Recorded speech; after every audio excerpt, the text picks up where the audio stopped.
going on, everybody? Happy Friday. We made it. It's not just Friday, guys. As of right now, I'm off for 16 days. So that's nice. What it is. Sorry, I just found a fucking weird stain on my desk and it's driving me crazy. I saw a picture of your desk a few weeks ago. You had a bunch of like water bottles and empty cans all over it. So I don't know why you were saying like it drives you nuts. It's like there's a trash can right there, right? You can just throw all that stuff away. What? First of all, where'd you see a picture of that? But yeah, I did have like something congregating. I had it building up for a couple of weeks. Because you were setting up your camera and then it was tilted over and I saw like all this like I was like, of course he's freaking out. No, it's clean now and it still drives me fucking bonkers. Hey, guess what? They don't know what you're talking about. A little context goes a long way. They have no idea what we're talking about. All right, guys.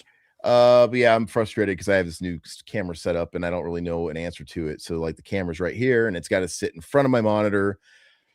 I got a huge ass desk that's pressed up against a window and a wall. I can't really do anything else with it. In a perfect world, this bad boy would pull out and I'd have a big old tripod behind it and I'd have a monitor that's half the size. But I can't go back because I'm bougie. And you look beautiful. I like my 42-inch OLED monitor. I play games on this. I watch movies on this. I love it. So I'm not willing to budge with that shit. So I don't know what's going to happen. And I hate being at an angle. This isn't my good angle, but it is what it is. I guess I'll get used to that. You have a good angle. I don't have a good angle. Well, this is my good side. If I had to pick one on this side, I got a bit of a shiner going on right now. It's like an ingrown hair or something, dude. It's maybe a bag over my head's my best angle. Let's just kill you. No angles. No more angles. No, I'm just kidding. So Aaron, Todd, we got Alpha Romero as usual on the Friday night with the morgue. So how you guys doing? And this one's good. This is actually the first one that Alpha's gonna be like it's fitting. It's Romero. Yeah. I'm not gonna do anything on this one. You can just do all the have me on here talking about goddamn Obsession or fucking Undertone or Evil Dead remake or any of this shit. Let's talk about some good shit. I tell you what, he looks like Matt. You look like Max Headroom right now. You're like very pixelated. You're like 90 cyberspace. Like we're sitting. Why am I even stressing, dude? Like, yeah. I think my connection's shitty right now too, man. You look fine to me though. Oh, I do. Yeah, okay. You look fine to me. Okay. But yeah, he just looks like a 90s CD-ROM game, like the cutscenes. Hey, I'm a brain scan, so I'm streaming live from the year 1999. So play the disc, Michael. No, it's okay. No, but I'm excited to talk about this issue. It seemed fitting because Living Dead Weekend is coming up next week, and we were normally supposed to do this. Obviously, every other week would have been next week, but we can't because it's LDW.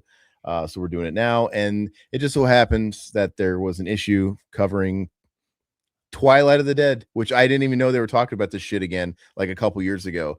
The last time I heard about Twilight of the Dead was the original working title for Land of the Dead. When they were talking about that movie coming out, it was referred to as Twilight, I seem to recall, and then it comes out and it's got a far worse title, and that's all I ever heard about it. And then so yeah, I guess I'm assuming the issue that we're going to talk about, since it's only a couple years old, right? It's got to be talking about this movie that's now coming out because they were surely working on it. And that's what I'm thinking too. And then they're also talking about the archive, which we've brought up, I think, on Alpha's show last week. We're kind of talking about the archive and then Resident Evil. So it's going to cover a lot of bases, and I'm looking forward to this issue too, man. So howdy, folks in the chat. Let's see. Let's say hi to the devil himself, Satan. Just found out Michael from Lost Boys is coming to HorrorCon. He's got a name, dude. You should call him Michael. Michael from Lost Boys. Jason Patrick. I wouldn't blame you for not knowing who Jason Patrick is. What a star that just burned out quick. He was almost like a really big star, you know.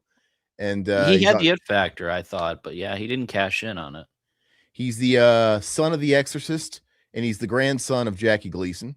Mm-hmm. So he comes from pedigree. And I think we were talking about in the last stream, but he because we were talking about that Matt Damon Ben Affleck movie. Yeah, I was referencing it. It's on Netflix called The Rip, I think. And we were just talking about the whole concept that they now have to, like, for the streamer exclusive films, they inject forced dialogue like every 10 minutes to remind the viewer where they're at in the story and what's going on. because that's how little they think of people now. Yeah, it's the best kind of movie. But anyway, the guy who directed that movie directed Narc from like 2000, 2001, and that had Jason Patrick and it had Ray Liotta in it, and it was kind of a critical resurgence for both of them. I don't know if you guys ever saw that. No. Fantastic. I have it. They released it on Arrow, and I picked that up and I watched that some months back, and it's a great movie, and it's got Busta Rhymes in a very small role. Which is Bust a bust, dude. Yeah, hell yeah, dude. His second best movie ever. No, anyway, yeah, so you're gonna go see Michael from Lost Boys. I'm definitely getting his autograph on my mask, and I'm gonna ask him how he feels about Corey Feldman's music. Well, ask him that if you want. If you already know, I've actually, he hates fucking Corey Feldman. Oh, so it's gonna be one of those things where I don't know. Well, Todd, you're talking to his number one fan right here. But it might be one of those things where if you already know that, you're probably just trying to elicit a response.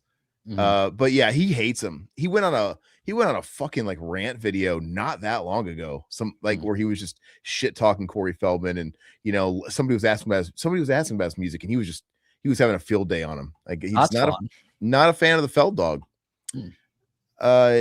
You mofos are all up Romero's ass. Lost Boys is the jam. What? Come on, Satan. I'm not up anybody's ass. I mean, we're talking about The Godfather here, brother. John, what's up? You're wrong. Satan Romero is God and Lost Boys is mid. All right. Well, now we're getting into a debate here. I love Lost Boys. I'm not gonna. Yeah, who would have thought that tonight would be Romero versus Lost Boys debate? Yeah. I don't think anybody's God besides God, and I think Lost Boys is not mid. Lost Boys is amazing. Yeah. And I always wanted Corey Haim's homoerotic bedroom growing up. Seems so fitting for a, 13-year-old. What was homoerotic about it? You don't remember it?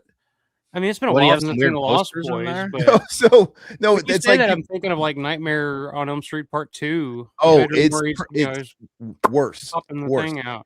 So, sidetrack here. Lost Boys is directed by Joel Schumacher, who's quite a flamboyant guy. He's of that ilk, and whoever they got to do the set design for this movie, I don't know what they think like a 13-year-old boy's bedroom is like, but it's not what they did to Corey Haim, because Corey Haim's got like muscle dudes. It's gay. He's got like gay posters. He's got like muscle, like teen throb guy. I mean, the fucking saxophone guy, like there's a very homoerotic thing about Lost Boys. Absolutely. Yeah. It's all over. And vampires in general. I mean, Anne Rice isn't the only one that does the gay vampire thing.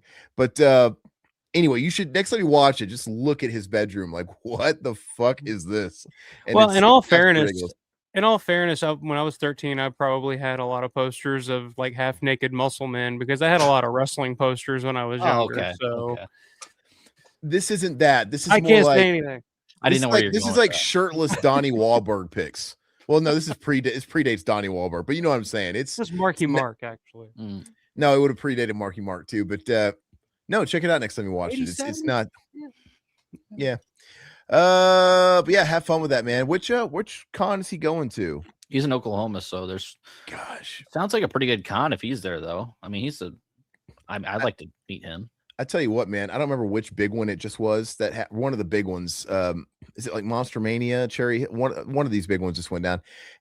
And God, dude, they had Geezer Butler and Bill Ward. That'd be awesome, dude. I would shit myself. Are they doing conventions now? Dude, yeah. Like they're getting big. Bruce Dickinson and Nico McBrain, they're getting these like rockers to do them. And they've been kind of slowly. What are they charging? Oh, I don't know, but I'd probably have to fucking pay it. It wasn't Ozzy Osbourne stuff, because Ozzy was the guy they were like keeping in a separate room. You're never going to get to look at him, and you had to pay fucking a mortgage payment just to get in the door. They were out in the Gen Pop, so I'm like, okay, it's probably not.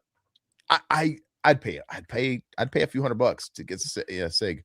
But anyway, I thought that was fucking rad. I'm like, God, why can't these guys come? Gene Simmons, I'm not going to Mad Monster anymore.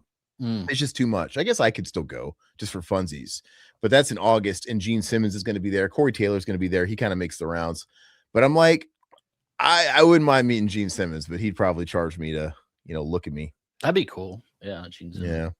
Yeah. Peter Criss was doing them. He did the Mad Monster in North Carolina, so it's kind of cool, man. Anyway. Sorry, guys, I burped. What's up, Robert? How you doing, brother? Hey, Robert.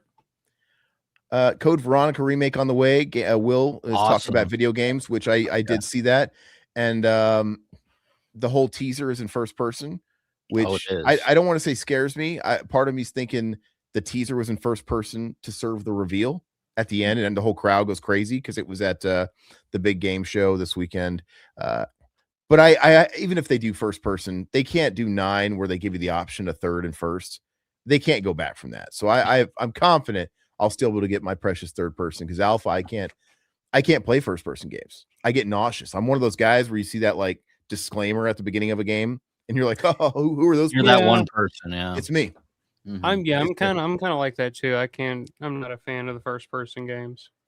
It fucks with me. I don't know what causes the thing that makes you not, because I tried to play like Resident Evil 7, which was the first one that was first person, and I could only play it for 30 minutes max, and then I had to stop, and then I'd be like sick and nauseated all day. And it's got a name. I don't really know what it is, but funny enough, Hideo Kojima, the guy we were talking about in the last Rue, where they were talking about that game that got canceled. It was Silent Hills, and he's got it.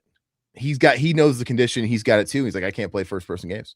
I just can't do it. And I think it's something to do with like your peripheral vision. There's something about watching something ahead, but my peripheral sees something else, and it's fucking with me. And it just gives you vertigo or something. Yeah, it gives you like vertigo. It's not fun, and it's not worth it. So, what's going on? Alpha, blah, blah, blah, blah. Down is up. What's up, Jeff? Hey, Jeff. What's up this time next week? We're going to be in the zombie mall. Yeah, it's the plan. Hopefully not sober. What? Satan, shit. Aaron in the house. Oh, Aaron in the house. I thought you said I shit in the house. I'm like, yeah, I shit in the house every day. I was like, what? No, I'm excited about it, man. It's a big week coming up, and I'm equal parts anxious, equal parts excited. Not to rub it. Alpha's not so lucky, but I'm so freaking happy that I took time off around it. I'm so happy because I need to get in the right headspace. I got to like spend some time with the family beforehand, because I've never left them for this long solo.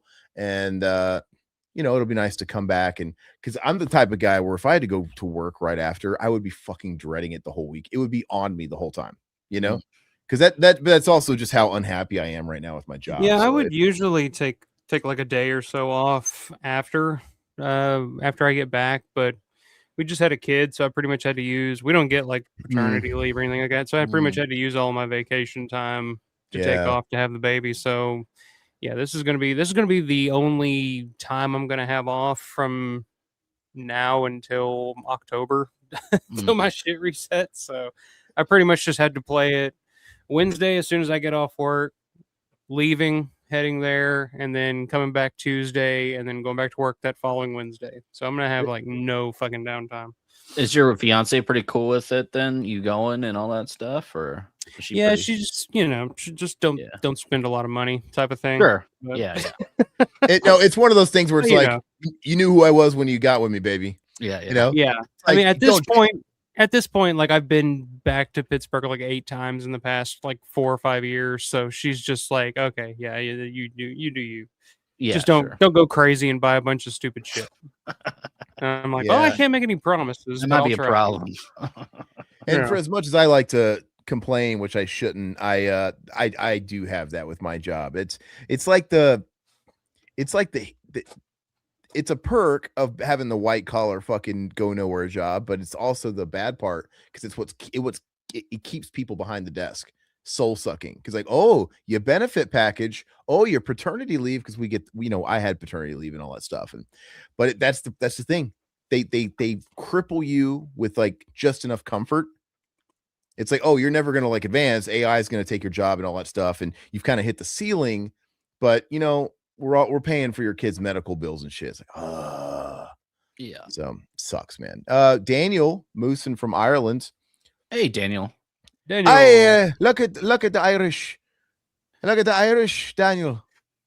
He's like Seamus McFly. Seamus McFly.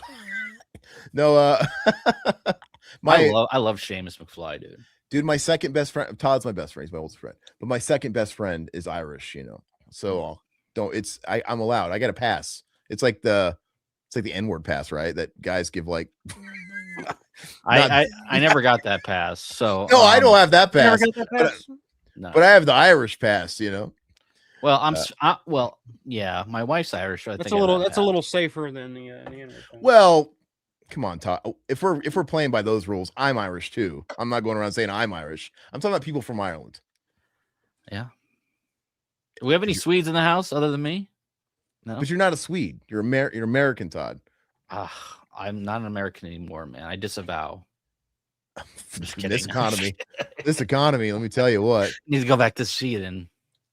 Had to buy some shit for this fucking Living Dead weekend. Let me tell you, this economy sucks. Yeah.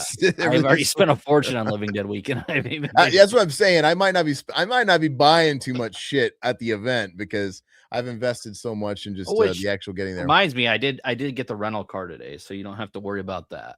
So oh yeah, one thing off your plate. What did we get? Shaggin' wagon. I told him to pick one for us. It was cheaper that way. Oh, to just give us whatever they got. Yeah, a regular size car. A regular size. Okay. Yeah. Just whatever. Okay. I saw Backrooms. It was pretty cool. That's probably one I'll wait for streaming. I still want to see it though. I'm gonna go see Scary Movie on Saturday. Oh, tomorrow. I want to see that too. And everybody's been ripping that apart, but I can tell you just from looking at that trailer, that movie's gonna suck.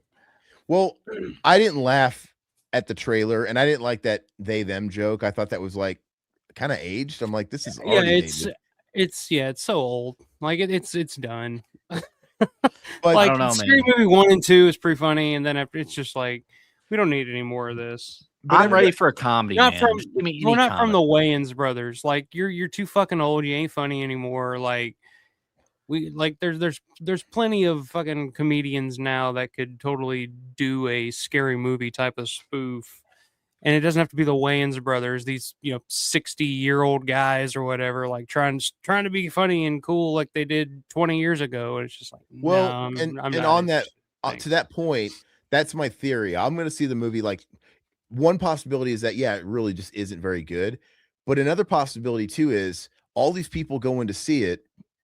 It's the same humor that they love about the first two movies. They've just outgrown it, and they still quote unquote love the first two movies.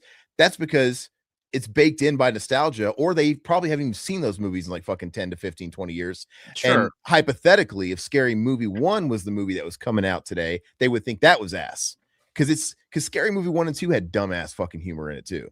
They weren't all like I also think comedic directors, comedic writers, it's just like comedians in general. At some point you age out. Like you're just, it's just not funny anymore. Like like Kevin Smith, it's like I don't think he gets what's funny anymore. Like he doesn't get comedy anymore. I mean, you see that all the time with comedians. Doug Stanhope is one of my all-time favorite comedians. Like his first couple of specials are still to this day some of the funniest shit I've ever heard.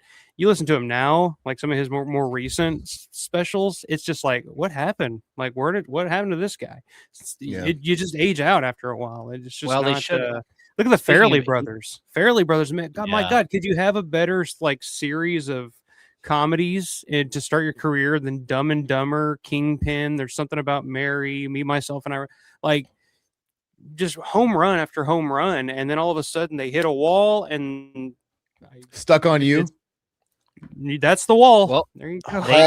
Hall Pass was terrible. That was terrible. Who they should have gotten. But Peter does drama now, though. He did like Green Book, and he hasn't done comedy. He also does Dumb and Dumber 2. Oh, that's right. That movie's terrible. The Heartbreak Kid. Who should have gotten Scary Movie?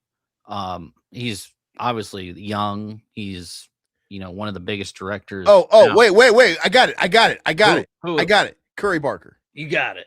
All right. Curry Barker. He's a comedian. Look, Todd was teeing me up for a segue.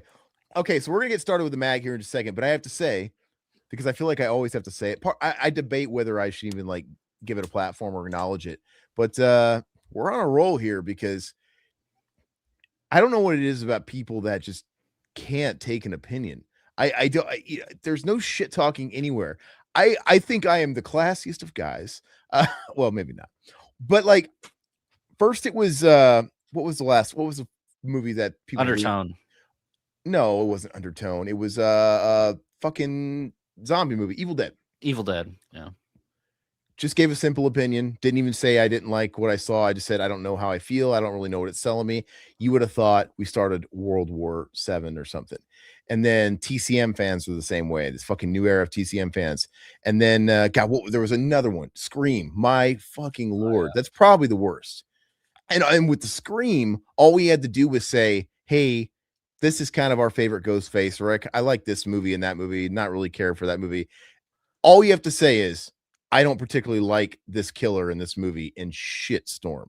It's insane. And it's not just, "Oh, that sucks, bro. I could take a little bit." It's like, "Oh yeah, that's a shit opinion." No, it's like, die, drop dead, suck a dick. This guy's dude. Anyway, so Todd clipped me talking about Obsession.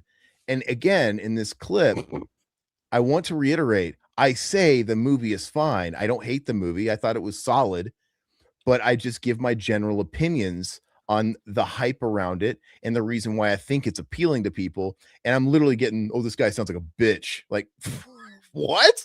So, yeah, it's wild, man. Fuck you, fat Discord mod. All I can say is, suck. You're it's not going to stupid. change.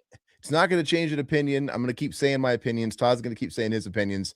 I'm getting so, I don't know, man. Like the movie fandoms are wild. And I just, if anybody's getting that bent out of shape over somebody not liking something that the Hive likes, it's just, that's some Taylor Swift bullshit. You guys need to like I live to piss self-reflect, those and type of people off. it's like, take a look in a don't mind me. fucking mirror, dude. It's like, And that's why I like hanging out with you guys, because we all have different opinions on movies. You know, Alpha has his own opinions, I have mine, and you have yours. So It's just a fucking opinion. It's just an opinion, and be honest enough to give your opinion. Like nobody gives a shit. Like if I came on here and was just like, "Oh yeah, it was great. Like everything I ever see is great." And exactly, boy, how fun. Like who the fuck would want to hear about that? And then when you know, it's like if you're honest and you say, "I didn't really like it and this is why," and you have a reason to back it up. When you do like something, people are more apt to listen and be like, "Oh, okay, well usually he, shits on stuff, but he kind of likes this." So be honest, and who gives a shit? If you can't take an opinion, fucking hit the bricks, man. Kick rocks. Dude, so this one that I kept driving that point home with a couple of them that I would respond to. It's like, what kind of review ecosystem would that be if there was only love it or hate it? Because I literally was somewhere in the middle. I generally thought it was solid, but I can't enjoy something and then also point out what I think held it back in certain areas. Why would you want to hear anybody's critique or review of anything if it's either terrible or amazing? It just blows me away. Some of my favorite movies aren't perfect movies. Oh yeah. For fuck's sake. And all I said is, it basically reeks of a film school student script. That's all I said. No, I didn't even say that in the clip. That's how I feel. But I will say, before we get started with the mag, I did go down the rabbit hole. I didn't know anything about Curry Barker before. I just kind of heard through the grapevine, like, "Oh, is this guy doing TCM? Oh, I heard he came from YouTube. I heard he put a short." I went down the rabbit hole a little bit and I saw, oh, okay, they're a YouTube channel. They basically film like little snippets and scenes that are kind of influenced by Curb Your Enthusiasm, where they take real life scenarios and make it kind of funny, and I've been there, huh? And I think they're very talented. It might not be my humor, but like, I'm not going to say these guys aren't talented, because those guys are hustling, and it's like they're all friends. Like the chubby friend in the movie, he's like his co-star in all of them. And the guy who plays Bear showed up in a few of them I saw. And it's like, that's cool. To me, that is really cool that he's like bringing all these people up with him, and they're doing this cool thing together, and they're hustling. They're putting themselves out there. I'm not shitting on that guy at all, but that still isn't going to change my opinion that I'm like, well, I think this is this and this and this. And dude, I mean, like, I don't know what to tell anybody anymore, but you guys, I like a lot of directors that put out shitty movies. I mean, it doesn't mean I hate them. But my final comment on it is, you guys keep doing what you're doing, the people that are like that, because the industry loves you. You guys are single-handedly carrying the industry on your back, because they like people that just consume everything. And every time they come out with the next hot thing and they tell you in the trailers, the scariest movie of all time, you're right there to lap it up and believe them. And you guys just chew it up. So I'm glad, that's all. That's great. I don't know where Alpha went, but I feel like we got to wait for him a little bit. It might be restarting. Sorry, Yeah. I just added the mag in there. No, it's fine. Let me see if I'll catch up with a couple comments before we get going. Yeah, absolutely. Let's see here. What's up, Gory Tiger? Yeah, Gory, what's up, man? I feel like I haven't seen you in a couple. It's been a month or two, I think, Gory. I already lost his original comment, but yeah, Gory's here. Let's see here. I have no desire to see the new scary movie. No offense. It just doesn't look that funny. Shame considering that Naked Gun revival was peak. I did enjoy the Naked Gun revival. I need to watch that. I've been meaning to watch it. It wasn't the greatest thing in the world, but it was fun. Yeah. And like, look, dude, they're dumb gags. Just make me laugh with really stupid gags. Yeah. And if I go to scary movie, it's 90 minutes. It's 90 minutes. It's a date night. It's an excuse to go out and have dinner and then go see a movie. It's just nice to see a comedy in the theaters again, dude. That's one thing that I've been lacking. It's been lacking for so long now. It's like that and Jackass. Like I want to see the new Jackass. Oh, I'm gonna go see Jackass for sure. Just because it's like, I mean, I like Jackass, but the fact that it's coming out and see it in theaters, you get to see it with like-minded people and laugh your ass off and have a good night. And yeah, just something different, man. And I'm hearing different things. Like I'm hearing people talk about in comment sections that their theater was dead silent. Some people are saying their theater was laugh rioting. Sometimes they're just as fun as your crowd is. You know, I'm not too worried about it. I mean, if it sucks, I'm not married to the scary movie franchise. No, not at all. No. So just give me a couple of gags. Entertain me. Jack and Coke here. Congratulations. Alpha's webcam looks crusty. Maybe that's good. Maybe he's going to come back on and his webcam's going to look better. Yeah, he was looking really rough. Like he has he sent me a message. He's saying he's trying to clear up his connection. He'll be right back. So yeah, so he knows he was pretty rough. That's all right. Yeah. You can let him know we're just kind of reading comments. We're kind of waiting. 16 days must be nice. I know, dude. I'm lucky. I'm not it's not lost on me. So I really need it because I'm burnt. I just got one of those soul sucking jobs, man. It's go nowhere at this point, especially when we have this doomsday clock over us where we know we're gonna get laid off.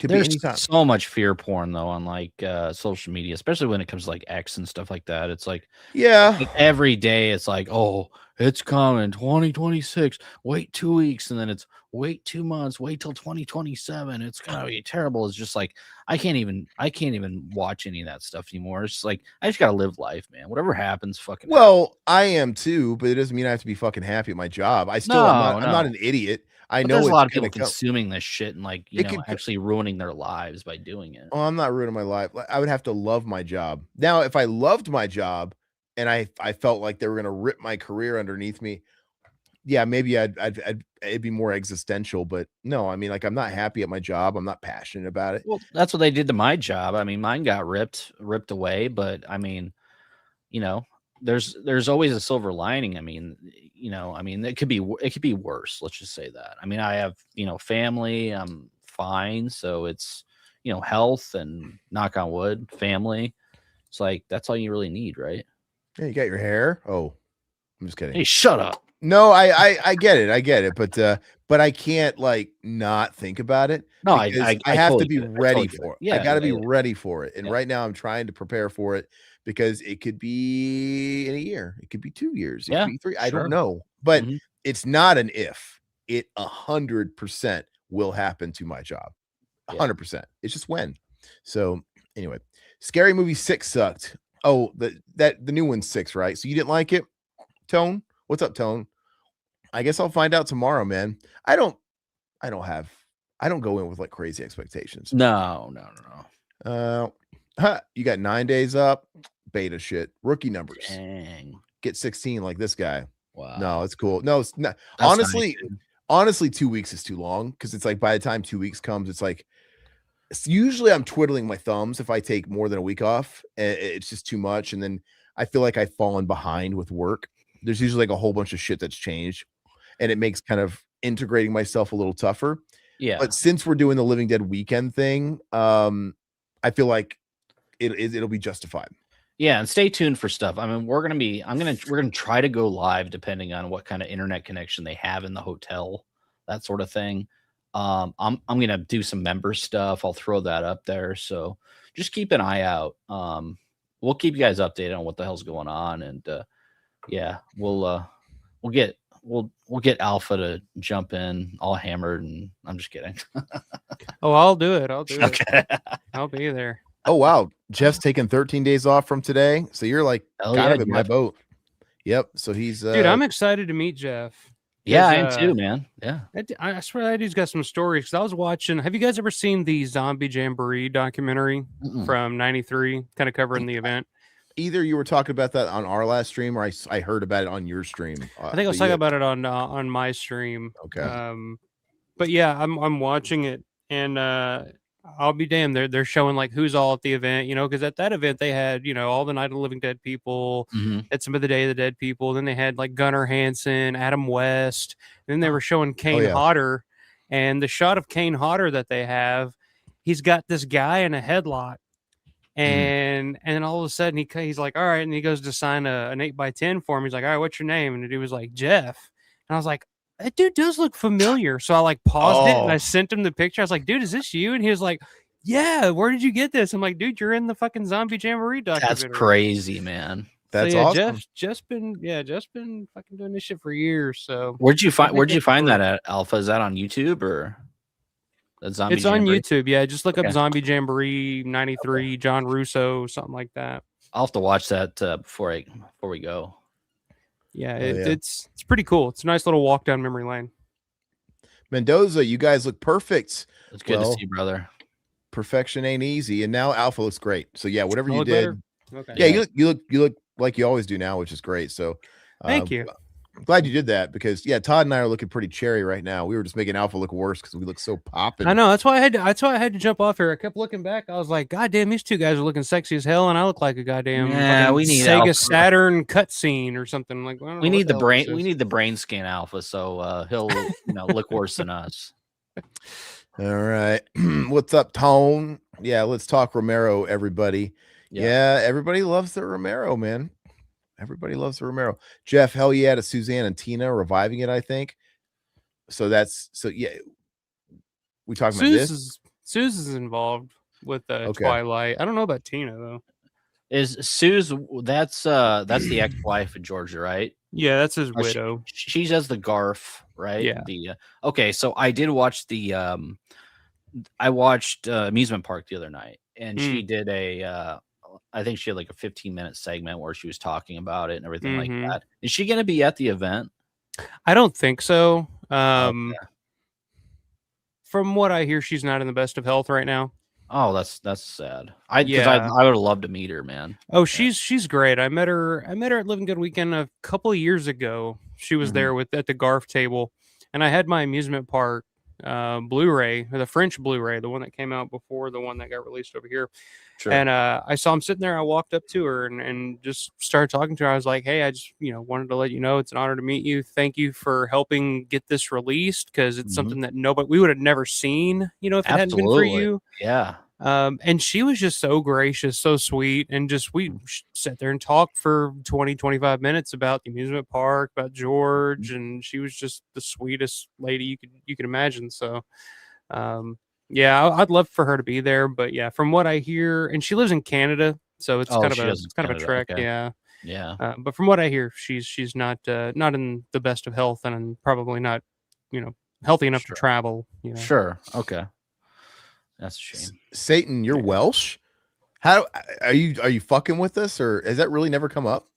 I knew it. My people are the people of Satan. That's right. Oh, no, are you really from Wales? I had no idea. Usually, if somebody's from not the United States, they always announce it, like greetings from Ireland, greetings from they always do that. And I don't think you ever did that. So they like to brag, but Satan is apparently not very braggadocious about where he's from. So. Satan is a humble man. If there's anything we know about Satan, is that he is humble. So. I almost went to Wales once. I've spent a good bit of time in the UK and Ireland, Scotland, England, all that stuff. One time I was supposed to go to Wales. I was going to go to this metal festival that God damn, what's with the burping? I know, dude. Disgusting, dude. You eat Chipotle. What did you eat? Yeah, what did you eat? No, I'm drinking this like sugar-free Clear America fizzy drink. Oh, geez, it's just there you go. Anyway, I almost went Metal Hammer, the magazine, the Yeah, British sure. publication. Mhm. They're putting on a metal festival that doesn't.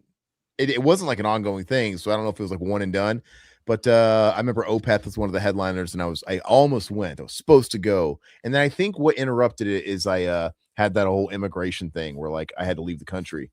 I had to wake up in the middle of the night and get thrown on a fucking Aaron, wake Greyhound. up! You got to go. You got to go, Aaron. You got to go, Aaron. I'm sorry, you got to go. That's what it's like. Get the fuck up. It's a whole story, but Sean Patrick Boyle, what's up? Yes, you must be Italian. Sean Patrick with a name like that. Boyle. Oh, Boyle. Mhm. No, how you doing, Sean? That is a very Irish name. Robert, I have no interest in the scary movie franchise. Yeah, we were talking about that earlier. Let me I've been skipping ahead. Sorry, guys. I'm just gonna say hi to the new folks, and we'll get going. Yeah.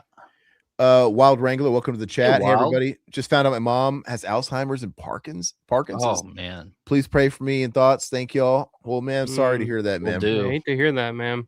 That's always rough, man. I haven't been through that personally, but I've seen people that have, and it's just, let's just say it's one of my biggest fears, because like I would hate, I don't know, man. It's one thing to like lose physical ailments, which it sounds like, Parkinson's is that too.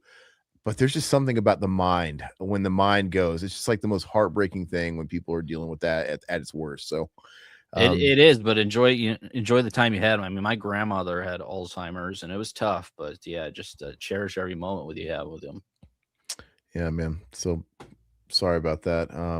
We're here to console you whenever you need time and things to console. Talk about bullshit, because I know when you deal with I've dealt with family stuff, illnesses, and sometimes you got to kind of check out. Sometimes it gets overwhelming. A few hours, and I tell you what, I didn't have I'm trying to think.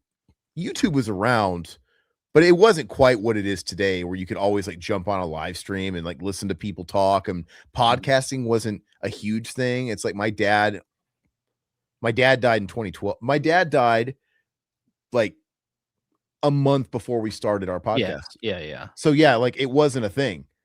And so I didn't really have those sort of retreats or whatever. That's interesting. What would your dad think about what you guys do?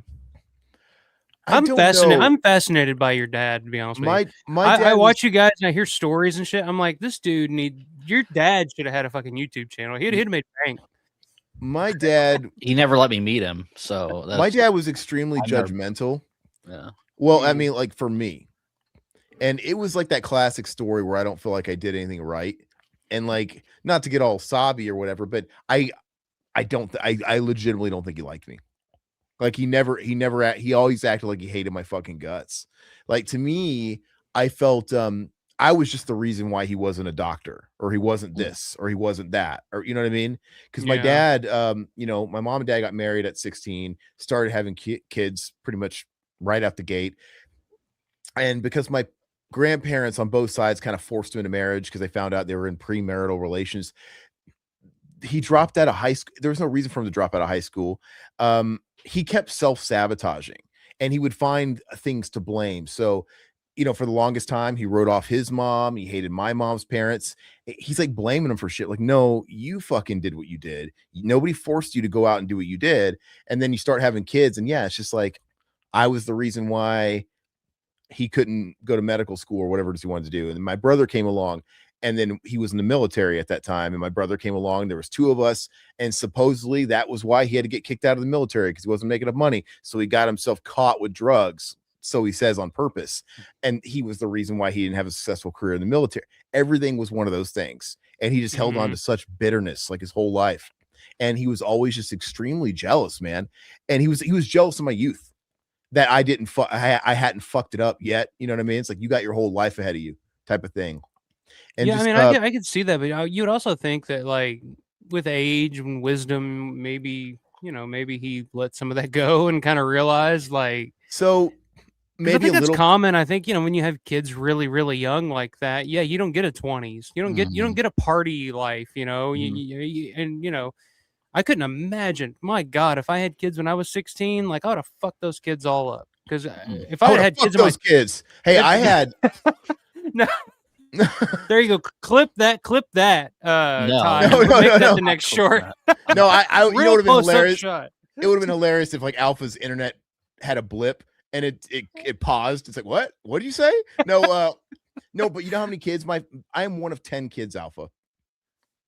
So Wow. not only did he get started at an Oldest? early age, second oldest. Yeah.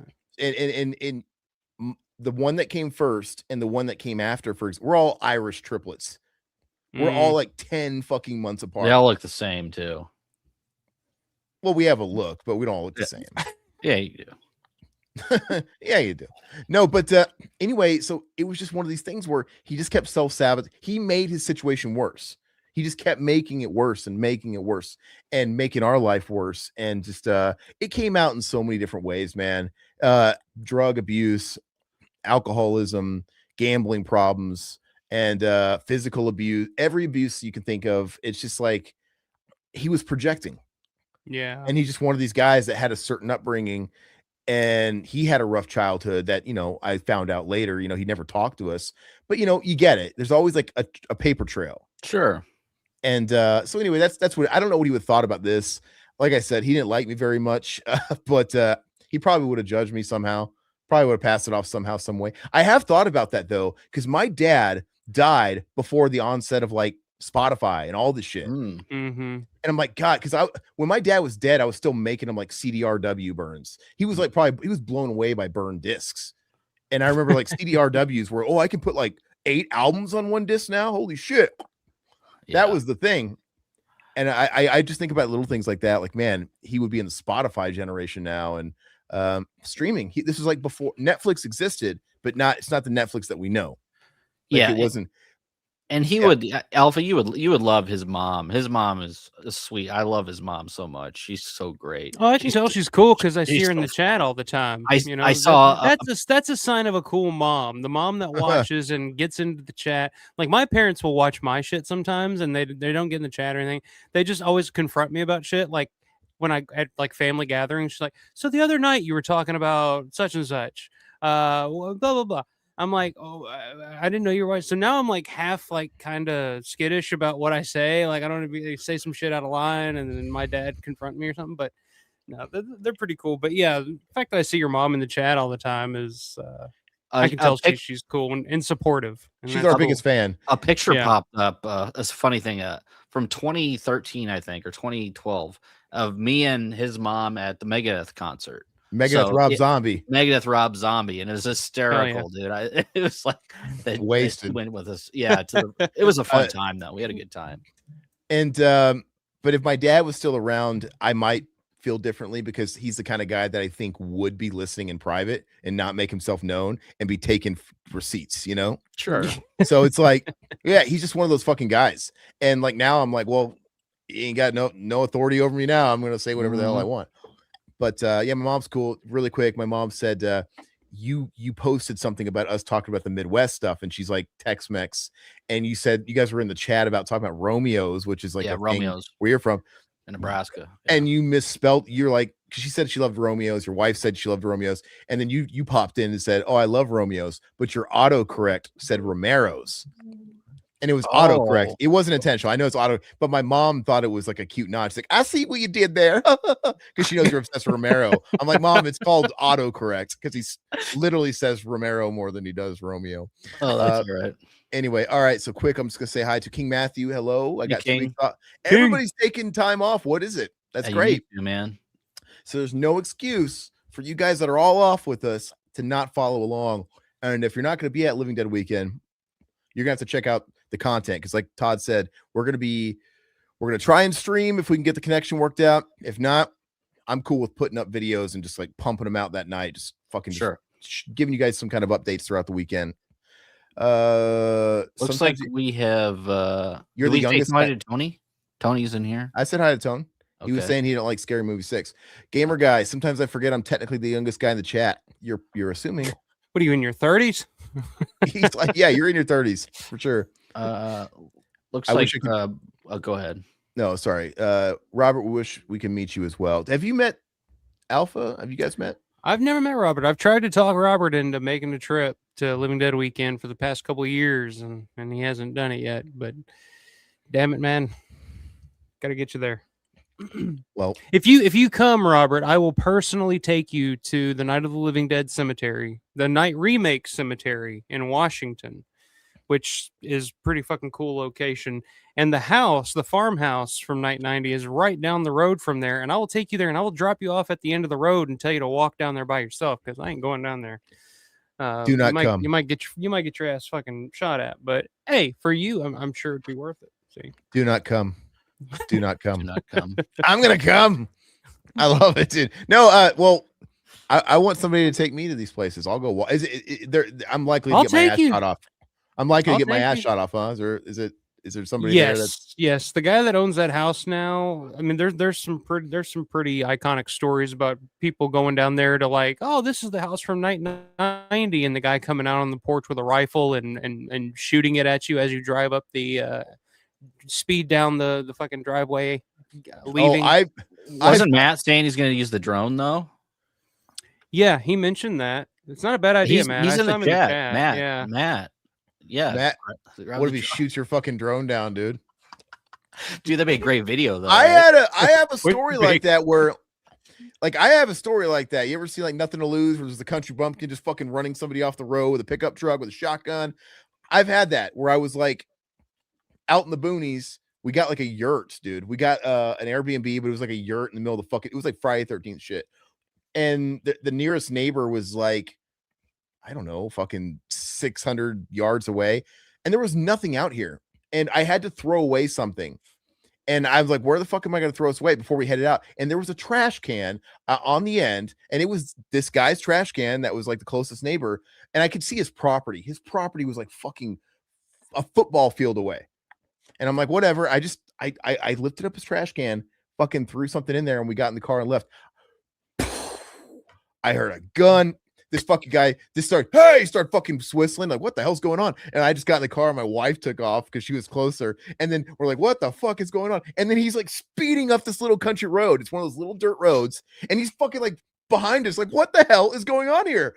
And then he runs up behind us and he goes next to us off road. And then before we can get to the main highway to get the fuck out of bumfuck, he like goes around us and swerves to stop us, to block us from leaving. And then he gets out of his fucking car and he's got the fucking weapon in his hands. He's fucking going up to her window, bashing it. He's like fucking like, oh my God.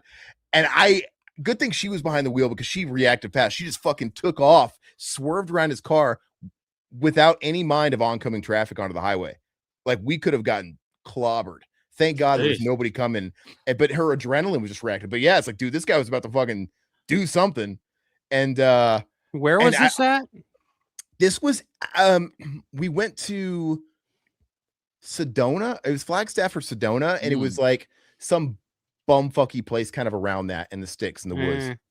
And you get a lot of that. You get a lot of that around here. If you take the wrong turn into the hills of like Western Kentucky, Eastern Kentucky, especially, you go down into the wrong holler. Yeah. It's like I wouldn't mess around those hollers. Fucking wrong turn shit. Like, yeah, dude, I couldn't even understand this. I've never seen somebody so livid before, but the only words I could hear him saying. It doesn't take much. It's literally like, it was little.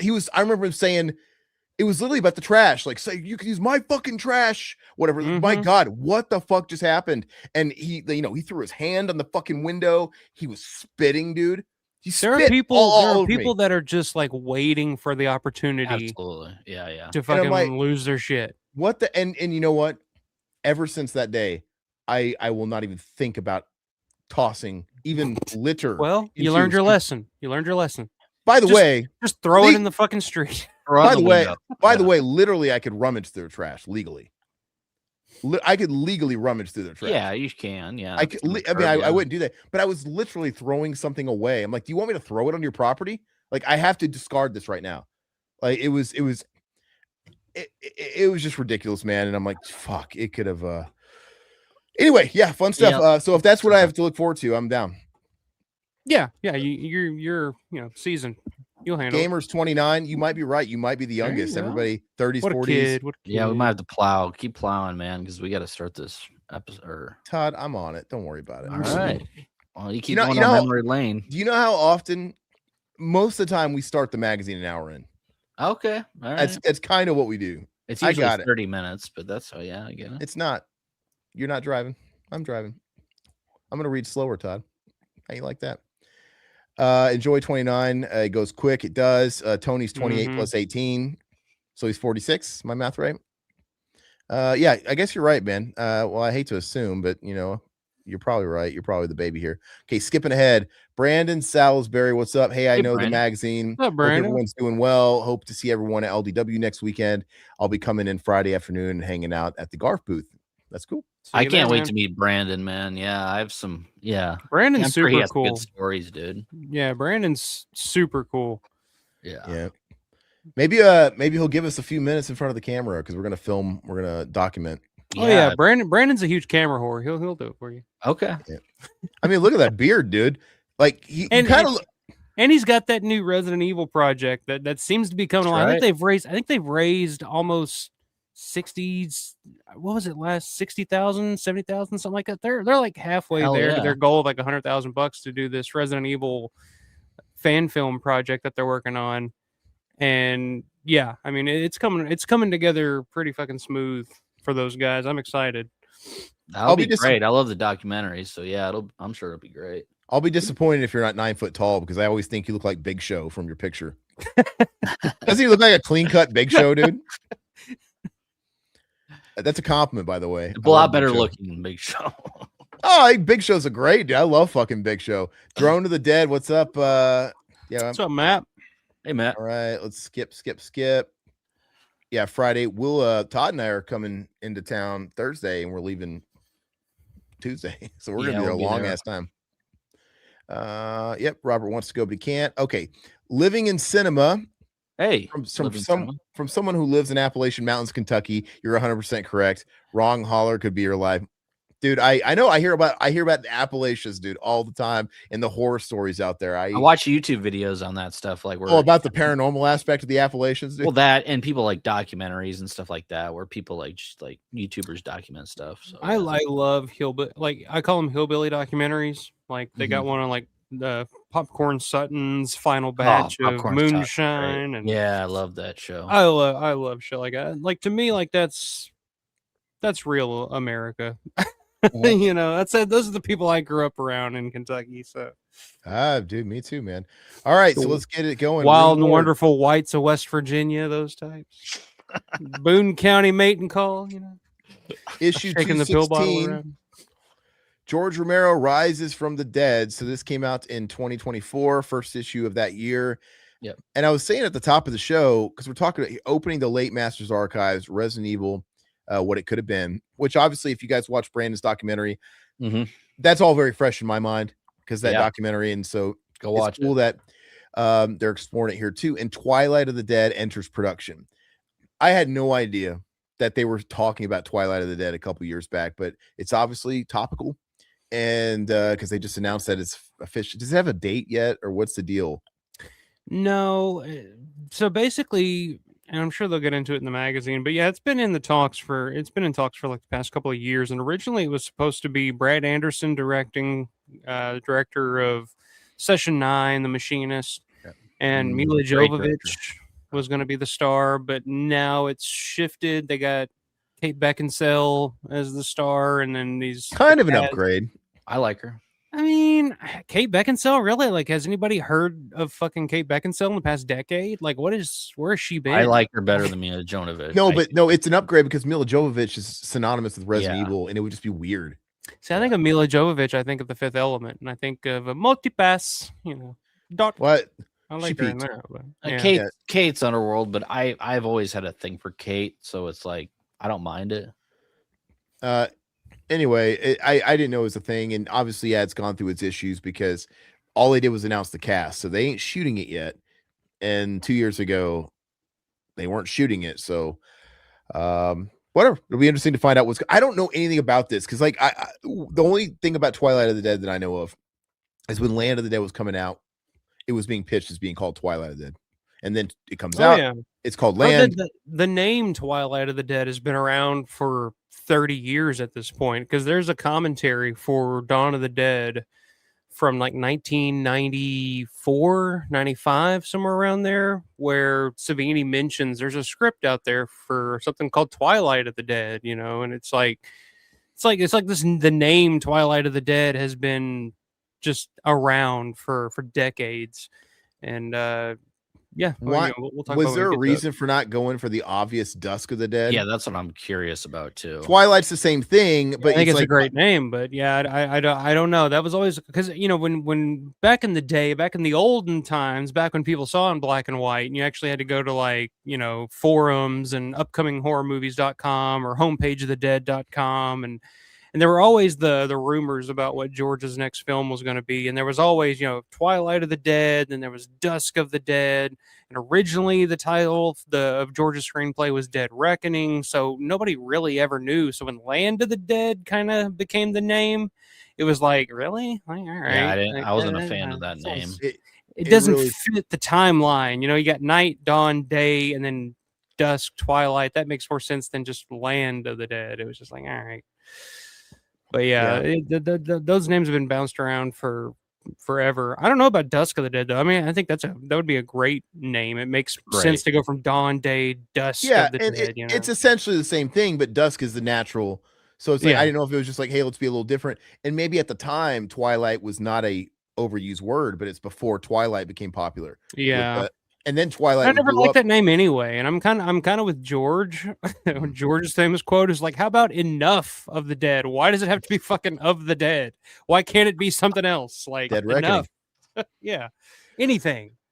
All right. So what else, baby? Sells. What else they talking about in this issue? Diablo Cody, Zelda Williams, on Lisa Frankenstein, Shook, Southern. The Making of The Exorcist, the musical. That sounds like a hoot. I see it. Clive Barker's Underworld Rises Again. I'm really squinting my eyes on that, but Clive Barker's Underworld Rises Again. Who is this fucking Clive? This bootleg Curry trying to ride the coattails? That's Curry's daddy. Yeah. I don't think Clive was begatting any children. If you feel me. His adopted son, you know. Maybe some ass babies. All right, let's go ahead and let's turn the page. All right. Curry Barker is Clive's ass baby. That makes total sense. Because the shit smelled like curry. He came out smelling like curry and shit. All right, the Fall of the House of Usher and Allen Poe inspired. Sorry, guys. I need to. There we go. I got it. Okay. Yeah, we can pass all this shit. Newest and gnarliest. What's all that? Shit I've never heard of. Oh, this class of Cutting Class. Cutting Class. It's a great. I love Cutting Class. That's all right. It's fine. I have a lot of fun with the Brad Pitt. It's hey, Dr. Butcher MD, Zombie Holocaust. Hell yeah. Story of a Cloistered Nun. Here you go. Grape. I know. Grape is a circle. What a great title. Candyland. All right. Limited edition Candyland. The slashing. All right. I've had enough of this shit. Let's move on. A lot of crap there, yeah. Usually is. All right. Let's get into it. Cut Deeper. Girl Loves Court. You know, it's interesting that we're doing an issue that's just 2 years old because it's not that long ago, and I wonder if we're gonna like see a bunch of shit in here that's like new that just really fucking disappeared. Like we still never heard of it, you know? Like some of the stuff, when we do issues that are like 10 years old, that's understandable. It's like I don't remember this thing, and but we'll see. I don't know what this is. Is this like a dating service? I don't know. This layout's driving me nuts. I don't know why it's doing this to me. What's wrong with your layout? And is that not just the way the mag is? I don't know. That's what I'm trying to figure out. I think that's the way the mag is because look at the ratio, the aspect of that page. Yeah, I don't like it's gotta be, yeah. It's gotta be the mag. Okay. It's even got a yeah. You're good. Okay. All right. Note from the underground. This is Andrea wrote this one as well. Let me go ahead. I always like to read like the first paragraph. I need you to zoom in just a little bit more. Yeah. I remember the first time I met Romero in 2009. I was new to Toronto, having freshly earned my MA in sociology by writing a thesis on his first 3 zombie movies. That's cool. My thesis was printed as a book by an academic publisher, a decision I now regret as they charge $80+ for the slim paperback. Don't look it up, and please, good God, don't buy it. but my school also issued me a nice hardcover version upon graduation. Romero was also living in Toronto at the time. See, I don't even know that. And on the occasion of his becoming an official dual American-Canadian citizen, a hastily organized assembly occurred in Dundas Square, where fans, many of whom were decked out as ghouls, gathered to congratulate him, welcome him. I don't know what the common protocol is for that particular occasion, but horror fans didn't need much of an excuse to venerate George, and he showed up, presumably unpaid, said a few words along the lines of, "Don't you have anything else better to do?" before heading off to a waiting car. Wait, did he show up to talk, or was he passing through? That sounds like he was just like, "Get the fuck out of here, guys." He probably just showed up to accept whatever award. And it sounds like something George would say is like, why would you guys be here for this? Pretty humbled when it comes to that. Hey, I'm getting hail, so take over real quick. Okay. Oh. That's the Midwest for you. Hail in June. Hey, so do you know why he moved to Canada? So he was living in Pittsburgh. He went to Toronto to make Bruiser, and then went back to Canada to make Land because it was more financially, beneficial to make his films up there. Yeah, I mean, that's where he had to make them. And then that's where he met Suze up in Toronto while filming Land of the Dead. He met Suzanne Romero there, and then kind of fell in love, and then moved up there and married her, and then just stayed in Canada. He just liked living in Canada at the time. So I've always wanted to visit Canada. Something about it seems what part? What part would you like to visit? Not Toronto, because there's different parts of Canada. I would go up to like the north, like Yellowknife, and go fucking candlestick pin candle pin bowling or whatever. Vancouver, yeah, that's like just like Seattle, Midwest type. Yeah, it looks nice. That makes sense. Yeah, but they don't have to deal with the bullshit. It feels like I just imagine like they're like less drama. Like I would tune out of what's going on with like American politics if I just was in Vancouver. That's the thing about Canada. It's like it's a lot like America in terms of like, so you go to Vancouver, it's very Midwest, or not Midwest, but like Northwest, Seattle, Portland, that type of area. Then if you go to like Calgary or some places out in Alberta, it's almost like northern Texas. Like they're very into, Stampede, like Calgary Stampede and shit like that. But then if you go like to the farther east, you get a lot of French, like in the Montreal and that area, Quebec. And then, you got your like Nova Scotia, like my friend lives in Nova Scotia, and it's more so like Maine, it's very, coastal. But yeah, I've always wanted to visit Canada. I've always had a curiosity about Canada. I don't know what they got going on up there these days, but a lot of they spend the loonies. You get a pocket full of loonies. Anyway, say that. Mr. Romero, I said meekly, I could retch at the preciousness of his memory. I did my thesis on your movies. Would you sign it? He looked at me with an expression that I'll never forget, bemusement mostly, but with a twinkle of curiosity that kept it from being condescending. It's a look I feel come over my face when people say that my podcast inspired them to go back to school, for example, or that they like my outfit at the grocery store when I'm literally still in my pajamas. He raised his bushy white eyebrows, shrugged, and signed my thesis with his trademark autograph inscription, "Thanks and stay scared." It remains among my most treasured personal items, as well as my favorite interaction with horror royalty. Clive Barker ranting passionately about Donald Trump while his parrot screeched in agreement in the background is a close second, followed by William Friedkin yelling at me on the phone while I folded my laundry. Damn, that's pretty cool. Yeah, I would love to get yelled at by William Friedkin. Like I said, I got yelled at by Landis, but I need Friedkin, but he's dead, and I'm never gonna have that again. And I'm glad if I ever get to meet Clive Barker before he goes, I hope I'm not listening to him bitch about politics and Donald Trump, because I don't want to hear that from anybody. Like, yeah, like can we talk about Hellraiser? Can we talk about what went wrong with Nightbreed? That's what I care about. Oh yeah, that would be a long conversation right there. I like how I forgot I have no control over this because Todd's control the magazine. So I might have to Todd's in the middle of a fucking tornado or something. So we'll see what happens. Yeah, might have to do Will he return? Will he return? We'll take bets. Oh, there he is. He summoned him. All right, King, have a great night, man. Thanks for hopping in. We appreciate you. Sorry, we have hail and tornadoes and stuff like that going on, or warnings. So. Shit. Yeah, no worries. Okay, so we can go ahead and move on here. Yeah. She's talking about her meeting with George, which is pretty nice. She got yelled at by William Friedkin, which seems like a badge of honor. Oh, I take it. You do take it every fucking night. Absolutely. No. All right, what do we got here? Okay, so here's the write-ins. I'm really hoping I get some criticism. I love it. I discovered Rue Morgue at the Fantasia Film Festival many years ago, and my friends and I were always impressed with the quality of the writing and layout. You took me by surprise with your new issue, La Chambres.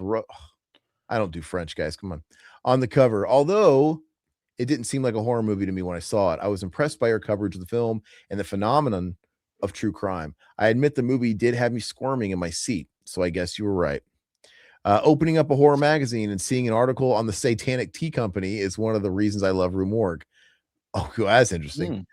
Hello to all the Rue Morgue. Thanks for the beautiful and entertaining magazine, and a big right on Andrea shout out to the best magazine editor since Forrest J. Ackerman. Your commentary, Note from the Underground and Rue Morgue 215, brings up an excellent point regarding the nature of content in Rue Morgue. Could not agree more. Let's keep it scary. I wish I had context to what he's talking about. Yeah. For the last 15 makes you wish we would have just gone through these in like order or something, but you know. You can We only get can't. certain. We Yeah, can't, you can only though. get certain ones. So. Yeah, we literally can't because Rue Morgue didn't want us to. There's some that they don't make available, and I don't really know why.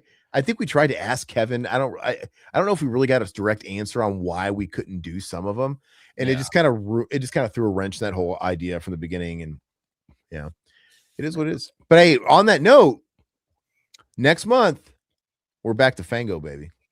And we're gonna pick up where we left off. And Alpha, I feel like we can just swap one of these out for Fango, go back and forth, back and forth, back and forth. And I'm really looking forward to talking about. Looking forward to talking about the old shit too, man. I mean, Alpha's a busy man. We get it. So yeah, Aaron and I will be swapping. No, what are you talking about swapping? No. We're just gonna do once every two. It's gonna be the same. Oh, okay. Once every. Okay. Yeah, that's cool. I feel like that's better. Like literally, so it'll literally just be. Let's do that. Yeah, one of each every month. Okay. I mean, like, because I mean, I feel like eventually we're gonna run out of Rue. I mean, there's quite a bit, but there's a lot more Fango, and I don't know. I mean, we'll see how it goes. We'll see if there's a reaction to Fango. Maybe Fango gets more of a 2-to-1 ratio. I'm just looking forward to talking about the old shit. There's just something cool about going back in time that far and just reading like all these old write-ins, and they're still kind of like finding their footing on how it works. Yep. And you know, when Rue came into the game, it was kind of already established by guys like Fango, and they were already in their stride. And I don't know, there's something charming about it. I kind of like what you were saying the other night on your guys' stream about, because I mean, you know, Rue Morgue started in 97.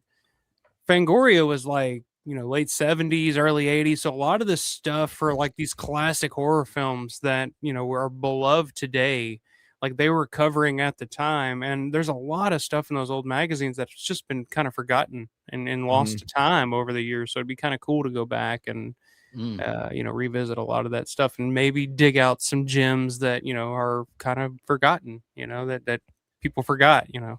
And I think the next one is going to be the Lucio Fulci zombie one, because I think we stopped at that. We had to stop when it was getting really good. Yeah. We stopped at the cusp of the 80s where it's like, okay, now we're getting into The Shining, and then they stopped. It's like we're about to enter Friday the 13th territory, the era of the slasher and the horror mascots. Think about the difference. Back then, man, Fangoria, one issue is The Shining, the next issue is Fulci's Zombie. Now modern shit, it's like one issue is Undertone, the next issue is fucking Obsession. Well, that's the greatest movie of all time, because that's what people are saying. Well, I saw a fan theory the other day about Obsession that the girl is actually fucking Bear's cat. Oh yeah, you guys seen that or heard that? Yeah, I was like thinking about that. I was like, maybe that might make it a little more interesting, but you know, nah. Yeah. Well, and talking about Fango and like The Shining and Fulci Zombie, literally like an issue or two before that, they still had Star Wars on the cover. Yeah. So it was interesting, but like I said, we're now entering horror. They finally found their footing. They've ditched all that Starlog bullshit as soon as we do that next one. So that'll be a lot of fun. All right. For the last 15 years, I've been in a tumultuous marriage. I had been reading Rue Morgue long before Alpha's like, hey, me too. What? I was an we're gonna get some good shit here. What's going on? Okay. I used to beat her. No, I was an avid collector and had pride in my near mint collection of magazines. As the years went on, my collection became a huge problem in our relationship. Oh boy, I think we could all. I don't know, man. Right in. Some people have a porn addiction. Some people have a Rue Morgue addiction. What there you go. Okay, so I don't know if this is a he or she, but he says he hated the fact that I kept every issue. Way to presume. This is 2024. Yeah. He hated the fact that I kept every issue, even though I kept it organized and stored away where he would never had to deal with them. He always told me how pointless my collection was due to the fact that I couldn't make any money from it. Oh, one of those guys. Why? The fact that the magazine brought me joy every month wasn't enough for him. I'd also like to point out that he had taken over one whole room in our very small house to store his enormous Magic the Gathering collection. How does this guy not understand it that way? Take him to the curb. This is why two uber nerds cannot marry and make it work. You get one person's got to be an uber nerd, the other person's got to be a sane, logical, rational human being. You know, otherwise it's not going to work. You know, my wife doesn't get it. Exactly. Oh, mine doesn't either. Mine doesn't collect mine anything. Doesn't either. And that's fine. You know, like I'm cool with that. I have to I look over my shoulder, dude, because I'll go looking for something. And I'm like, have you seen this shirt? Or what? Like, yeah, I gave it away to Goodwill. Like, what? She's always like sneaking shit to get rid of. She wants to declutter. Dude, I'm scared to come back after 5 days and my shit be gone. Like, she's like gotten rid of shit. So she doesn't get it. But yeah, somebody that's collecting nerd cards, dude, my hobby's better than your hobby sort of thing, but he's got to understand. That's wild. Yeah. Mind you, this is one small issue in our problematic relationship. One night towards the end of our relationship, we were fighting about how his stuff was more important than my stuff. Blah, blah, blah. There you go. And nerds, man, doesn't work.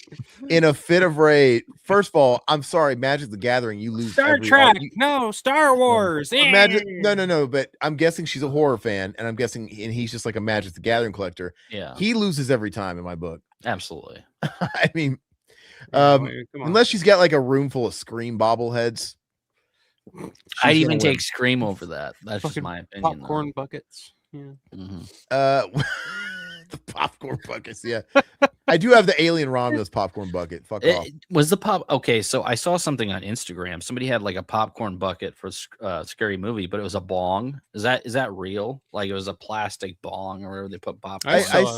I saw that too. Yeah, I think. I don't know if it was real or not, but that was pretty. I thought it was cool. All right, so his stuff is more important. Blah blah blah. In a fit of rage, I took my entire Rue Morgue collection and threw it in the dumpster. Oh. Why? I left him. Wait. Why would you throw all your shit away if you were just going to leave them? Yeah. I thought you were going to say I took my entire Rue Morgue collection, I packed it up in my car, and I left. That's wild. It's been 8 months since I left. I was at the local bookstore and I saw a copy. Move on up if you don't mind. Yeah. The fuck is wrong Satan, with these people? You guys got to be nice to Scott. Come on, man.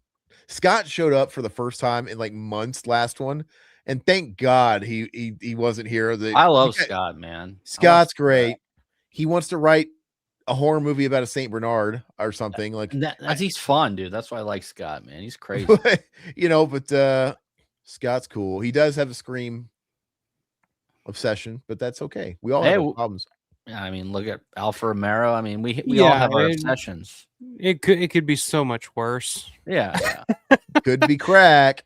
It could be, or magic. It could be CP. Or Magic the Gathering, yeah. Or Pokemon. Magic the Gathering. That's at the top.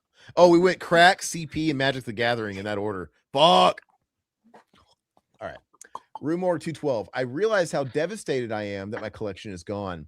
I picked up the magazine and feelings of anger, sadness, but also joy ran through my veins. I purchased the mag. I have not opened it yet. It currently sits across the room from me. I'm not sure what I was waiting for. Perhaps the right moment. Thank you, Rue Morgue, for giving me joy in some of the worst years of my life. Also, for helping me make the hardest, best decision I ever made. things can only go up from here. Yeah, it's symbolic. It's not about Audrey. We might have some guys in the chat that would, Will Gamer Guy. Yeah.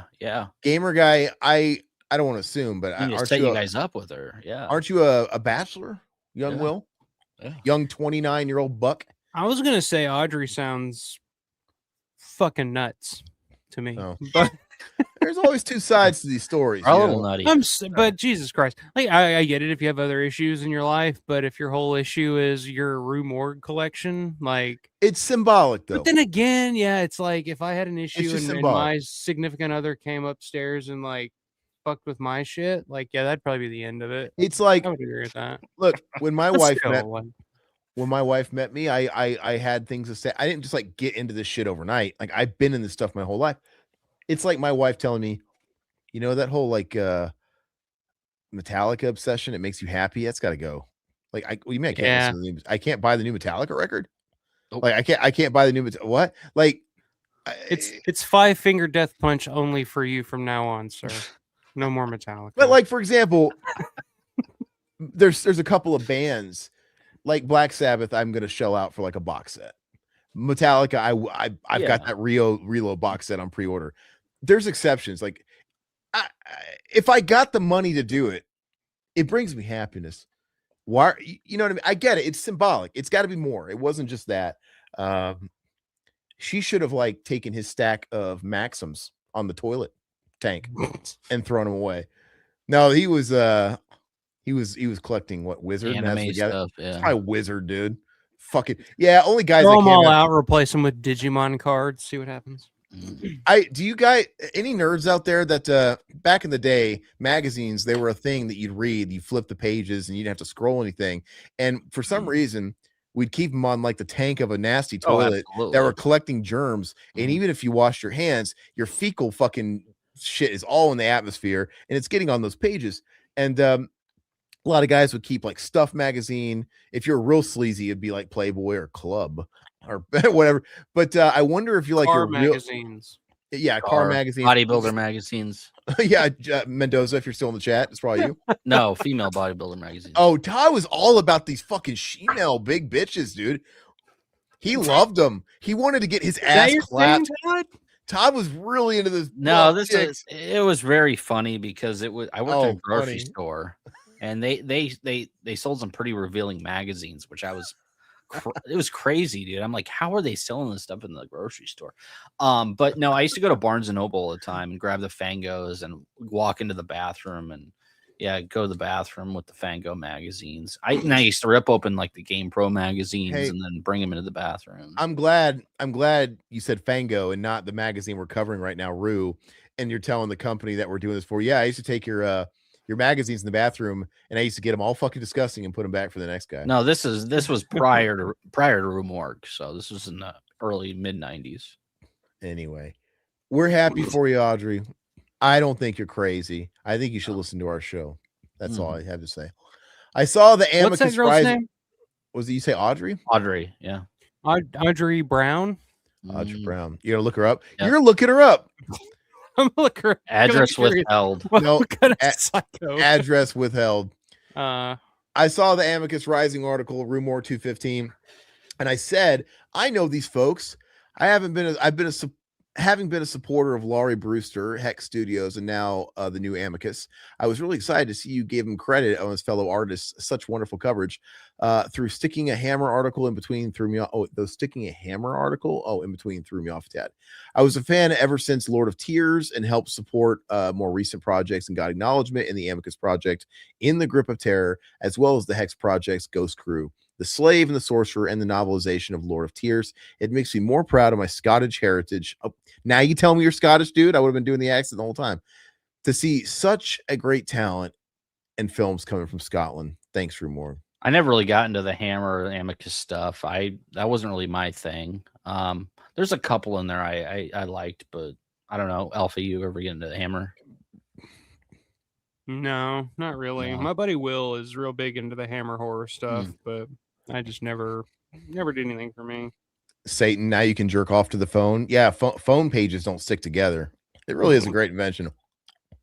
I found that shit in the woods, dude. Everybody found all that stuff in the woods, and I remember like the first one I found in the wood, and the pages were stuck together. Like, what the fuck is going on? This is before that I could produce it, so I didn't know what it was. And I'm like, what's going on with this magazine? I doubt I went home and washed my hands, which is disturbing. So I live with my grandparents, and they live right next to a church, and like we found one underneath the mat, like the walk-in mat of the church. That's funny. We're like, that is messed up, dude. That's so funny. All right. I thoroughly enjoyed your list of literary horror waiting to be made from 214. Let's see. I know you're probably thinking to yourself, oh, great, someone's going to point out that book we missed. So let me be that guy. The book is The Wasp Factory by Ian Banks, and it's pretty disturbing. I read it twice, and both times I could see it as a movie. You also widely chose At the Mountains of Madness, H.P. Lovecraft, though I would say all Lovecraft's works need to be adapted. My favorites are The Temple and The Whisper in Darkness, though it's hard to believe no one has ever adapted The Call of Cthulhu yet. I think it took them so long. Yeah, many. It's just, well, something like Call of Cthulhu, which is a big one. The book is old, and they just didn't have the technology to really do it justice because it's so fantastical. And Cthulhu, now they could, though. Like they could totally do it with what they had. I mean, whether or not it'd be good, I don't know. Response. The Rewind Zone on Rue Morgue TV. I love hearing about these movies from Yaz. She's a master at selling them. I blind bought The Dungeon Master because of her. I even gave Don't Go in the Woods another chance, and now I own that one too. So this is a YouTube comment, and the YouTube comments don't work for me just because I feel like I'm lacking context.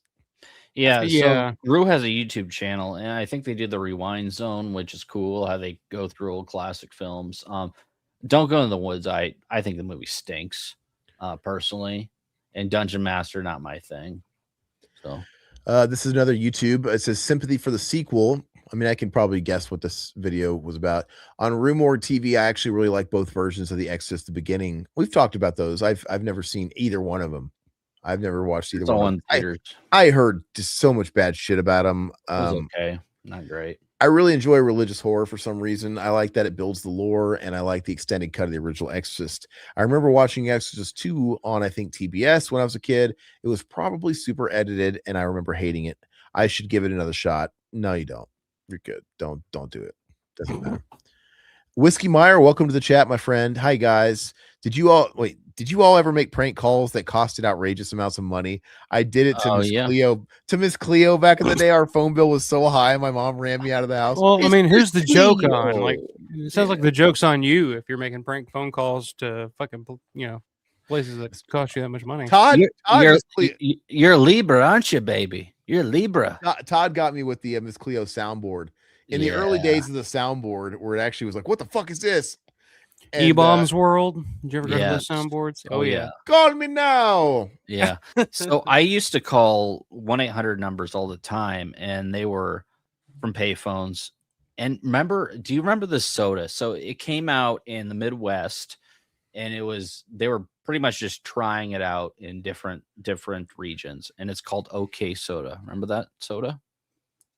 Yeah, I remember it. It was just okay. It was okay, and they had like a little picture of a guy in there, and it tasted like Dr. Pepper and like something else. I was gonna say it tasted like a guy too. But they had like a promotion behind it where you called this like 1-800 number. So we used to call this 1-800 number 1-800 I feel okay is what it was called. Okay. And we used to call that all the time, and we thought it was the coolest thing. Like we would call a 1-800 number, but then we also call like 1-800 I don't know, any porn thing you can think of, and we get those too. But we went to the pay phones just to use those. My brother and I used to prank call escort services. Oh, okay. Because they can't say it's prostitution because you're not paying them to fuck you. You're paying them to hang out with you. That's it. What you guys do after that, we don't fucking know anything about that. And the whole thing was to get my brother to get him to say it. Yeah, I'll be like, okay, yeah, oh, I get it, just to hang out. Can I get a fat one? I like a lot of beef. Like, sir, we can get you somebody that's a little larger, but and it was just so funny trying to break them, and they would never break it, but then And to your somebody who Satan, I said we make prank phone calls now in the middle of Rue Morgue. That'd be great. No, we there was a time where we would do prank calls. Yeah. It was a much more immature version of us. Todd never partook. I wasn't there because I was It was- MIA at the time. It was in the Mac and Zach days. We'd all, and dude, they were so much fun. They were so much fun, and those still exist. You know, one of these days I'd like to compile them all, cherry pick them, find all the videos, and just make a video and put it like on, I don't know, the fucking Patreon. Yeah. not even like on a paywall. Just give it. I don't know if I want it on YouTube in a video like that. I kind of like how they're little Easter eggs, and no one's gonna fucking get mad at us. But it'd be kind of cool to put just for free on the Patreon. But they're so funny. There's one in particular where we prank called this Motel 6 in Alabama. I don't think I've ever laughed so fucking hard in my life, because sometimes people have no sense of humor and they end pretty quick. Some people have sense of humor and they kind of go along with it. It's so fun. Some people want to kill you and they fucking keep answering the phone, and it goes on and on, and it becomes a whole thing. And this I wish I knew where this Motel 6 was. I some of you guys out there who listen to a lot of the old stuff, let me know, because some of you guys are like savants about telling me like which episode this appeared on or whatever. Zach calling the Stanley Hotel is a classic. That's on the Ghost Dad episode. That's at the beginning of the Ghost Dad episode. So fucking hysterical, man. Anyway, but we kind of stopped doing that because one of them went awry, and like, we shouldn't. Yeah. Yeah, it was it ended a friendship, let's say, but because it was a personal one, like, somebody we knew. Anyway, let's move on. Coroners Report. Did we read all the questions? Yeah. All right. Todd's like, yeah, we did, whatever, even if I didn't. He's like trying to fucking move on. We didn't though, did we? We had one left, didn't we? Okay, what's so important? I just wanted to see it. I'm now convinced that Yasmina's reaction to these movies are more entertaining than the actual movies, says Baron von Wankenstein via YouTube. There you go. Correction. We misidentified one of the makeup brands in our Looks That Kill feature in Rue Morgue 215, which we haven't read.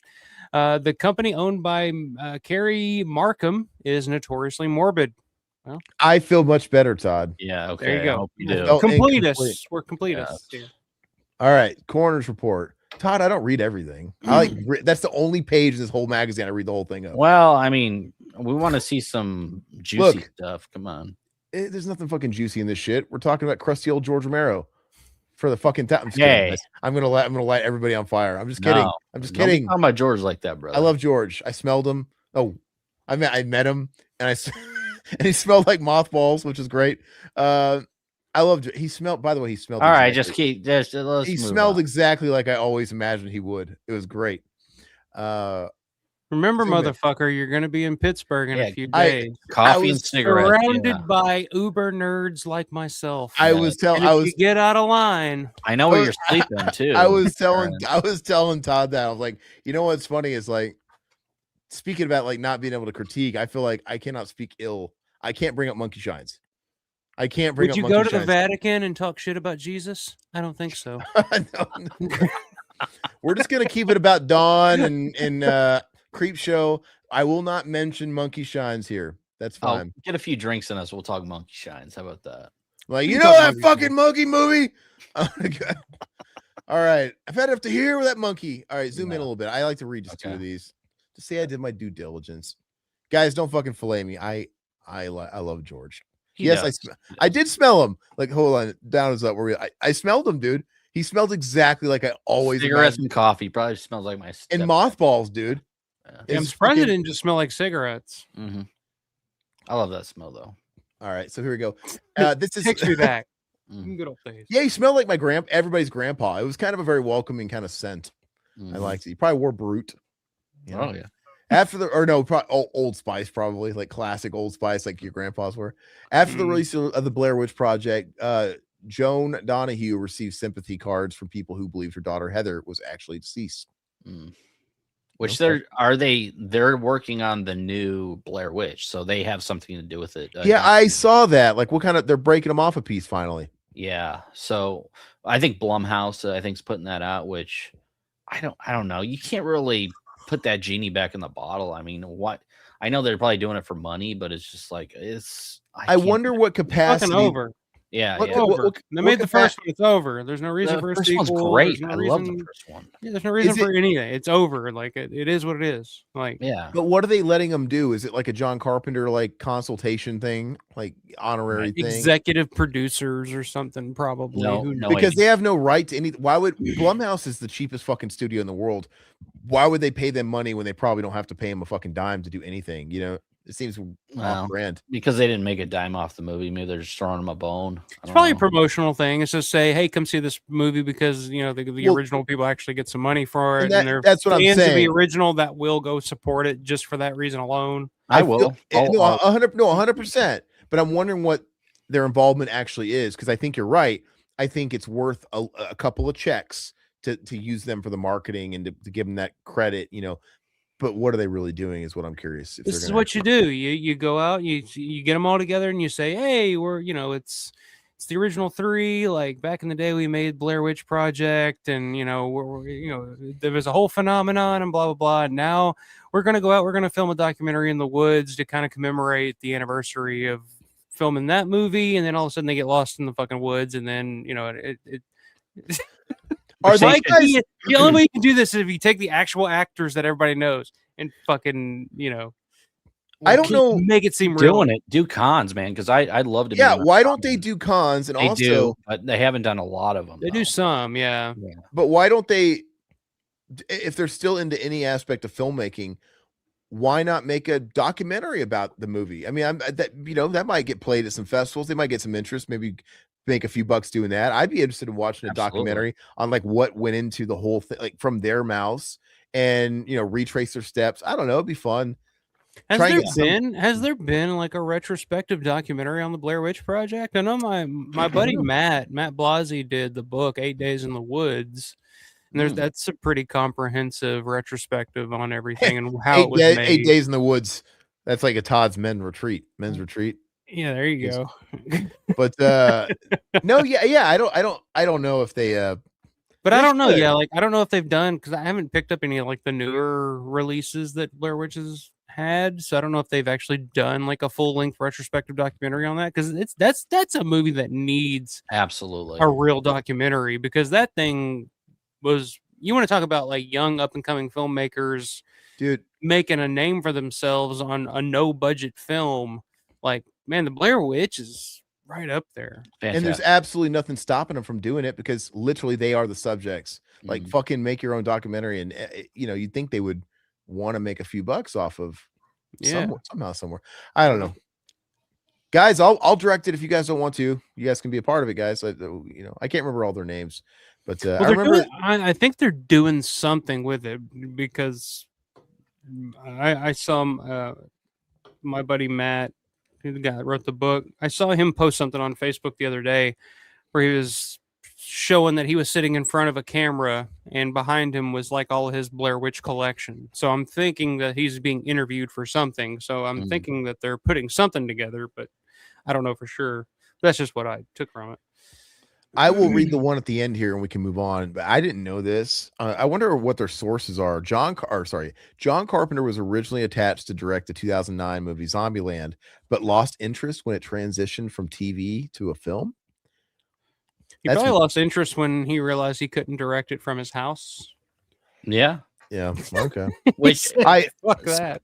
I saw he did that. Like there's like that anthology show where he was like on whatever late show, and he was talking about, I can do it from my house. I like it. I just fucking stream it. Yeah, he directed it from fucking Skype or something like that. Like that's yeah. I mean, he's so jaded to the point where it's like, I've done my work. Just pay me at this point. Whatever. I didn't get to talk about this on Alpha Stream, but I did some research on George, and he was originally tied to the miniseries, which I didn't know. But he didn't like the fact that they kept cutting it down to like 4 hours or 2 hours, and they kept like cutting and cutting. And he's finally like, okay, I'm done with it. But also he was attached to Scream, so he passed on Scream. He actually got offered. Yes, he was the second person. I think the first person was Sam Raimi, and then it was Romero, and then it went Wes Craven. So I found that interesting that George has, I mean, I don't know how a George Romero Scream movie would really do, but yeah, I don't think that was a good fit. I think Wes was probably the right fit for that. But George, during that time period, 95, 96, I mean, that was that period where he was writing. He was involved in everything because he was just writing, trying to get something made. I mean, I did a video on it. Like at one point, he was attached, you know, or not attached to, but he had reached out to see if there was any interest in him writing the screenplay for fucking Freddy versus Jason, which is the most like anti Romero film you could fucking come up with. But at that point, he was just like, "Fuck it, I'll do anything. Like, just I get something made, you know." Yeah. Tony says director of Jason Lives was the choice before Wes. Oh, hey, I just realized something. It's been driving me nuts, but it clicked with your name, Tony Ryder Smith. Are you T. Ryder Smith, aka the trickster? I love a trickster. T. Ryder Smith, right? T. Ryder Smith. Yeah. The T, it was always in a brief. Is T. Ryder? Are you the trickster? That'd be great. Yeah, I mean, he probably knows Eddie Furlong, so he's a friend of mine. He rocks out to fucking Primus. Dunk, dunk, dunk, dunk, dunk, dunk, dunk. Remember that movie? All right. What do we got here? How about the Phantasm real quick for Alpha? Oh, now you're moving us along. I'm trying to move along, and Todd's like, no, wait more. All right. The idea of 79's Phantasm came from a dream director Coscarelli had about being chased down long marble hallways by a chrome sphere. I didn't know that. Yeah. I think I did. I think you know what? I think I heard that from Joe Bob. I think I heard that factoid, but it sounds like it. It sounds like a kid fever dream you would have of just weird. Well, that whole movie is a kid's fever dream. That's why I love it. Like just even the scene where, you know, Michael Baldwin is walking down the street, the main street with the lollipop, and fucking tall man's walking down the other side, and he just stops and turns and just stares at the kid while the ice cream truck is hitting. It's just like, that is like right out of my nightmares when I was a kid. Just the idea of like the guy turning and staring at you from across the street and you don't know why. Like that's straight out of my fucking nightmares when I was a kid, for sure. I wish I could have saw that when I was younger, because I don't appreciate it. Like kind of like Aaron, like I'm sure if I saw it when I was younger, I would love it, dude. But I didn't, man. It used to be one of those movies that I would see, like, you know, creature feature. It was it was in the early days of like 4 years old. I don't ever remember watching it like all the way through, but like the marble hallway shit and that was burned in my brain. Tall man's creepy, absolutely. But Tall Man was burned in my brain. I was late to the game. It was all burned in my brain. I just didn't really grasp any of it. Speaking of Phantasm, we were talking about themes like a month ago, and everybody likes the Phantasm theme. I came across a classical piece that somebody was playing, and I had never heard it before, and I can't remember if it was like a Russian composer, really old though. It was straight up the Phantasm theme. It's like, oh, okay, well, he just pretty much ripped that off, but it was interesting. Like, oh, okay, it's, you know, everything comes from something, but it was really fucking close. But you know, it's probably one of those things that's like not owned by a lot of shit's derivative of other things, especially if it's an older piece. Yeah, you know, I mean, just no rights, you know, there's no one to pay for shit like that. But it was like really close. But anyway, I digress. Eaten Alive by the Alligator Man. That sounds like a good time. What's going on here? Deceased. Oh, he's dead. That's not a good time. I'm sorry. I don't know if these are all deceased people or what. I don't know. Whatever happened to weird naked guy holding? What is that guy? Is he holding like a carriage? What's that guy in the bottom? Rocky from the Rocky Horror Picture Show. I like Rocky Horror Picture Show. I can't do it. I know you don't like musicals, but I do. I love Meatloaf, but I can't do it. Can't fucking do it. Needful Things. This is their merchandise page, which is always American Psycho, dude. Oh, nice. God, makes you think about all that American Psycho. We're not gonna talk about it tonight. We're not gonna talk about it. I got so many ideas. Yeah, me too. What do we got? Some pins here. What are those? Okay, there's obviously Friday Night part. The Talk to Me hand. Remember the Talk, which I like. Talk to Me. I thought it was a good movie. Still haven't seen it. Did you see that, Alpha? Yeah, I couldn't stand it. You didn't like it? Okay. I thought it was awful. Oh, I thought it was better than Obsession. I thought it was better than the other one that we watched. But I had fun with Talk to Me. Undertone, yeah. Okay, so we got a pin. Is that Shelley's death? We got the machete to the face from part 2. Okay, pins, if that's your thing. It's not mine. Let's move on. Here we go. This is it. The man who brought us Monkey Shines. That's a great drawing too. Is that a drawing? Yeah. It's got to be a drawing, dude, or painting. Okay. I don't know. A new book pours through the George Romero's archives and unearths a treasure trove of unproduced and unpublished works, along with some eye-opening discoveries. Okay, this will be very interesting. Let's go ahead and move forward. I love the fact that he's like his mouth. Why is that grinding? That's what I was thinking. What's with the fucking teeth there? Yeah. He's snarling like a zombie. He looks like one of those chihuahuas, or like those little dogs that have the underbite. So they're talking about raising the dead here. Okay. I have all those. Jeff had all those pins. What the hell is that? Cool.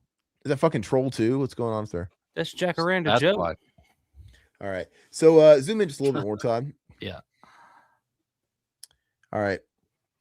Most George Romero fans are familiar with some of the Zombie Maestro's unproduced work, whether it's the epic early drafts of his own Day of the Dead featuring vast zombie armies, or his script for the first Resident Evil movie, see sidebar 16, which we've there's been a lot of talk about that in recent times. Yeah. Hey, really quick, I don't know too much about that, but was it just a cost thing? Like, what happened with the whole Day of the Dead thing, going from more grandiose to, all right, they're all in a fucking bunker, let's keep it contained? Was it just down to budget or what? Yeah, mostly budget. He originally, I mean, his original script would have been huge. Yeah. And of course, George at the time wanted it to be unrated, and to be as, violent and gory as Dawn. But with a budget that size, UFD wasn't gonna, give him that money to make that movie. So he had to keep cutting it back until finally he had to. UFD basically said you can make the version that you got written here for $7 million, but you have to guarantee an R rating, or you have to cut it back and you can have it unrated and you can do whatever you want, but you're only getting $3 million. And George said, all right, well, I want it to be as strong as possible, so I'm just going to keep cutting it back and then just do what I can with the 3. So yeah, and that's why I love him, man. I mean, he's given the fans what they want. It's shitty for him. I mean, that's why he's so iconic. But what Romero buffs may not know is just how much unproduced work he left behind. One man who does know is Adam Charles Hart, a film scholar who spent 2 years working alongside University of Pittsburgh Specialist Collections librarian Ben Rubin to catalog Romero's archives, which amounted to 100 boxes of material. Hart unearthed some astonishing new facts about Romero, including a feature film he shot before Night, comedy projects with titles like Nuns from Outer Space, and correspondence indicating that Dawn of the Dead almost found Undead Life as a blaxploitation film. Wow. I mean, Ken Fourier fits right in, dude. He looks like an old school blaxploitation actor. It wouldn't have been Ken Fourier though. You know really? who because it was originally going to be AIP, American International Pictures, wanted it to be a blaxploitation film starring O.J. Simpson. Oh, hell yeah! OJ would have been great too. Yeah. OJ he had a lot of almost, didn't he? Yeah, that's crazy. Like Ken is so good in it, man. Like he's the best part of Dawn. I mean, best actor in Dawn. Yeah, it worked out for the best. But yeah, they were really pushing for O.J. Simpson because George had just done Juice on the Loose, the documentary, the sports documentary. Yeah. And so after they were like, oh, O.J. Simpson, well, he wants to be an actor. We need to make, and it was going to be an all black cast, and and it was going to be O.J. Simpson as a star. So that'd have been. If there was anybody that had a more iconic forehead than Ken Fourier, it was O.J. Yeah, they both got iconic foreheads, man. Which I love blaxploitation. I mean, I love Pam Grier, I love Fred Williamson, like Thalamus for Sulala. I love all those old blaxploitation films. I don't know if you ever got into those, Alpha, but I like some of them. Yeah. Some of them are cool. I don't mind them, but I don't. I don't think that would have worked for. No, for Jonathan. No, absolutely not. But I do have a appreciation for him, and I do still want to get that box set from Scream Factory, but that's still expensive. So I'm just like waiting for the day when that comes down in price. I would have loved to have heard, Ken Fourier or Fred the Hammer or somebody call one of them zombies a jive turkey. Yeah, that'd be Push 'em awesome, away, you know, dude. out of my way, honky. I mean, it's so great. I can't wait to meet Ken, dude. I've never Yeah. met Ken. And Well, he's been at a couple of cons we've been to. No, he hasn't, dude. Dude, Ken Fourier was at the KC Crypticon where I got bullied.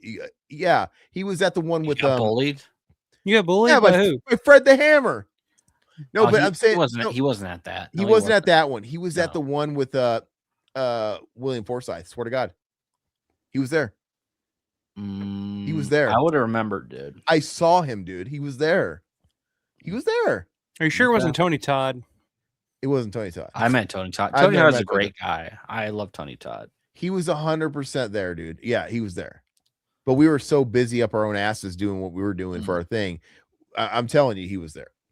Okay. Anyway, because I remember thinking, oh God, because when I see modern day Ken Fourier, he doesn't look like Don Ken Fourier. He looks like Keenan and Kel's dad. Yeah. Because it's like the modern, you know. But anyway, he was there. All right. Hart, who authored Monstrous Forms, moving image horror across media in 19, chronicles his cinematic treasure hunting in a new book, Raising the Dead, the work of George Romero from Oxford University Press.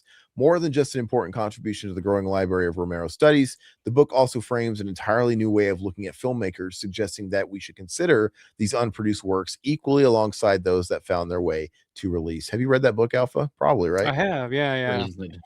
Okay. How was it?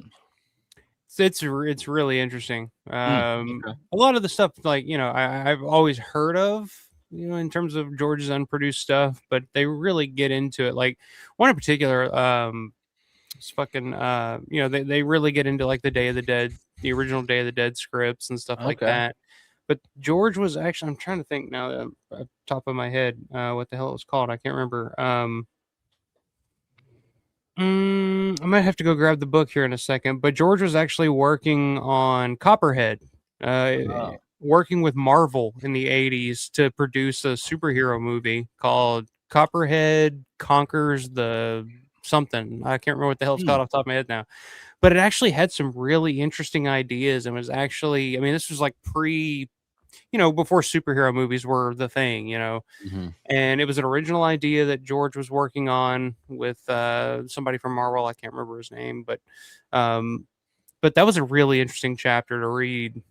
Just hearing about George's take on a superhero movie, which you never think of, you'd never put it together, but it had a very, it was like George's take on a superhero movie with a little bit of the Day of the Dead cynicism that George had in the mid 80s mixed in.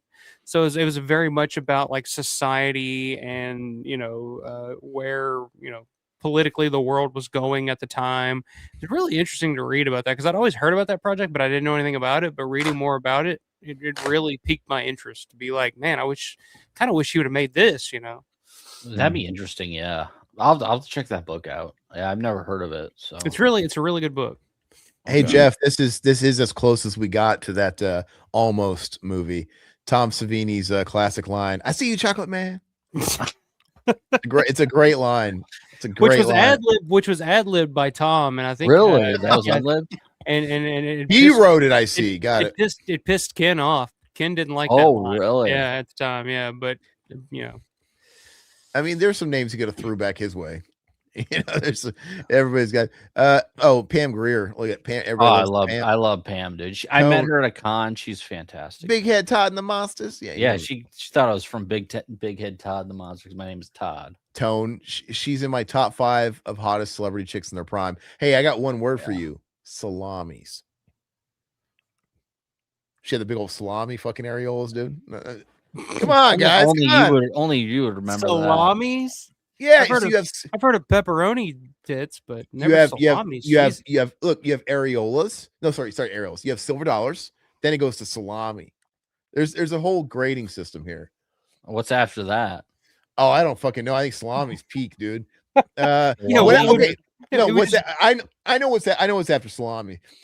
It's whatever is in National Geographic. That's what goes. That's what goes after salami. Where there is no more breast. It's You're all really just, dating yourself there with National Geographic, which I used to look at. that was on your toilet tank. My grandparents' toilet tank, yes. Which I used to spank it to back in the day. Okay, all right, off the rails. All right, where are we at? If he was unable to bring these scripts to the big screen, Hart notes in the book, they still stand on their own as objects worthy of study and consideration. Raising the Dead, in fact, begins with a helpful listing of both Romero's produced and unproduced 63 titles long. Wow, work. The book is divided into 3 major sections. Part 1, The Long Night, delves into Romero's early life and work, leading up to and including Night of the Living Dead. Part 2, Daybreak, looks at the period surrounding sequels Dawn of the Dead and Day of the Dead. And Part 3, Twilight, takes on the last few decades of Romero's life. When the scarcity of features had many convinced that he wasn't working, but in reality, he had found financial success as a Hollywood screenwriter. Raising the Dead, however, doesn't stick to a... Go ahead. Scroll down, please. Okay. Doesn't stick to a strictly chronological account, but instead organizes Romero's work by the themes that appear over and over in his movies.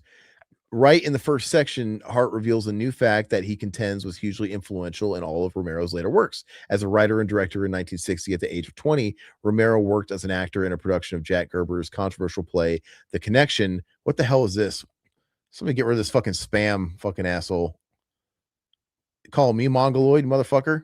Get out of here. It's Twitch. It's like a Twitch asshole. All right. Can we get rid of that fucking guy, dude? There's a couple of them, dude. Oh, God. Are we getting like a spam botted, dude? Is it multiple? What the fuck is going on here? No, it's the fuck is going on here. First of all, is it me or Todd you're talking about? Probably me. I don't care. I'll take it. No, it's like people literally. No, it's like what is it called when they're doing that drive-by? They're not bots. They're like crashing our fucking Twitch. Yeah. Well, you guys have a great. We're not bots. Do I look like what was it, Corky Thatcher, dude? Come on. All right. Well, I don't know what to do. I can't I'll just leave him alone. All right. All right. Let me. Yeah. Can I remove the Twitch? I don't know. No. Would they learn a new word? Mongoloid? No, it's like, you know. No, we can't let them win. I guess I could remove it. I'm gonna remove it. Well, why are we talking about it? We're just giving them what they want. I can't tell them my fucking. All right, yeah, we're gonna get rid of it. Not that the people on YouTube could even see these. You know, only we can see them. I guess if I just ignore them. Yeah. Satan's like, what the fuck? Oh, okay. So sorry. So we're getting bombarded by fucking Twitch. Yeah, is Twitch even a thing anymore? Like I haven't heard of fucking Twitch and. You know what? I had to connect to Twitch because our Facebook's messed up. So. Yeah, look at that. We're gonna win. They're trying to make us stop our stream. All right, keep going. Keep them on. All right, you guys can stay on. We'll catch up with you. I don't give a fuck. Come on, bring it. Yeah, bring it. Bring it. Thanks. You're just giving us action. Yeah, see, here's the thing. We have to go on Twitch to ban him because Darth listens to us on Twitch. Yeah, Darth. And he's getting annoyed by it. So everybody else on YouTube, they can't see it. Keep talking. Yeah, Todd's gonna jump on and ban these fucking guys. So be patient with us, guys. They'll be gone in just a second. I'm gonna keep reading. Yeah, you fucking assholes. Right in the first section, Hart reveals a new fact that he contends was hugely influential in all of Romero's later work as a writer and director. In 1960, at the age of 20, Romero worked as an actor. Oh, we read this. Production of Jack Gerber's controversial play, The Connection, while playing a junkie. Do you mind scrolling up a little bit while you do that, Todd? And I can read a lot while you're doing that. Who overdosed? Yeah, who overdosed live on stage. Hart identifies with the Connection contained structure as especially formative for the young Romero in that its players were confined to a single closed location with an emphasis on the human element reacting to that isolation. But one of the most astonishing revelations in Raising the Dead's first section concerns a feature film called Expostulations. Expostulations. An anthology film written by Romero, Rudy Ritchie, and Richard Ricci. Richard Ricci. Okay, like Christina Ricci. I thought Ricci. Yeah. And directed Yeah, and directed by Romero, although the production died in post. Prostate, whatever that was a collaborative. How do you say it? Expostulations. Expostulations was a collaborative project between Romero and the folks who would go on to form the Latent Image. Hart explains, most of whom would keep working together through Night of the Living Dead and early into the 70s. It was a professional production as they could have conceived at the time. They were paying actors and building sets, and they were shooting on 16 millimeter camera that Romero's uncle bought for them. Cool. Todd, let me know when you're done on your end too. If you can scroll down just a little bit. Sorry. Hold on. So okay, I guess I'll wait for Todd. But so what is the I'm gonna assume Alpha, you're familiar with all this. Yeah, I've always heard of. I've seen that they've actually released one of the segments from Expostulations a couple of years ago. It's basically like an anthology film. It's not horror or anything like that, but it's like an experimental art film that they were trying to make back in the day. Never. I think the big issue was they lost a lot of the sound, so they never were able to finish it. But yeah, they did release like one part of the film a couple of years ago, and it's pretty artsy fartsy. But you know, George more than anything, I think, wanted to be more of like an Ingmar Bergman or, you know, some of the French New Wave directors more so than a horror director. And I can tell by that couple of films after Night. Yeah. Because I mean, before Night, he wanted to do, which I think he's going to talk about here in just a second, but Wine of the Fawn, which is going to be a very Bergman-esque type of film. But they couldn't get the money together to do it because nobody wanted to give them money to make a medieval, love story or whatever, a very Bergman-esque, art film. So instead they decided to make, Night of the Living Dead, which was a much more financially viable horror thing to make, as opposed to, Bergman thing. Todd, are you handling business over there? I'm trying, man. It's like they're I'm trying not to fucking. I'm trying to. Todd's having a rough night, man. Todd's dealing with fucking Mother Nature. He's about to be blown away by a tornado while he's also battling these cocksuckers on Twitch. Yes, it's like, bless his heart. I'm with you. I'm waiting for the damn email to come to me. Oh, what's the process? To sign in. I mean, you have to. Oh, you don't even know the fucking thing? No, I did, but you still need an email confirmation. Oh yeah, it's annoying. That's stupid. Fuck. Does it go to you or me? It always went to me. Yeah, I have it, dude. Oh, give it to me. Yeah, that's what they all say, right? You say it at that men's retreat of yours. Here, I'm sending it to you right now. On what? Messenger. You cheeky bastards. Sorry, guys. Disrupt my show. Son of a bitch. All right. God dang it. Oh my God. Fuck. Shit. Guys. Phone number ending in 5. Yeah, it's mine, dude. I got it. I'm sending it. There it is. All right. Cheeky baby. Oh, you don't suck cock anymore? That's too bad. Todd's got a big one for you. We ever meet you? Why don't you guys come down to Living Dead Weekend? Yeah, we'll show you a real cock. Yeah, you guys want to suck some mongoloid dick? It's the place to be. Hey, I imagine they're all hung. Oh, probably.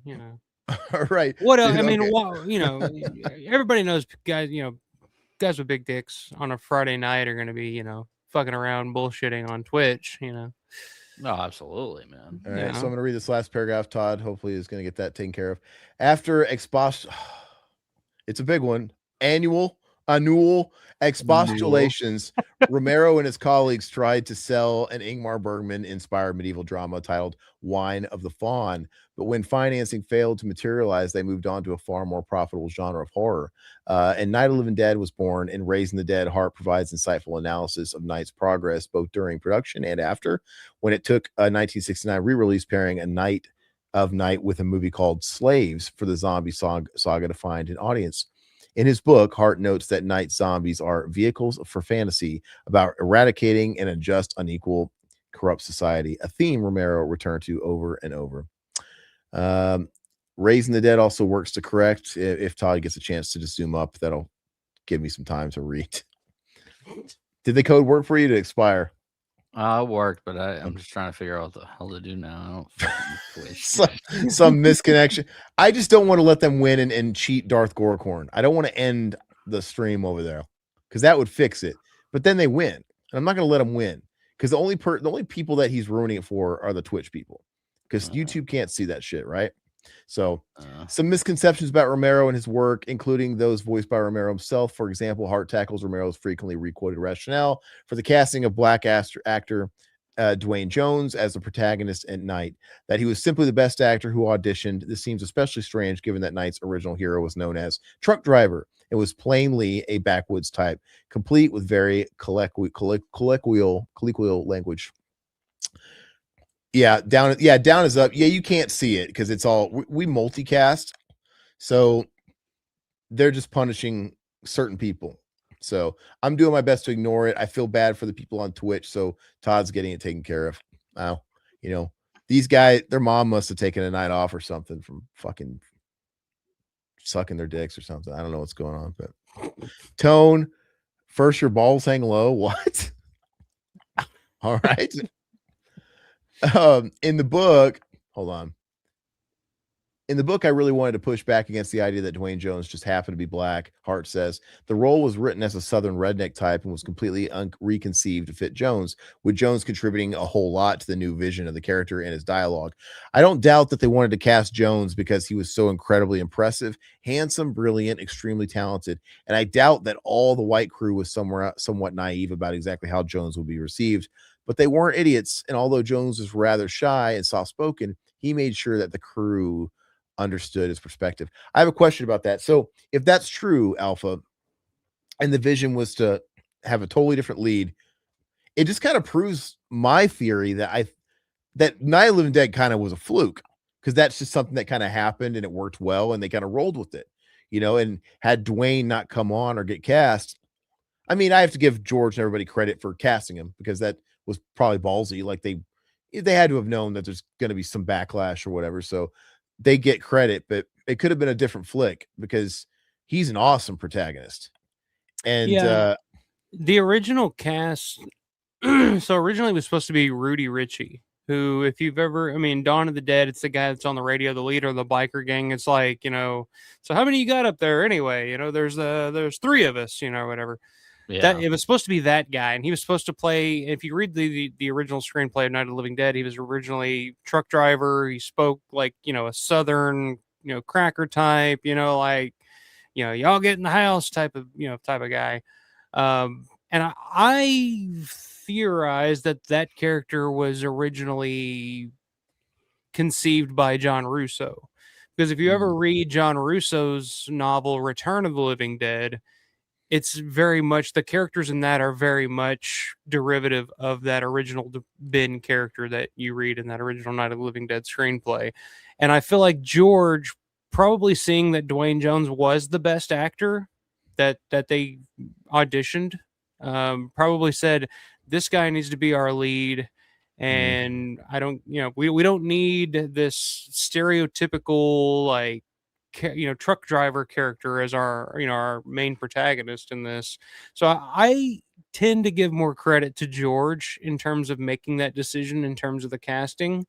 And I feel like if it would have been up to Russo would have preferred to have, because even if you watch some of Russo's later films like Midnight and some of those, like his characters, he has a thing for like backwoods rednecks. Like he's just fascinated by but not in like a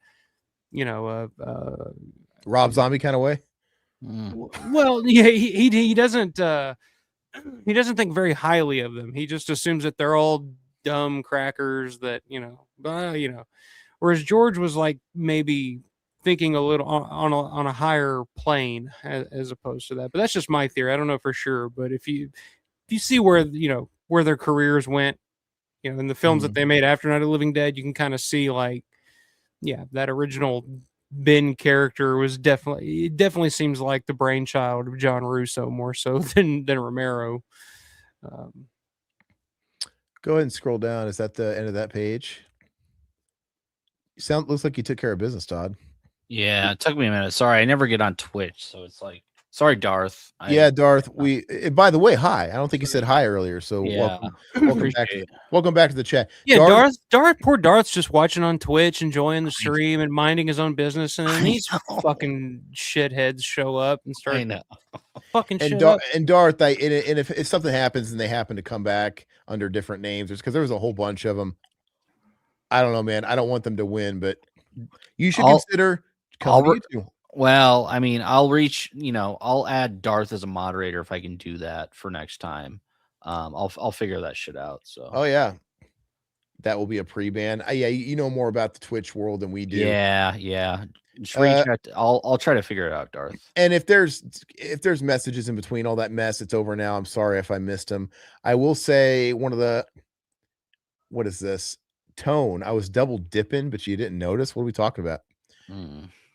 Follow a month to chat. What nonsense is this? I don't even know what you're talking about. Explain yourself. Double dipping. Robert, Mike, why is it that Tom Savini seems to hate the original people who worked on Night of the Living Dead? He made comments like that on a live stream of Children of the Living Dead. Well, I understand why he hates fucking anybody. It was children, as he was talking about, right? I mean, Russo. Did he talk about Russo at all? Oh yeah. He shit all over Russo. He pretty much said that if Russo is claiming something, it's probably bullshit, and you should probably ignore it. Which Russo is going to be at LDW too. Oh yeah, he'll be there. If there's a table available, John Russo will be there. I want to talk to Russo, dude. Oh, he's a super nice guy. I've met her. He's a cool fucking guy. But yeah, Savini, I actually just finished reading it's from like 97. It was like a long form interview that somebody did for this magazine called Wizard of Gore, and it's all about Tom Savini. And he talks about his experience working on Night 90, and he alludes to somebody specifically associated with the original Night of the Living Dead really coming in and fucking with his vision and fucking with him every step of the way throughout that film, which made it a miserable experience for him making that film. And I'm pretty sure if you connect the dots, it's John Russo kind of. Oh, it's got to be, because he put out the book too, the night. Because from what he insinuated, Russo was kind of pissed off that George chose Savini to direct the remake and not John Russo. And so Russo, being an executive producer or whatever the hell he was on that movie, was kind of telling Tom what to do every step of the way. Like Tom, for example, in Night 90, Tom did not want Paul McCullough doing the soundtrack, doing the score for Night 90. He hated it. He thought it sounded like shit, which I agree. I hate that score. I actually like it. I can't stand that score, but Tom didn't want it. Tom wanted this other guy. He had a whole idea of what he wanted for a score, but he said, this other guy overrode his opinion and brought in Paul McCullough, who Paul McCullough was a friend of John Russo and had worked with Russo on a lot of Russo's films previously. And so we get the score that we got, which some people like.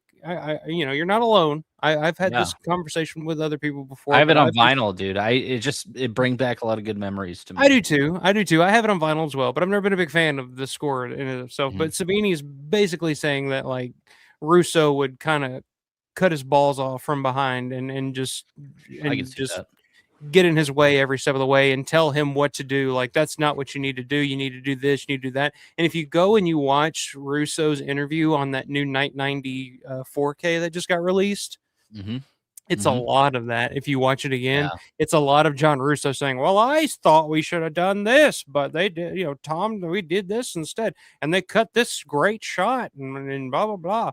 And it's Russo saying, like, I told them we should have done this and they didn't do this, and that's why it wasn't a success. And it's just like, okay, it's all starting to kind of come together. So yeah, people were fucking with Tom because George wasn't on set for Night 90. If George would have been there the whole time and kind of had Tom's back, it would have been a different experience. But George was there for like the first couple of days and the last couple of days, and then it was all Tom dealing with everybody else. So. But for being Tom's first directorial debut, right? His first film. I love that film. I think it's like, God, dude. I go back all the time, dude. Yeah, it really holds up, and I think it's really aged well. I think people appreciate it more and more over the years. Like I said, that was my introduction to Romero and the zombie genre in general. Like I'll always have a special place in my heart for Night 90.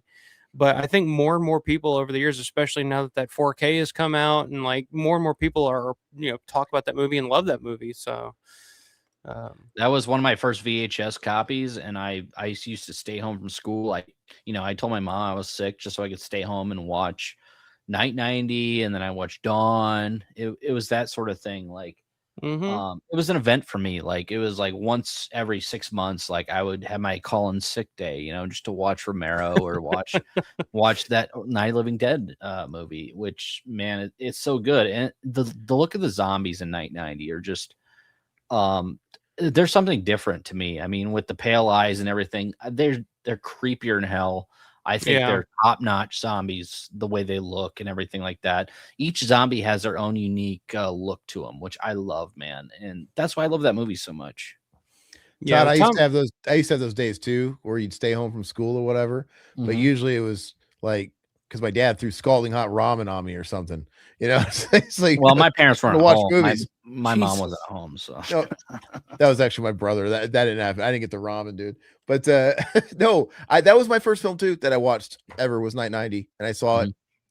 I don't remember what network I saw it on or what it was, but yeah, I'm always gonna have an affinity for it as well. I didn't like that new version they put out in the 4K with the weird transition from black to white to color. I didn't like shit that did not either. work. Yeah, I didn't think that worked very my well. thing. No, but the 4K itself I thought looked great. Wow, I called in to watch Pee-wee. What the fuck is everybody talking about now? He called into a school to watch Pee-wee, man. Oh, I got it. Pee-wee's Playhouse. I was huge. I was a huge Pee-wee's Playhouse guy. You know what? Now that you can see more of my backdrop up there, I'll put my cherry and my Pee-wee up there if you guys want. Yeah, I've got the shit, dude. I loved it, and I love that Pee-wee's Playhouse Christmas special. I watch that every Christmas, man. I love it so much. All right. I totally get it, Robert. Yeah. You used to go I didn't know that about about you, Robert. I didn't know that. No, I had no idea. Yeah. Couldn't have guessed. All right. One of Hart's more startling discoveries was the correspondence indicating that Dawn of the Dead almost wound up as a blaxploitation film produced by American International Pictures, as Alpha pointed out. When asked of how this could have come about, Hart recounts a rough timeline he was able to put together. In 73, possibly early 74, Romero writes a detailed but unfinished treatment of Dawn of the Dead, set in the mall that is wild. Seriously, there are zombies with guns and an elaborate human meat delivery structure. And one-eyed telepath. AIP shows interest in producing it if he makes it into an all-black cast, possibly with a famous athlete lead. And Romero starts to rethink the story to accommodate not just one. Todd, I'm not done. Oh, I'm sorry. You keep moving. Not just one athlete, but several. Oh God, they're gonna have like a bunch of Wilt Chamberlain. Yeah. Possibly. Fred the Hammer. I think Franco Harris was one that was tossed around. His idea was that they probably couldn't get somebody famous enough to be okay. Is this actually continuing, or is this like a different article? Yeah, it's a different article. It's a different one. What is that? Twilight Hour. This is about Twilight of the Dead. That's what I'm really interested in. So, sorry, dude, Satan, you might be right. I watched so much stuff on USA Up All Night. Yeah, that and Joe Bob. Yeah, Monster Vision. I don't know what the deal was with the Gilbert Gottfried and the Rhonda Shear. Like, did they just like alternate? Was it every other week or no? Seriously, what an alternate! What a way to alternate. You get Rhonda Shear one week, and it's like, hey, and it's like, you know what? I'm Gilbert Gottfried, and this is I love Gilbert Gottfried. He's so funny. I love Gilbert too, but goddamn, like going one week from Rhonda Shear to Gilbert Gottfried, it's like what a Rhonda's in a 90, and then Gilbert. Yeah, help me, Rhonda. Yeah, that's so funny. Who wants to see my tits? You know what I think it was? I think they had USA Up All Night on a couple nights a week, and I think they literally just hosted one like Friday, Saturday. I think that's what it was. What a weird model, though. Let's have the same show a couple times a week, different hosts. So odd. Which Rhonda's doing a show on Roku now, which is cool to see her back in the back and doing stuff because I always liked. She Rhonda. still looks okay. Yeah. She kept my dick up all night. That's for sure. All right. She's at we got a small con here in Phoenix, the one I was sharing with you. I think she's coming to that one too. Yeah, she's nice. She seems really cool. If only we could get a Ouija board and talk to Gilbert, dude. I miss Gilbert every Oh day. God, he's so funny. Have you dude. guys seen that documentary, the Gilbert documentary? No. Oh, huh? That's really interesting because it's like really Gilbert, like as a guy, and you see his, the family man, the husband, and it's that's weird. Yeah, he had a it's real voice, and oh yeah, I mean it's really touching and kind of sad actually because he really, but it's so funny. It's like one of those things that you would show somebody who would like probably hate Gilbert's comedy because Gilbert was very un-PC, dirty, crash. Oh yeah. Crass, Some of my favorite Gilbert bits was his Howard Stern sitting in on the news and just saying the most outrageous and offensive shit you could possibly think of. And his back and forth like Artie on some of his old podcasts. Love but then Artie. you watch the documentary and he's just like the shy, like just awkward guy who loves his family and goes on the road. It's such a good documentary. It was on YouTube for a while. I don't know if it's still on there or not, but it was a really interesting documentary to watch. It's an interesting thing when comedians, they develop a character and they get lost in that character where their whole professional persona is that character. Gilbert's the best example of that because like literally people are shocked when they realize, oh, he doesn't sound like Razor Blade. Look, when he gets hired to play a parrot in Aladdin, it's as the character. It's like the Dice Man. It's like if they get the Dice he's in Man. Ford Fairlane, which was he was so funny in that. Ford Fairlane, he was great. But I'm saying like if they called up Andrew Dice Clay back in his heyday to voice a Disney cartoon, they want the Dice Man. Yeah, absolutely. It's got to be the Dice Man. And Paul Rubin, I still have not watched that Paul Rubens documentary on HBO. I really want to. I haven't watched it either. It's supposed to be good, but he's the same way. Apparently he was really, and he is, if you've ever seen him talk, he's real shy and kind of reserved in his normal life. And he would just adopt the Pee-wee. He wasn't that shy. Yeah, I know. No, not that shy. He wasn't that shy. Everybody saw yeah, it's Pee-wee.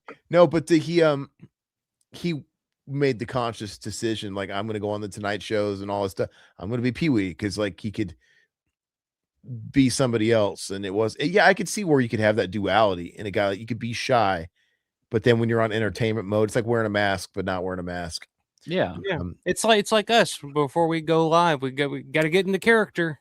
We go, Yeah, I literally according to Undertone, we just say, all right, guys, let's get into character now. Let's get into character. Yeah. Let's be goofy. Yeah, okay. Todd likes to pretend he's macho. He pulls the fucking hog out of his mouth and turns his hat backwards. Like, all right, come on, guys. Look, he's like, I gotta look like an all-American grease monkey. Let me turn it behind my back. No, that's right. Anyway, no, it's all good and fun. I loved Gilbert Gottfried's podcast, dude. Gilbert's podcast is so great. Yeah. And with the Frank Santo Padre, I used to listen to that all the time. Yeah, I love it. And I love that all he wanted to talk about was like these old fucking movies that nobody Universal anymore. Yeah, and Howard Stern used to give him shit too. Like nobody, like your references are so old.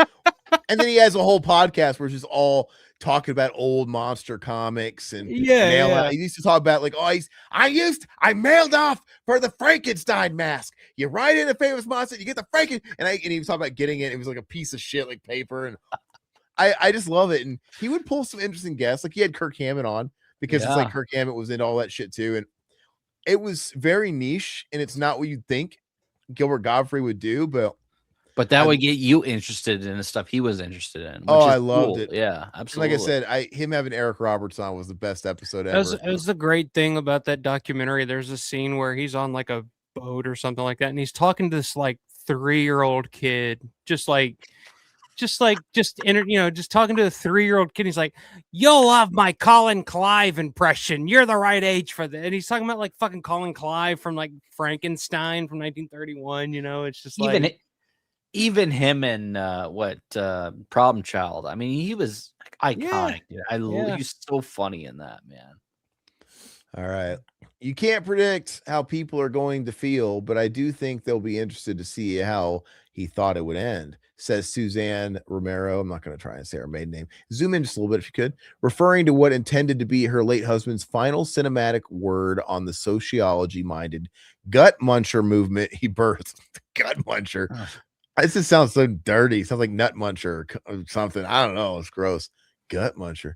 He never thought about ends. He always looked forward, and it's risky because he's not around. But I think Twilight of the Dead should be his final stamp of the dead. Based on a script that George Romero was noodling with alongside writer Paolo Zelati up until he received his lung cancer diagnosis. The upcoming film, now in pre-production, required a team of careful hands to get it into screen-ready shape. His wife Romero encouraged Zelati to finish the screenplay alongside Joe Netter and Robert L. Lucas while giving her own well-measured notes. I'm not George Romero, she declares with a good-natured obviousness. I'm still learning about his career every single day. Of course, I've seen all his films, but mostly he was my husband, the guy who could never find the mayonnaise. Oh, hold up. The mayonnaise. I guess we can all relate to that. Yeah, absolutely. My wife says I got man eyes, dude. It pissed her off so much. All right, so he couldn't find the mayonnaise too. He is human. Where am I at? I lost myself. But I can instinctively feel what I think he would say. That's a weird. Before we get further, Alpha, what's your thoughts on all this? So she's sort of taking liberties a little bit. I mean, I get it. She knew him well, but like, how authentic does this product feel like to you that's coming out?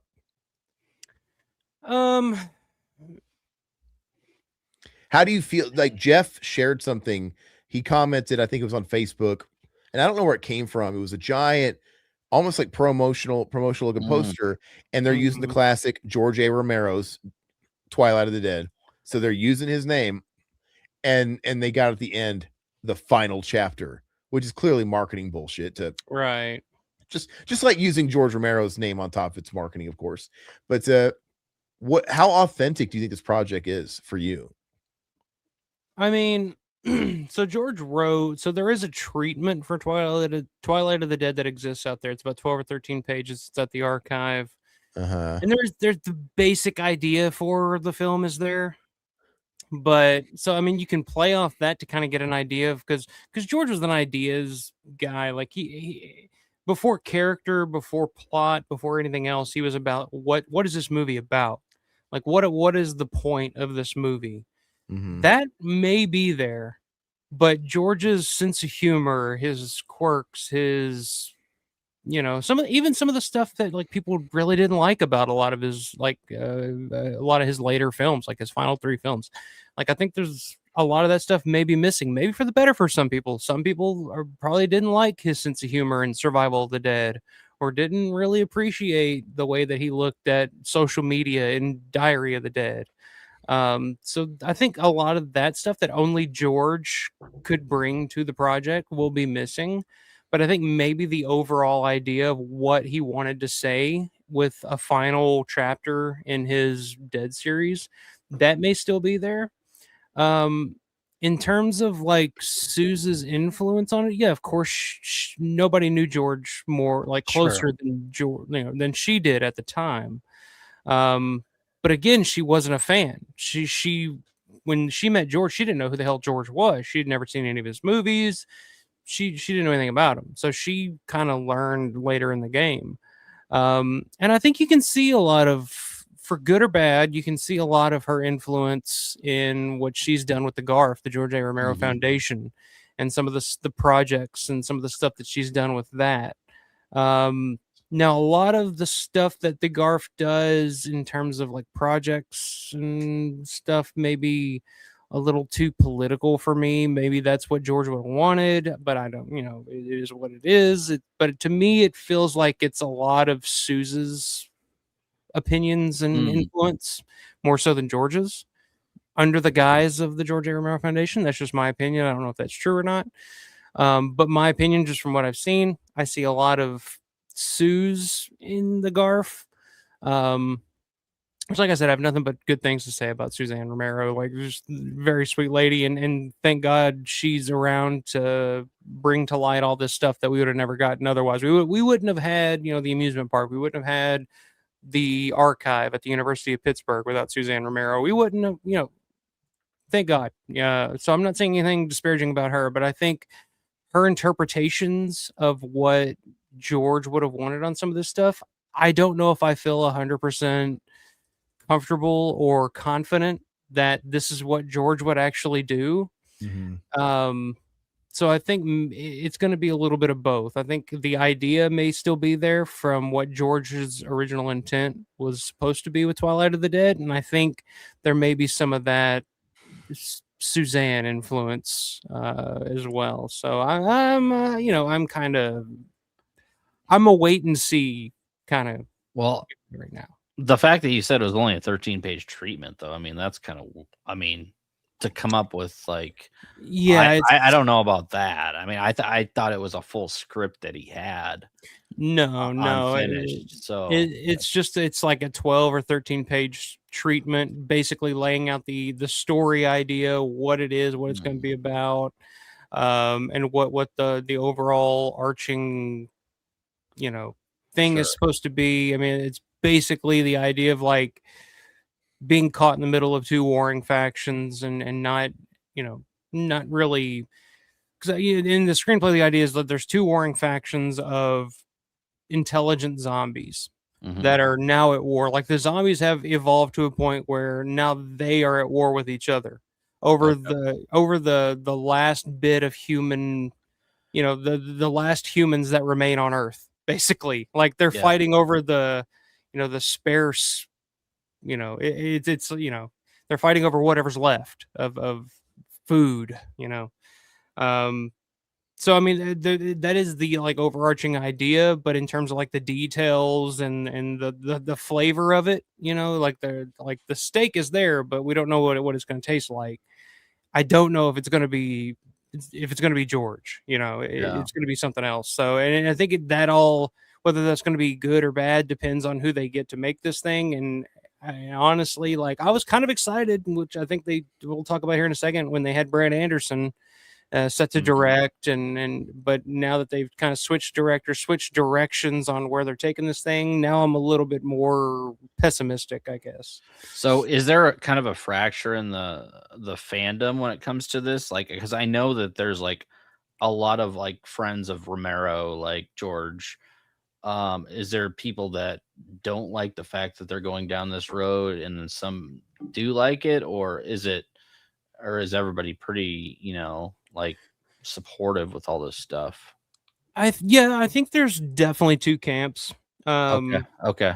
I'm not saying anybody's in a camp. I'm just curious about it. I don't know. Well, I just did a video on my channel where we talked about Twilight of the Dead, and it was a very popular video, one of my most popular videos to date, and tons of comments in the comments section, and it's really like back and forth. Like some people are just excited that there's something else with George's name on it that's going to be coming out that they're working on, and it's a way to keep George's name out there. Oh, it's a new George project. That's awesome. Like he's been dead for almost a decade at this point, and he's still getting shit made.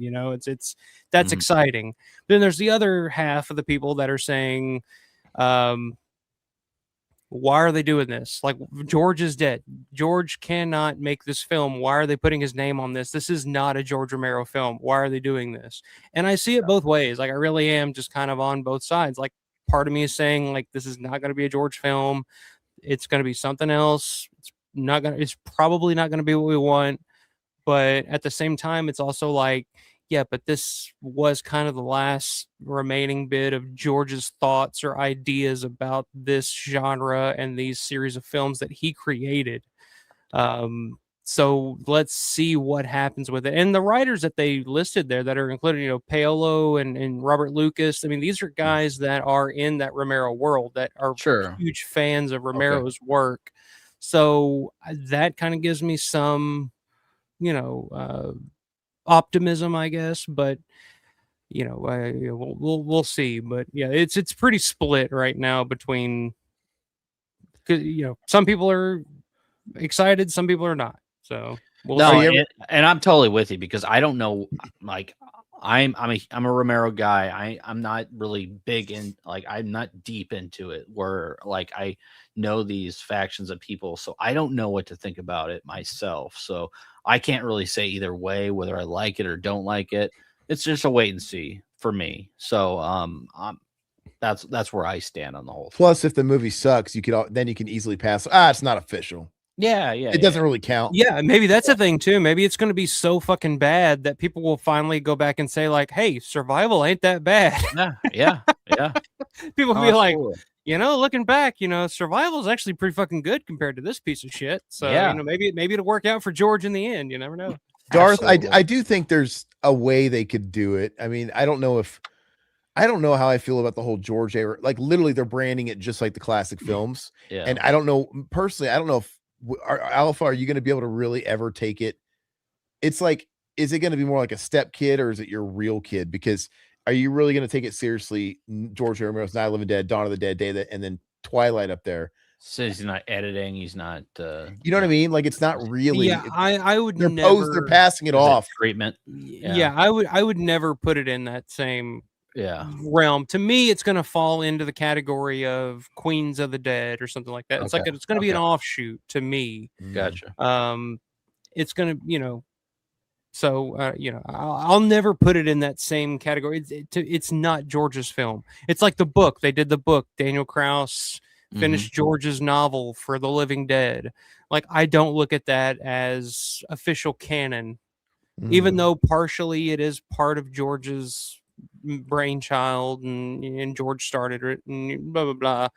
It's still, to me, like I don't see it as, oh, this is a novel by George Romero. It's a novel that George started and then was mostly finished by Daniel Krauss. So it's not the same. This stuff's great. Like I love getting into Alpha's world about this stuff because I'm not like that deep into it. I find this stuff fascinating. That's why I can't wait to go to Living Dead weekend next week, dude. I am so pumped because I can ask these questions because I'm coming in as not an outsider, but just somebody that's not in like the world of like all these people. So it's going to be a lot of fun. Yeah. Robert likes survival. Yeah, Robert's a survival guy. Okay. He's the one. That's good. A project like this makes me almost feel like George is still around. That's why I'm excited about it. So you're on that side of the fence. Okay. Yeah. It's cool that people are on both sides. I just feel, I feel like Darth is kind of on the money where there's a perfect way they could sell this to where you could have both. It's like, we understand it's a homage, but it's still the last thing George worked on. But I think, I don't know if they're completely throwing it into the, hey, this is a authentic George product. It goes right up there for the marketing. Maybe you could say it's not nefarious. Even maybe it's just like, hey, this is how people are going to see it. We need to market it like this so we can get it out there. I'll say this, like I would be so fine. Like I am not a fan. Like nothing turns me off to a movie more so than just like blatant fan service. But as a Romero fan, if they made Twilight of the Dead, and of course, like I said, it's basically two warring factions of zombies. If they did a faction of zombies led by Big Daddy and a faction of zombies led by Bub, and just made the whole movie like you bring back, you go back to the Monroeville Mall for a scene, you go back to the fucking mines for a scene. Fuck it. Give me all the fan service in the world. That's the only way that I'm just gonna love this movie. I'll totally just fucking nerd out over that shit. Yeah. Because you mentioned it. Does Big Daddy have a role in this fucking film? I know you were teasing your thumb, but that could just been the bait. In the original treatment that George wrote, one of the legions of zombies is led by Big Daddy. So he brings back Big Daddy for this role. I don't know if that's the road that they're going down. I don't think so. I feel like we may have heard about that, but in George's original vision, are they talking? Are the zombies like to the point where they're talking now?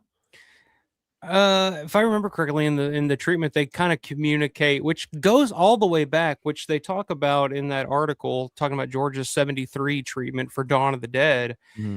Going all the way back to that original treatment of Dawn of the Dead, George always kind of had this idea in his mind where the zombies eventually start communicating with each other non-verbally. It's more like telepathic. They're more like, they can communicate that way, which you kind of see that by the time George gets to the Land of the Dead, where Big Daddy's like commanding this legion of zombies by just grunting and groaning. Which I'm fine with. That. I liked it in the Bone Temple. I don't know if you saw the Bone Temple 20 years later. I thought it was good, man. I really enjoyed it. The last one sucked, I thought, the 28 years later, but the Bone Temple. I still haven't seen Bone Temple yet, but if that's kind of what they do. Yeah, that's pretty much what like George's idea from the beginning, going all the way back to 73, that original Dawn of the Dead. Like the zombies were evolved to a point. It was much more like the Omega Man or something like that, where they I love that movie. they're able to communicate and plan and set traps and shit like that, you know. So I think it's probably more in that direction, more so than, you know, Dawn, the original Dawn or something like that. Okay. Yeah. They all talk like Amy from Congo. Amy, they got that like device. There you go. The bub actor's still around. Get him back. Give him some work. Howard Sherman is still around. Hell yeah. Wouldn't Bub be like extra rotted away though? Because he's a lot older than like Big Daddy. Big Daddy's going to be at Living Dead weekend. Not I shocking. saw. Oh yeah. Get your money. Get your wallet out. Is he gonna be wearing the prosthetic, dude? Whenever I've seen him at cons, he's like in the jumpsuit. I will say this about Eugene, man. Like, he does fucking charge and sell your ass on as much as possible, but he comes in full costume. Like, he's got the jumpsuit, he's got the contacts in all weekend. He does the fucking, you know, you'll hear him. Like, he's in fucking character. You're getting your money's worth. That's perfect. That's all you can ask for. Yeah. So, and most guys will only dress up for the VIP stuff, the photo shoots. He's like, no, I'm gonna sit here at the table and Cool. He's cool, Big man. Daddy all weekend long. So Okay. Hey, if it cashes the checks, man. I don't blame him. Yeah. all right. You'll pay for it. It's a hard life. The only guy I've ever met at a con who charges tax. That's hilarious. Yeah. He says it's $90 if you want an autograph and a photo. It's $90 plus tax, and he will charge you plus tax. And if you, there's He a lot of ain't paying that shit. No. All right, so go. I mean, it was like his only. What else did he do? That's like literally his income now, right? Eugene. That's it, Yeah. I'm sure. Yeah. Does he have like a day job, or is he sure, or does he make enough doing a couple of these a year? I wonder. I mean, he's an actor up in Canada. I think he's done some like soap operas and shit up there. But yeah, for the most part, I mean, he's Big Daddy, and he used to have a singing career too. So, Jeff, did you see the new photo ops for the motorcycle gang? A lot of those photo ops were incredible. Wow. Yeah, the photo ops are going to look awesome, dude. I don't know if you saw Blade, is that Savini included? Yeah, Savini. Yeah, Savini. I know Savini does a solo one with the actual motorcycle from Dawn of the Dead. Yes, they actually have cool. the actual motorcycle. The bank. Yeah, the bank. Yeah, I got to do the bank. Crazy, dude. Yeah, Aaron, you have to see these. The guy that put these on, man, it looks incredible. That's the thing about the photo ops at Living Dead Weekend. I got to give them credit. Like you go to a horror hound or something like that. You're paying $120 for a photo op. You're standing in front of a curtain and you get a quick picture with whoever, and they shuffle you off. They've recreated like entire sets for these photo ops. Like Kip, the guy who really does a lot of this stuff for Living Dead Weekend, is the fucking man. Like, they bust their ass year long to like make this shit happen. And the bank, like, I was looking at it like side by side, the bank from the movie and the bank that he recreated, and it's pretty fucking spot on. Yep. Like, yeah. Have they ever at Living Dead Weekend ever gotten Goblin to come down? They haven't. I think they've tried. And I know Goblin has visited the mall. Claudio Simonetti has visited the mall here fairly recently while they were on one of the recent tours. But they've never gotten Goblin though. The Dave Mustaine of Goblin. He's like but that'd be incredible if they can like actually like perform in the mall, dude. Because they're obtainable. I just didn't. Like I said, there's been other people that have gotten them for similar events, and I just don't know why that would have been so fucking cool if they would have got him for this last blowout at least. Yeah, I mean they've tried to do similar stuff. Like back in October, they had it signed. She had to back out last minute, but they got Stacy Q that was going to show up and perform at the VIP party for Return of the Living Dead. You know, she does the tonight. Oh yeah, love till we die. Yeah. She was going to play the after party for that, and then back in 2020, before COVID shut it down, they actually had fucking Sputsy Sparacino that was going to show up and perform at the VIP party. That they do the the fucking Day of the Dead soundtrack, the during the credits at the end, the Oh, yeah. holding you. I thought you were gonna say Spuds McKenzie, the dog.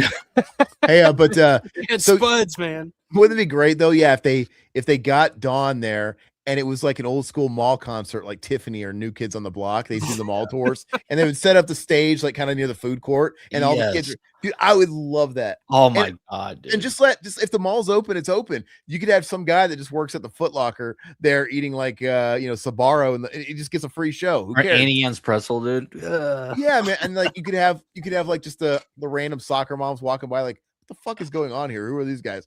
I would love that, dude. I would love to hear the Dawn theme and shit like that in the middle of, yeah. Yeah. Oh Jesus. Or in a parking lot. Do it if you don't want to disturb people. Do it like a tailgate in the parking lot. Set up a stage back. Yeah. Awesome. The roof. Oh, the roof, like the Beatles. Hell yeah, dude. that would be amazing. I did it all for you, Claudio. Jump it off. Yeah. No, I just don't. It's too bad. You get me all horned up there, Alpha. Sorry. Hey, zoom back in. I think I've got he's the fluffer of a zoom in a little bit more. Okay. It's down. It's the last paragraph in the first column. One of the things she urged to the team was to tease out her husband's sense of hope, which animates his work, even though when it grapples with the darkest impulses of the human animal. George always closed his laptop after finishing a script and said, "I love it. It's the best thing I ever wrote." Did he really say that with Survival? Probably. I mean, George loves Survival. Wow. Okay. Yeah, he was very disappointed people didn't get it. So did he say that with Monkey Shines? Probably not. I'm lying to his. Well, he wasn't married to her at the time. Survival's better than Monkey Shines, in my opinion. It's easier to get through. I think Survival's not good, but it's harmless. Like I could watch it. You know, I like Diary, so yeah, it's not that I hate all of his newer stuff. Then when you see it on film, it's completely different from what he did when he shut the laptop originally. She explains, emphasizing that with Twilight of the Dead, George never got to that crucial reworking phase. I did think Twilight was ridiculously bleak. He always started off with humanity is terrible and can't handle anything good. And then inch by inch, he would give us a little hope. His wife is staying tight-lipped about the beats of that script, but assures us that it's classic Romero in that it vibrates with. It can't be classic Romero because it wasn't a script. Like, this is where it's like a little weird for me. Yeah, but they keep saying that there's a script, but they adapted a 13-page treatment, which, it might have been an outline at best. It's classic Romero in that it vibrates with eerie prescience about the brink that humankind and global society has been trending towards. In Twilight, the zombies are behaving like the humans do, she says. It's almost innate that we have we and they and them and us. It's in our DNA. We struggle with it, and the zombies struggle with it. I think that's tribalism is our ultimate human struggle. To bring that sensibility to screen is Brad Anderson, the mastermind behind visually shocking and thematically sobering films such as The Machinist and the cult classic Session 9, which obviously he's not part of anymore. Which is sad because I do really like him as a director. I think he would have been really, really good.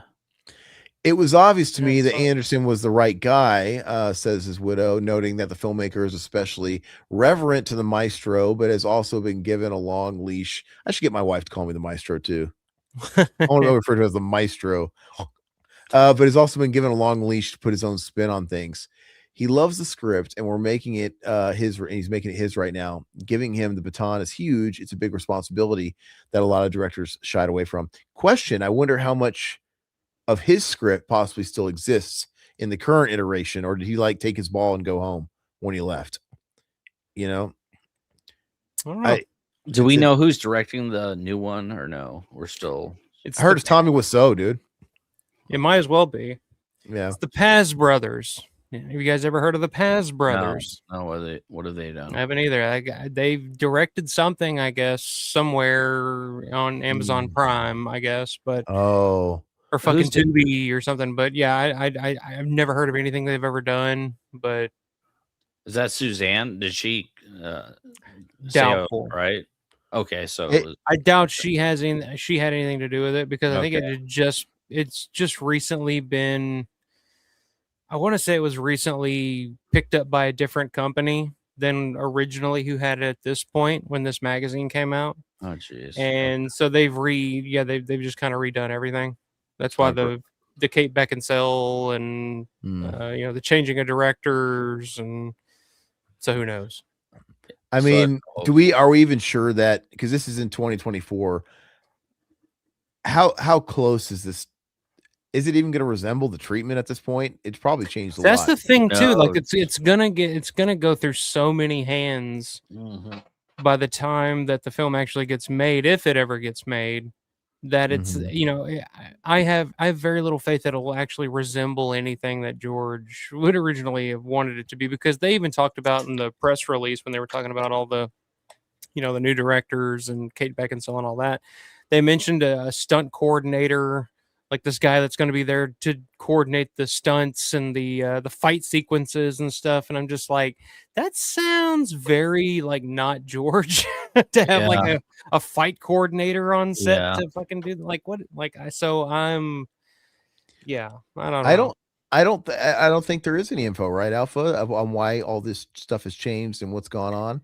Probably, I mean, it comes down to money. Probably, they probably Okay. couldn't raise the money that they wanted to without having to sell the rights to another company. Because I think the company that actually has the distribution rights now is the same company that put out one of my favorite horror films that I've seen in the past few years, Strange Darling. It's the same I haven't company seen that put that out. So I mean, just selling the rights to a different company for distribution and all that, they probably had the ability to change whatever they wanted, and I guess they wanted to go with different director, different star. And who knows? They couldn't get Leguizamo to come back. Like Unfortunately, Cholo. Darth, but is it really tribalistic in a bad way if it's about not running out of food? Like, is it tribalism or is it survivalism? Is that what you mean? yeah. I mean, I get that. Yeah, let's just put Seinfeld in that movie. That'd be good. It'd be better than the Pop-Tart movie.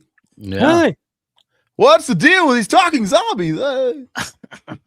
it's like zombies, and they're dumb, but they're still talking, but they're not saying words. What's up with that? Okay. All right, zoom in. Are we at top here? No, I'm at the bottom of the center. Yeah. Even without the man himself present with any Romero production, it's important to expect the unexpected. And through the SAG-AFTRA strike, slowed things. And though the SAG-AFTRA strike slowed things down, maybe that did have something to do with it. Maybe that threw a big fucking Could have wrench in been. shit. Because all of a sudden you lose people. People will be connected and attached, and They do shit happens, and yeah. a delay could fuck everything up. So his widow and her team weren't just sitting with their hands tied. We were doing lookbooks and pitch decks and just sort of giving the structure, the look of the film. She says we couldn't approach the actual actors, so we applied for the waiver. So we're working, but we're not in a big rush. We want to do things right. As for how she hopes Twilight can measure up to fan expectations, she returns to the reason she continues to protect and expand her late husband's legacy so fiercely. Is anybody really was there any expectations for Twilight of the Dead? Is it really something like the fandom was clamoring for? It feels like they, I wasn't, but I mean, who knows? I mean, Alpha, was there a big? No, not really. It was kind of came out of left field. Like nobody was really. Yeah, it's kind of like, well, we're about it. making it. We better fucking not make it bad because we're doing it anyway. He would say, nobody cares, and I think he was wrong for the fan. Wait, so he would say, nobody really cares. And I think he was wrong for the fan base, the horror girls and boys who love feeling the goosebumps when they see something scary. I need to prove him wrong. Oh, so he didn't want to do it. And she's. Well, I think she's referring to, because there's a story that she tells like right at the end of George's life where George is talking about Amusement park. Yeah, amusement park. Yeah. Yeah, she asks him, George, how do you feel about your legacy? You've made all these films, and you're how do you feel? Like, how do you feel about it? And George was just dismissive, and nobody cares. Nobody remembers any of that. Like, just very like, who am I? you know.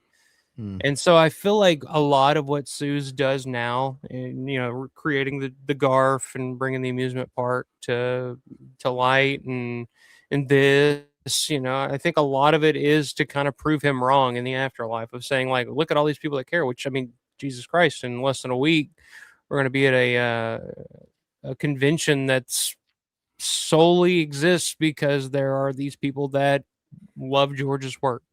And how many other conventions have ever happened that's basically Sure. for one guy, one set of films, Mhm. celebrating? Really, this one's just like celebrating one film in general. Like, it's just Dawn of the Dead. Like, that's it. Like, you And can't I can say that totally about him. see it. I can totally. I mean, he was sick. He was in a bad place. I mean, I get where he's coming from. I mean, but I think he knew. I mean, he knew the people that actually cared, and the fandom and all Dude. that stuff. It's just people are a lot different. Like, Well, I think George especially- always wanted to be more than just the zombie guy. Yeah. And I Yeah, feel like yeah. at the end of his life, that's all he was. He was just the zombie guy. Like, George wanted to be a filmmaker. He wanted to be respected on the level of somebody like a Brian De Palma or a William Friedkin, or somebody Sure. like one of his peers from that time period who got to go on and do other things. But George never got that opportunity. And when he did, for one reason or another, it would fall through, or he would get fucked with, or the, you know, Hollywood system would throw him out like yesterday's garbage and treat him like nobody. And so, like, by the end of his life, I mean, he pretty much just had to be the zombie guy. He didn't want to make Diary of the Dead. He didn't want to make Survival of the Dead. He just wanted to tell stories, and the only way he could tell stories was by making zombie movies at that point. So he was like, fuck it, they're giving me money to make these zombie movies, I'm gonna make a Western. But- All right. But that you say that, but I mean, that's what made him a legend. Is Sure. he went against the grain, and like I would be so happy with Romero's career, even over Brian De Palma's career, just because I mean he never sold out. He did, you know, what he was passionate about. He, you know, that's the type of filmmaker I wanna watch. That's the type of filmmaker that are going to bring thousands of people to a convention. You know, that I want to know everything about, like, you know, the Yeah. fandom and everything. It's just like so Well, I George was I don't definitely get George was always anti-establishment. That's just who he was, how he was. He wanted to play by his own rules. He didn't want to, like, he had no interest in making a big budget Hollywood movie ever. Like, he would always say, like, I just want a couple $1,000,000. Let me go play over here Yeah, and let me go tell a this was story. awesome. Like, and that's all I care about. Was But at George the- able to, was he able to, I don't really know about him financially. Was he one of these guys that was like, he died like fucking a poor starving artist, or did it sustain him? Did all this work that he was bound to at least sustain him? Oh yeah, I mean, just doing, even though he didn't really make any movies in the 90s, just writing all of those movies and working for the studios throughout the 90s. Because I mean, he did treatments and scripts, and for name a movie that came out in the 90s, he probably took a pass at the screenplay, and he got paid Pulp for Fiction. it. He well, maybe not that one, but Hard Rain starring Christian Slater. He may have. I don't know, actually. I'd have to look at Outbreak, that. the monkey movie, another monkey. I'm naming them. No, I'm just kidding. Just kidding. But I mean, he was fine financially, and of course, you know, he would do conventions, and you know, it wasn't one of those things where he just died broke and penniless. It was just. But I was actually wondering why. I was wondering if at the end of his days, when he was doing conventions, if it was the community aspect, or if it was like, you know, it's retired. I'm retired. I need to make money. I didn't know. I think a lot of it was just, I mean, definitely it was definitely making money. I mean, he wasn't, especially during the period where he would do those conventions in the 2000s where he was promoting something. Like a lot of people, like he was promoting Land of the Dead, or he was promoting Diary or Survival or something like that. But then after those, and he, you know, the work kind of dried up. It was really just like, okay, this is really my only, nobody's giving me money to make movies anymore, so I'm gonna go do this convention, I guess, because fuck it. But George, if I looked like him the way he was when I met him, I wouldn't have wanted to be at a fucking convention. Well, no, I mean, he wasn't well. But I also think he really kind of enjoyed the camaraderie of, you know, being at a convention and seeing his old friends. Because I mean, anywhere George was, usually Tom was there or Russo was there, and it was just a way to, like, stay out there and stay active, stay busy, you know, Yeah, and still make a little absolutely. bit of money while he's trying to get something else made.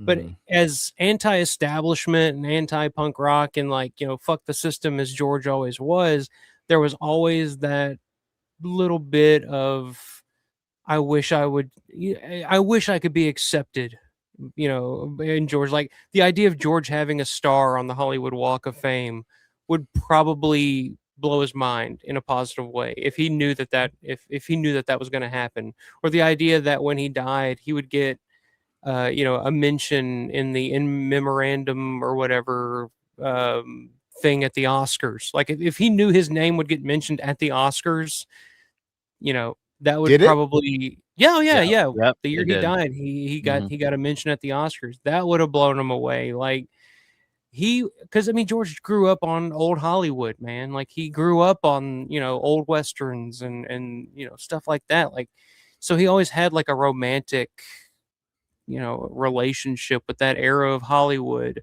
But at the same time, it's like he didn't want to be a part of that. Mhm. So I think a lot of that's like, yeah, it's like he never understood why people loved his movies as much as they did. Like he would look back at his movies. If you hear him talk about Dawn of the Dead, it's just talking about all the shit he doesn't like about it. It's like, oh Mhm. yeah, this doesn't work. I don't Yeah. know why people, you know, I don't know why people like this movie. Or Night of the Living Dead. He can't even watch Night of the Living Dead without just like cringing and walking out of the theater. Like I was there in a theater watching Night of the Living Dead with George and everybody there, and George got up and left 10 minutes in because he was just like, I'm not watching this fucking shit. But I like totally get it though. he never got it. He never understood why everybody liked his shit as much as they did. But at the same time, it's like part of him wanted, you know, wanted to be as beloved as a George Sure. Lucas or something, you know. It's like It would be incredibly frustrating. I mean, like I get it. The fact that he had Dawn, let's just say Dawn of the Dead. Let's just leave that on the that's already like you'd almost want to just have I'd rather have Dawn of the Dead and nothing else than like have your average no-name director that has worked all throughout their career on whatever I don't know. but at the same It, time, if you're George Romero, you did Dawn of the Dead, and now everything you do after Dawn of the Dead is going to be the measured against measuring Dawn of the the Dead. it would be It's like frustrating. No, it would I always say Land of the Dead is not that bad of a movie. If you watch Land of the Dead and you forget that George Romero, the guy that did Dawn of the Dead and Day of the Dead, Night of the Living Dead, if you forget that he directed that movie and it was just Bill Johnson from, you know, Iowa or something directed this movie called Land of the Dead, you'd say, well, that's actually a pretty interesting take on the zombie genre. But the fact that it's George Romero, the godfather of the zombie and the godfather of horror and all this shit, it's judged in you know, it's judged differently, which should What be because it's the guy that did fucking Dawn of the Dead. But but it he would be just always frustrating. which is fought fine. against that, you But know. but if He's you already were had to a perfect film. I mean, but I'm saying the other side of that, yeah, he had a perfect film. That's great. But if you legitimately like being an artist and you want to tell stories, like even if he was set for life or whatever, and you couldn't, that would be incredibly depressing. That's like Wes Mhm. Craven. If Wes Craven stopped at Freddy and he could only ever do Freddy movies, no one ever took him seriously. But every time he did a Freddy movie, people came out in woodworks, banked, but nobody would ever hire him or let him do anything that didn't involve Freddy.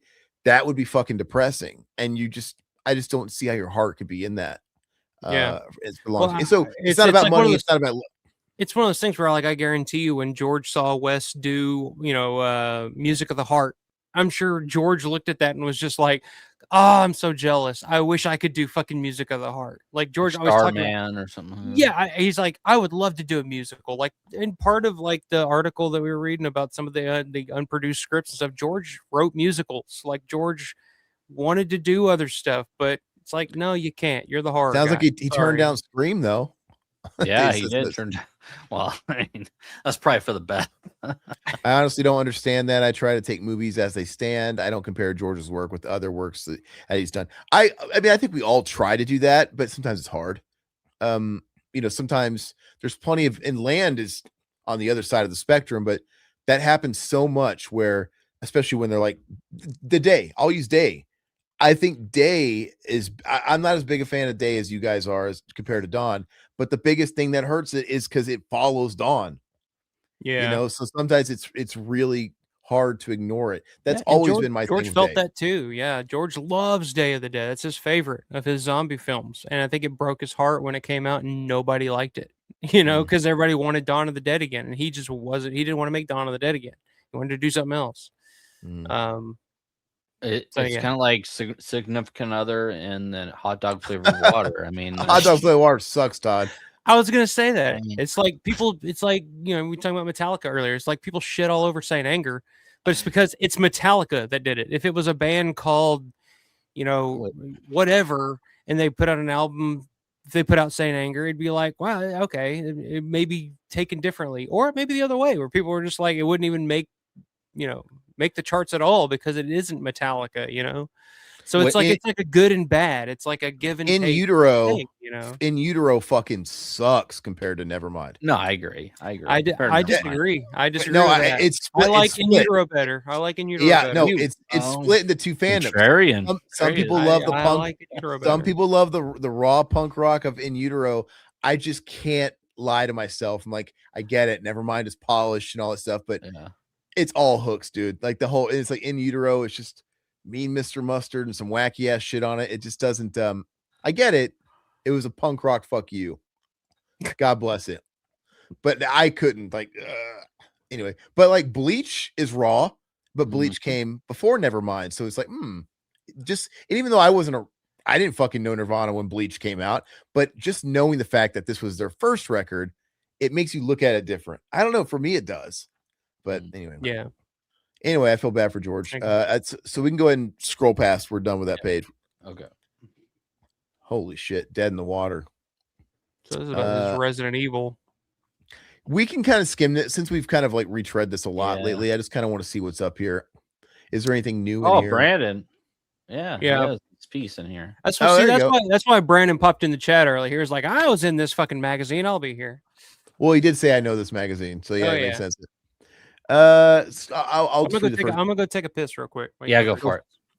Yeah. Zoom in a little bit there, Todd. I do want to read just a little bit here. I'll read as long as it takes Alpha to get back. Filmmaker Brandon Salisbury is a Pennsylvania boy through and through, raised in and continually residing in the Keystone State.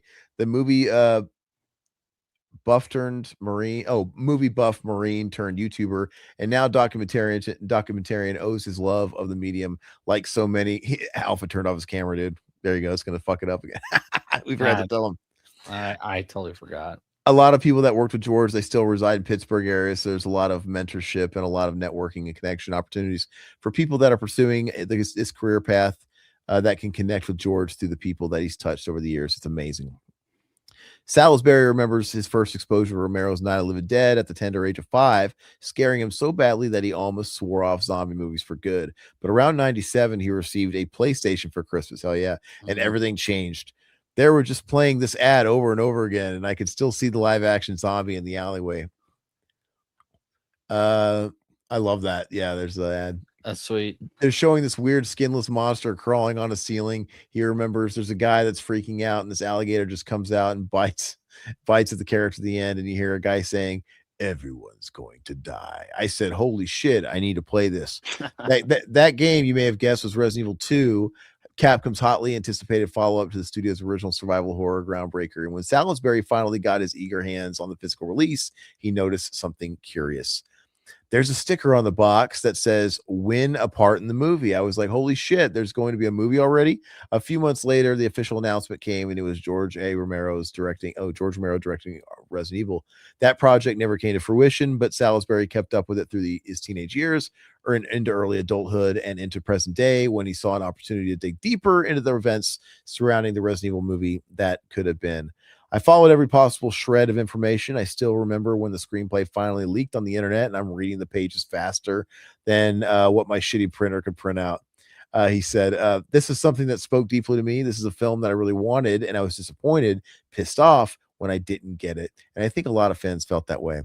So watch Brandon's documentary. It's fantastic. Great. And really does a real deep dive into all this stuff. But yeah, it's fantastic. And RE2, man. I mean, I was on board with the first game, but it blew me away. And I had seen Night 90 at that point because I was watching Night 90 when I was pretty young.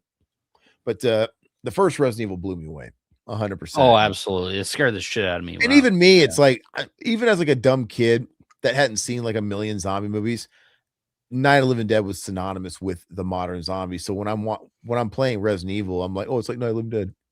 Yeah. You know, it's you're always going to connect it. The slow walking zombies. I mean, it makes that scarier because you can't get around them, or it's some of the greatest sound effects in Resident Evil. Ooh, I love those. Ooh, they're so good. We can kind of skip through this because we've kind of been through all this stuff already. Let's see here. Everyone, name your favorite zombie film. I guarantee it's not going to be George. Mine's Dead Alive. Satan has an axe to grind. Yeah, Dawn is my number one, of course, and of course Robert's at Night 90. Hey, what's up, Ishmael? Welcome to the chat, brother. Sorry I missed out. Hot dog flavored zombie, dude.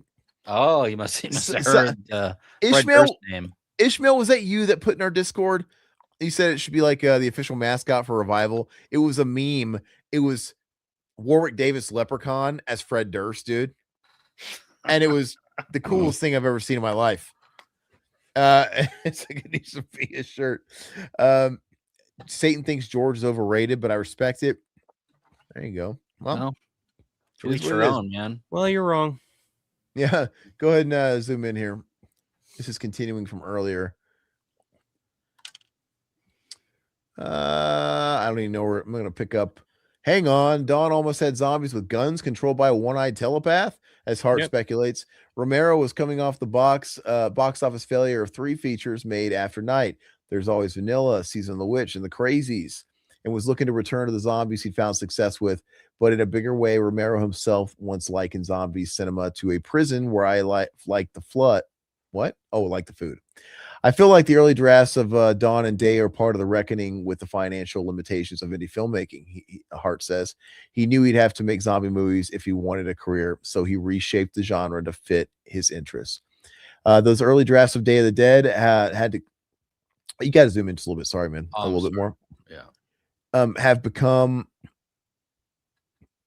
the stuff of legend. In Raising the Dead, Hart offers careful comparison of various drafts, noting how Romero refined and finally scaled back his initial notions of armies of the dead. You were talking about that earlier. Fled from human cattle by corrupt military leaders fighting against rebels. In fact, Hart deems the first draft of Day, to be the best thing Romero ever wrote. Alpha, have you ever read that? Is that available anywhere? The first draft of Day? The very first draft? I don't know if I've read that one, but I've read one of the earlier drafts, but I don't know if it's the very first draft, because there were like 3 or 4 ones before he originally scaled it down. But he said he notes its grand ambition and scale with all the auteur's flair for intimate character studies. Romero did end up recycling a few of the early day script concepts in Land of the Dead. Interesting. Although the zombie armies fell by the wayside. That's interesting. Land is so much about wanting to climb the socioeconomic ladder, but nobody would want to join a ruling class that was breeding and slaughtering people to keep the zombies docile. That's interesting. I didn't know there was holdovers there from Day. Hart notes the third section of Raising the Dead pairs some of Romero's later works, like his French-financed serial killer film Bruiser. Great movie. With a mathematically similar early films such as the vampiric Mortem. I had no idea if Romero consciously picked up an old idea, Hart says, but the basic premise of Bruiser is close to an early version of Martin. Martin's hero was originally going to be a bored middle-aged businessman who suddenly starts developing vampiric compulsions. Compare that to Bruiser's gleeful killer, and while there are similarities, ultimately, as Hart says, Bruiser has none of that emotional complexity of the tragic yet terrifying Martin. Hart, in fact, sees Bruiser as mirroring its maker's disappointments. Bruiser came at the end of about 15 years of trying to work with the Hollywood system, and it's clear that his frustrations were getting the better of him. Did George like Bruiser? What was his thoughts on Bruiser? George loved Bruiser. I mean, he really, that was another one that I think he was really kind of heartbroken that it really didn't come out to any real fanfare or notoriety when it came out. So yeah, that was one. I mean, I've talked to people that met George and had actually seen Bruiser when it came out, that George was like at screening, and George was like super excited for people to see this movie because it was the first movie he'd made in a decade, and at the same time, it was a very personal film for George. It was the first movie that was like 100% George since Day of the Dead. It's good. And it's a story. It's a personal story, completely written. It's George's vision all the way through. And when it came out, people went, "What is this shit? Like, where are the zombies?" And George was like, "Oh, fuck this shit again." People are talking shit about that for the longest. I've always liked Bruiser. I still love that. I go back. It's not on the latter half of like if we split his films into like the better half and the worse half. It's not on the worse half. No, it's one of his better films. It's a totally decent film. I watch it all the time. It's very rewatchable to me. I love the Misfits in that too. Yeah. The Michael Graves Misfits. It's that was the big selling point for me when I was younger, because when that movie came out, that was when I was first really getting. They were selling it on the box, right? Featuring the Misfits. Yeah. As if the Misfits, Michael Graves was marketable when that came out. But well, George went on and did the music video for the Misfits for Scream too. That was kind of their trade-off. But yeah, when I was around that time, that's when I was getting into the Misfits and getting into my punk phase too. So I was like, this is the perfect fucking movie. Like, this is a great combination.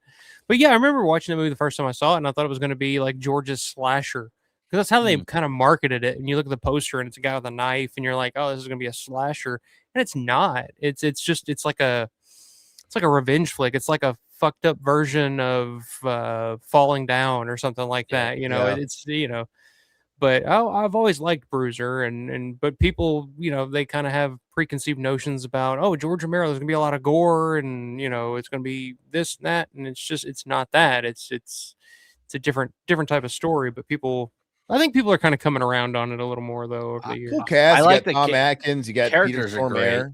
And it's sleazy too, which I like. Romero doing sleazy stuff. It's like he never did that, so it was very. It's the best tits in any Romero film for sure. Absolutely. Nina Garbira's on the conference table. Yeah, Mato. Jesus. Yeah.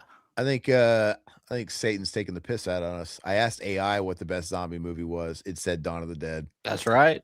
Are we just brained it? Trust AI. Yeah. All right. Go down. You're going too far. Okay. Yep. Okay. The last few decades of Romero's career weren't only bitter ones, though. Romero was a prolific writer who often seemed to create simply for the joy of it or to share his work with friends. In 94, for example, Romero took an old script called The Footage about a utopian settlement of Bigfoot creatures, hence the pun in the title, and repurposed that into a short film called Jacaranda Joe. And he made with a group of friends from college.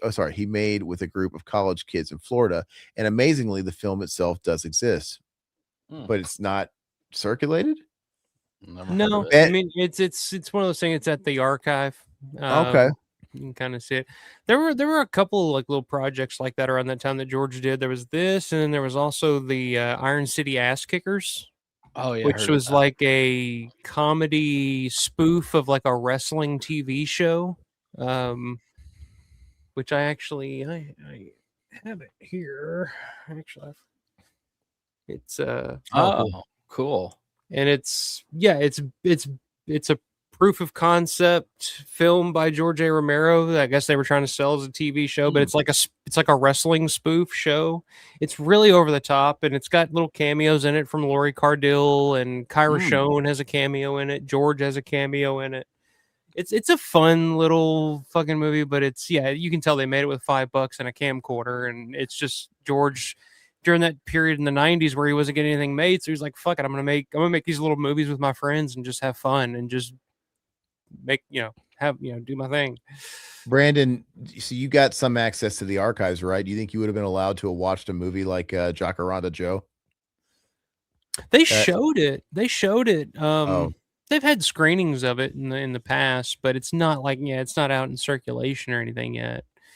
But it's just like one of those real low budget, shot on video type of things. With college kids. So Brandon's a Day guy. Yeah, and I totally get it. Day was the first one I saw. So, I mean, I had the Big Brothers Big Sisters. He was a huge Day guy. He was going into school for brain surgery. And of course, he loved Dr. Frankenstein. He's like, hey, you need to watch this movie. So he watched it, and I was blown away. And then and then I kind of fell into Dawn, and then Dawn became my favorite. So he's a big Day guy, and I was a big Dawn kid when I was like 7 years old. So he watched Jacaranda Joe. Says it was interesting. Ben Rubin and I found a VHS tape marked Jacaranda Joe that had zero explanation. Go up. Oh, I'm Scroll sorry. up. I'm sorry. Up and at them. Okay. Beyond that, Hart says there was a script and some storyboards and various materials, including a letter from a now legendary Owl Going Back, who was then just a local actor and aspiring novelist, and the script's inaccuracies regarding Seminole traditions. So we started looking into it and found a couple of mentions in Florida newspapers about Romero coming to Valencia Community College to make a short film called Jacaranda Joe. I find all of George's work interesting. If not the film itself, then usually the background on why it was made or what George was doing at the time. Oh yeah, absolutely. Absolutely, man. The film has since had its premiere screening at the University of Pittsburgh with hopes that it will be made available online in the near future. Did that ever happen? Doesn't sound like it. Not that I know of. While most fans are familiar with the Romero's initial involvement, the first Resident Evil feature film, his script was deemed too gory to use. They probably aren't aware of some of the other unmade movies which the archives contained. Romero flirted with science fiction, doing an adaptation of War of the Worlds in '86 that he intended as a two-part series. With the first movie subtly subtitled The Night They Came, focused on a small group of survivors fighting invaders who have crashed into their apartment building in Westerns, producing a script called Gun Person, in which the women are the gunslingers and sheriffs while the men wait at home for them. Interesting. That might have been a pass for me.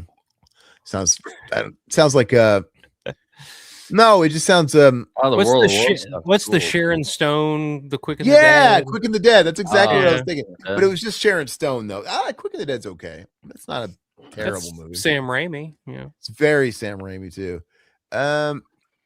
A project with Marvel Comics' Jim Shooter, that's who you were thinking of earlier, called Copperhead, went through a number of drafts focusing on an oppressive future society in which a cyborg cop faces off with both bad guys and good guys who aren't so good. Perhaps most intriguing of Romero's unmade features is the Golem. Go up. Oh, did I skip a page? I think you did. Go back. It's still. Oh, spoilers. just go to the top of that page. Top there. Yeah, just the top right. Gollum 95-96, which has military men, obviously a key theme of Romero's trying to co-opt Jewish mysticism to create an unstoppable warrior. Hart has a special affection for this previously lost gem.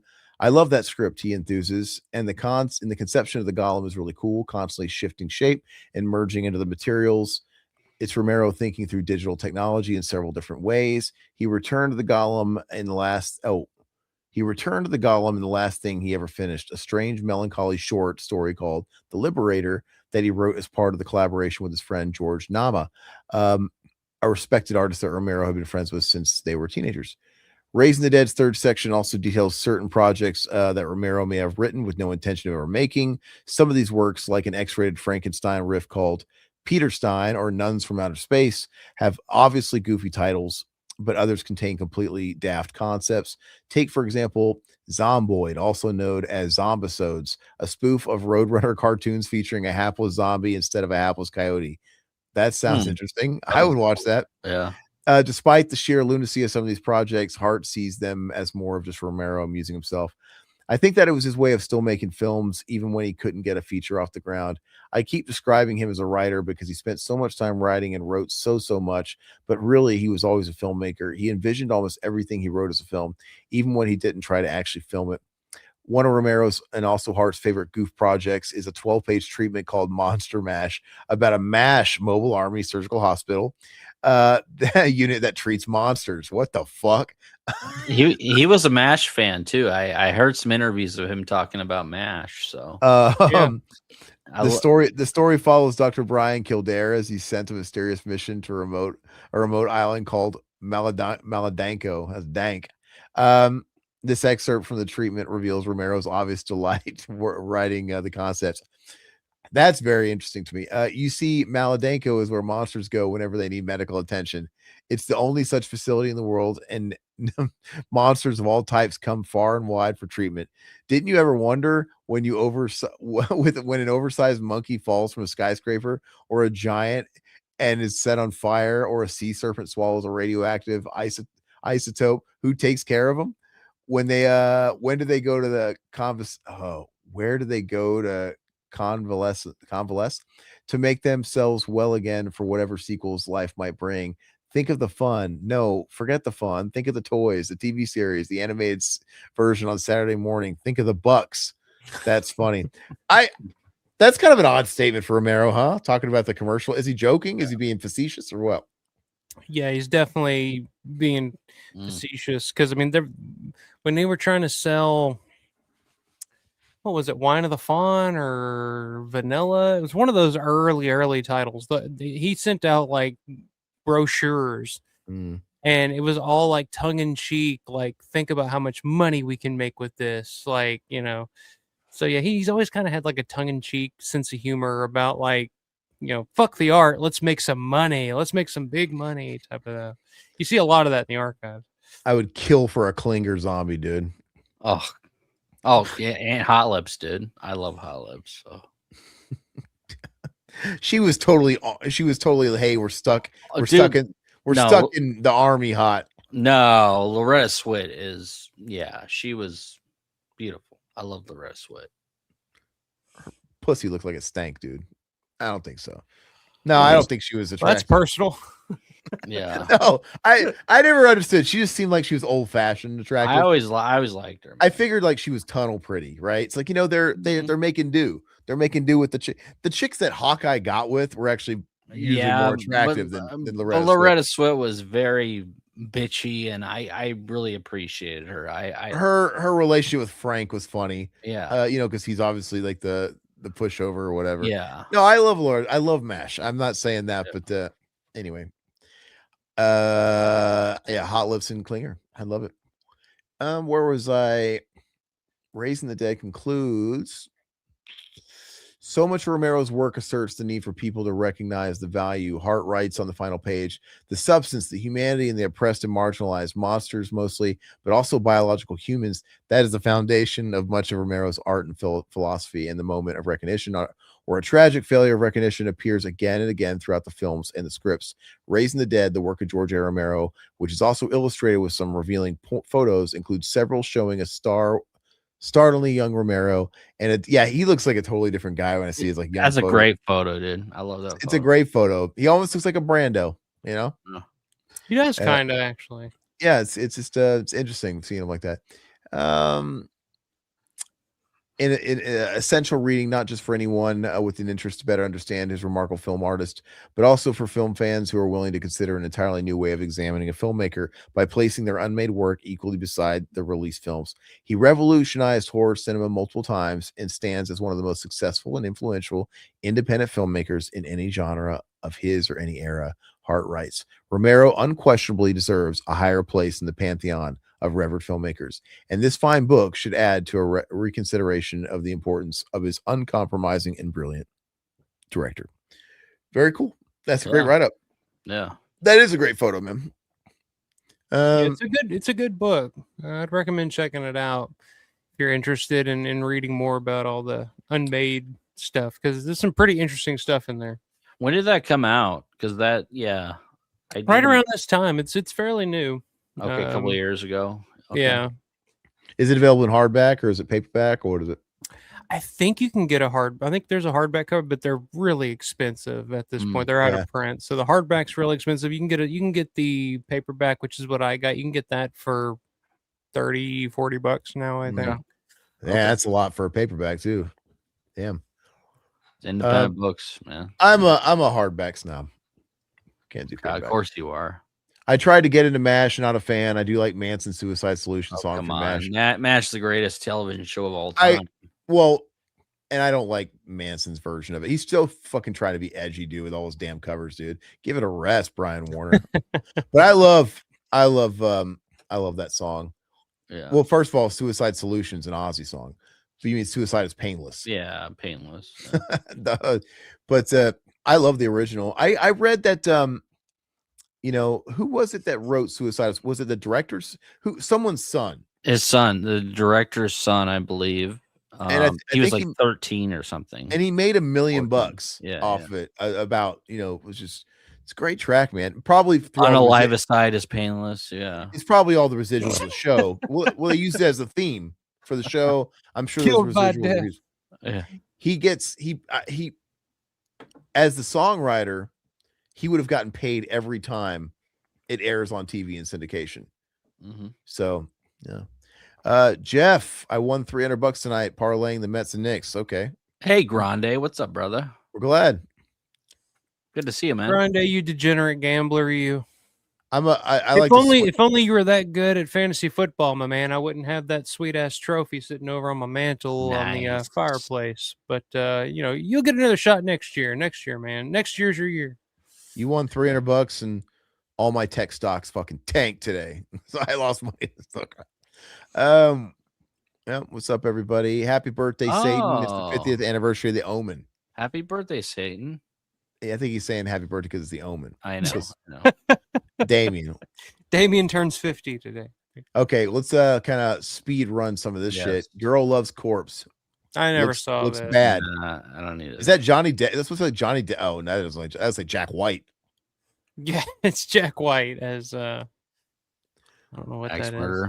You guys hear anything about? Because this is what that Lady Frankenstein or whatever. Did you guys ever see that?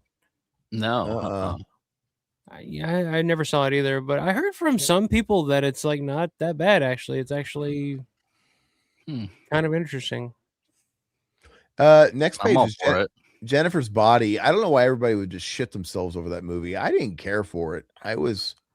Maybe liked it. I mean, I like Megan Jennifer's Fox. Body. Jennifer's Body has fans. Yeah, it's definitely.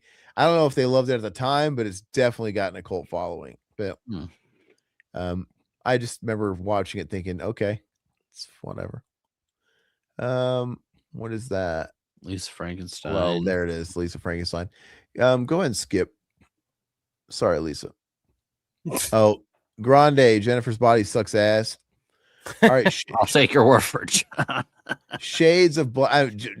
John, you got no filter with your. First of all, I took all of your fucking heat. I feel on the obsession talk.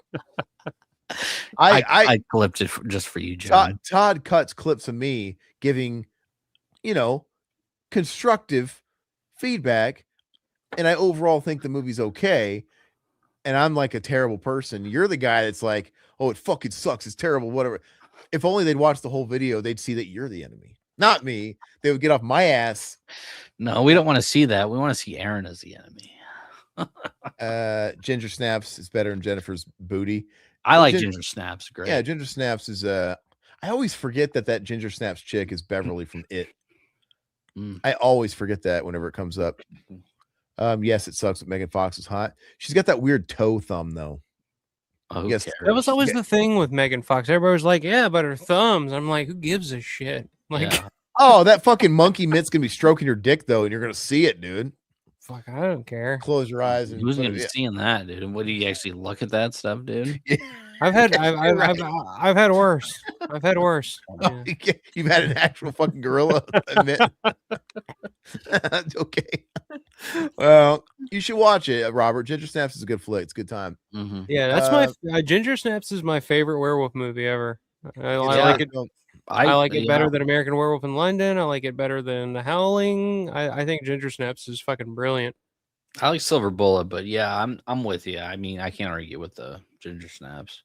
And what's her face? Catherine Isabel. Catherine Isabel starred in my buddy Randall's feature. Yeah, it's a good film. She's starred in many of my dreams, so I get it. Babe, don't make me have to tell you twice. Freddy vs. Jason. It's my favorite line in Freddy vs. Jason. That guy's fucking. Babe, don't make me have to tell you twice. It's the only good line. Okay. Shades of Black. No, you don't like that part where like fucking Freddy's like breaking the fourth wall and it never happens again. Terrible. That movie stinks, dude. Like, is he talking to me? Stinks. I like he's like, not strong enough. Yeah. Like, who are you talking to, dude? Anyway, You don't like when Kelly Rowlands dresses Freddy down? no. That movie is trash. All right. No, Yeah. I like Freddy vs. Jason. I know Okay, you so do. what is this? Shades of Black? What's going on here? Looks like an Elise 3 comic. shades of black is where I come from. Is it Voodoo Zombies? I could like. Oh yeah, it's like something like that. Yeah. We keep going back to that. Voodoo Zombies keep popping up on this. I think Voodoo Zombies is due for a bit of a. They've never gotten a real mainstream showcase. Yeah, it's cool. I like Voodoo Zombies. But have they ever had a real mainstream movie? No. Like about they never really. I mean, obviously there's movies, but okay. Oh, is this people that passed away in 2004? Yeah. Oh, look at that. Look at that in the bottom right. Most anticipated in 2024, Beetlejuice 2. How disappointed they would be. Really? Yeah.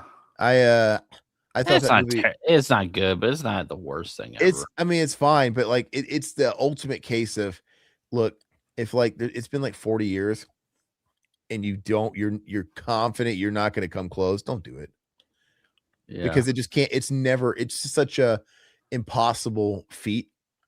And Top Gun Maverick's like the rare exception where is that on here? Top Gun Maverick is fantastic. It's not on here. Okay. no, it's not in Rue Morgue, I don't think. I was looking at these. Oh, go back. Go Oh, back. Go back, man. Todd's like trying to fucking end it. Will you zoom in, please? I'm not. Okay. These are the Zombie best. Sentinel. The best of 2023. Megan, Infinity Pool, Evil Dead Rise, April's good. Megan's good. Fall of the House of Usher, When Evil Lurks. Skinamarink stinks. I still never saw it. I mean, I basically know what it's about. I mean, I've heard enough people talk about it where I'm like, When Evil Lurks, people are saying that's great. I've never seen it. I could never get through it. What is that film right above When Evil Lurks? I know that cover. What is that with a guy? This one? What is that? I know what that is. Beyond the Door. Beyond the Door is the extra ripoff. It stinks, but look. Okay. This is Alan Wake. Oh, Alan Wake. Alan I know that fucking cover art. It's like threw me Yeah. off because it's like the only game in here. That's interesting. Ghostwatch is good. I enjoy that. Did you guys? So, is that the first? It's probably the first Megan. Was the second Megan movie as bad as everybody says? Never saw it. I like the first one though. Everybody's just shitting. They ruined a franchise opportunity there.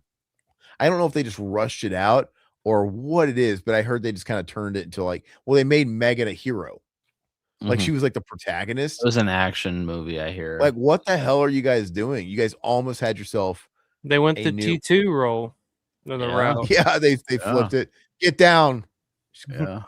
Yeah, I think there was like another evil bot or something. So stupid. Okay, we can move on. There's a lot of shit that came out in 2023. Jeff, the Sentinel. How do they have the Sentinel in 2023? Yeah, 1977. Well, that was if you look at the awards here, so it's like best feature film. Talk to Me. No. Where is the Sentinel? I'm sure it's like some reissue or something. It's probably like best physical media reissue or something like that. Probably. It's on here somewhere. There, the best album art, the Sentinel from Waxwork. Yeah, because they have the Fulci Zombie composer's Yeah. the best special edition vinyl. Judas Priest, the Sentinel, owns all of their Oh, Sentinels. I love. Yeah, that's the best. If we're talking about the movie, I don't care if we're talking about X-Men. No, I like the X-Men Sentinels, but now Judas Priest is Sentinel. All right, we can move on. Cinema Cobb. Corner of the Cobb. What's this? I always forget what this section is actually pitching. Is this like just the books? Film, and stuff? DVD, reissue. Everything. Okay. Zoom in a bit. We're kind of, you mind? Out of the darkness. Zoom out. Just kidding. Geechee. Who gives a shit? Yeah, the Geechee witch, dude. What the hell is this? The Boo Hag story. You don't know that one? Hey, why does Blackout look like the Forest Hills, dude? Look at that look at that wolf, dude. Oh yeah. Doesn't that look just like the Forest Hills cover? Dude? I like the Forest. The Forest Hills is fun, dude. Dude, it's fucking bomb. Did you ever watch? Alpha didn't watch that. There's no way he did. No. We watched it for a commentary, and like I said, we got the one with Edward Furlong and Shelley Duvall. And the director popped in at the end of our commentary and was saying, like, I heard everything you said. Yeah, because I was being kind of hard on it. But Yeah, he was watching the whole time, and then he jumped on and we talked to him. He was a great sport, though. Yeah, it's like Wait, is that the one that the Grim Life Collective were involved in, or yes, something like and they Oh, were interviewed. they? They They interviewed Shelley yes, Duvall, and in she the just van. fucking rolled up in her van, did the interview, and rolled out. She's in like a Ford Windstar, and you can tell she lives out of that damn thing, and it's a fucking mess. There's just And she's shit piled up throughout the fucking and she's just like smoking outside the Ford and then the Grim Life they them guy who was talking to the Grift fuck. Life collection. the Griff Life. They're the worst, dude. But the movie, it was so funny though, because like I'm glad I'm glad I knew he wasn't in the chat. And not that I would have like held anything back, but I was just being very honest. And then like he showed up at the end. He's like, "Oh no, he's a good sport." He's like, "I'll come on and talk about it." Like, all right. And he came on. He came It's on. like, Yeah, he came on right after I shit on his movie for. And then he was in his laundry room, dude. So we got to see him in his laundry room, dude. In the back, it was fantastic. Scott Goldberg, no, he's super nice guy. Scott Goldberg's awesome. I know he was, and even afterwards, dude. Even after he was texting me back and forth, we're texting, and super nice guy, very cool.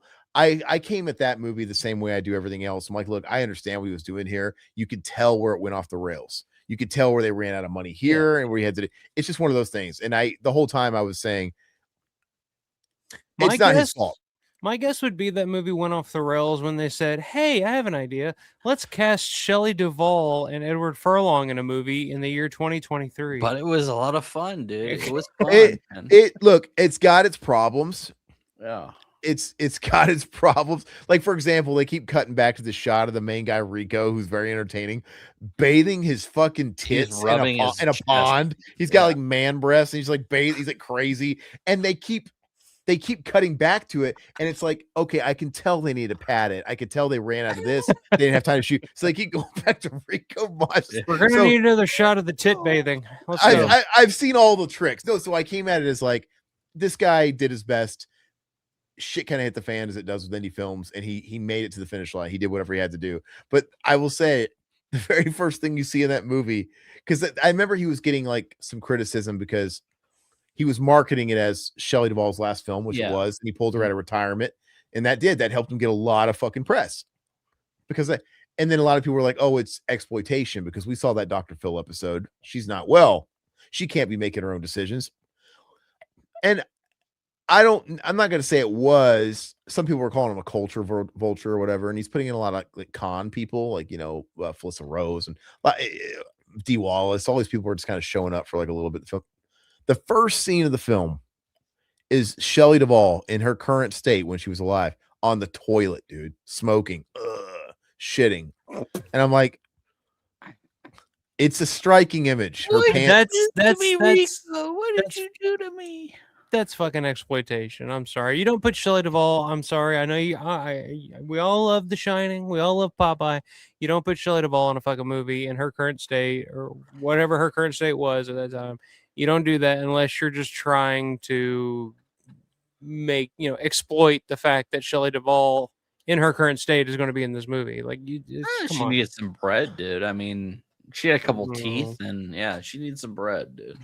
But I'm like, even if it was like crucial to her, I don't recall if that was crucial to the plot of her being on the toilet. That was Rico's mom, dude. It was Rico's mom, but I don't know if it was crucial that she was on the toilet.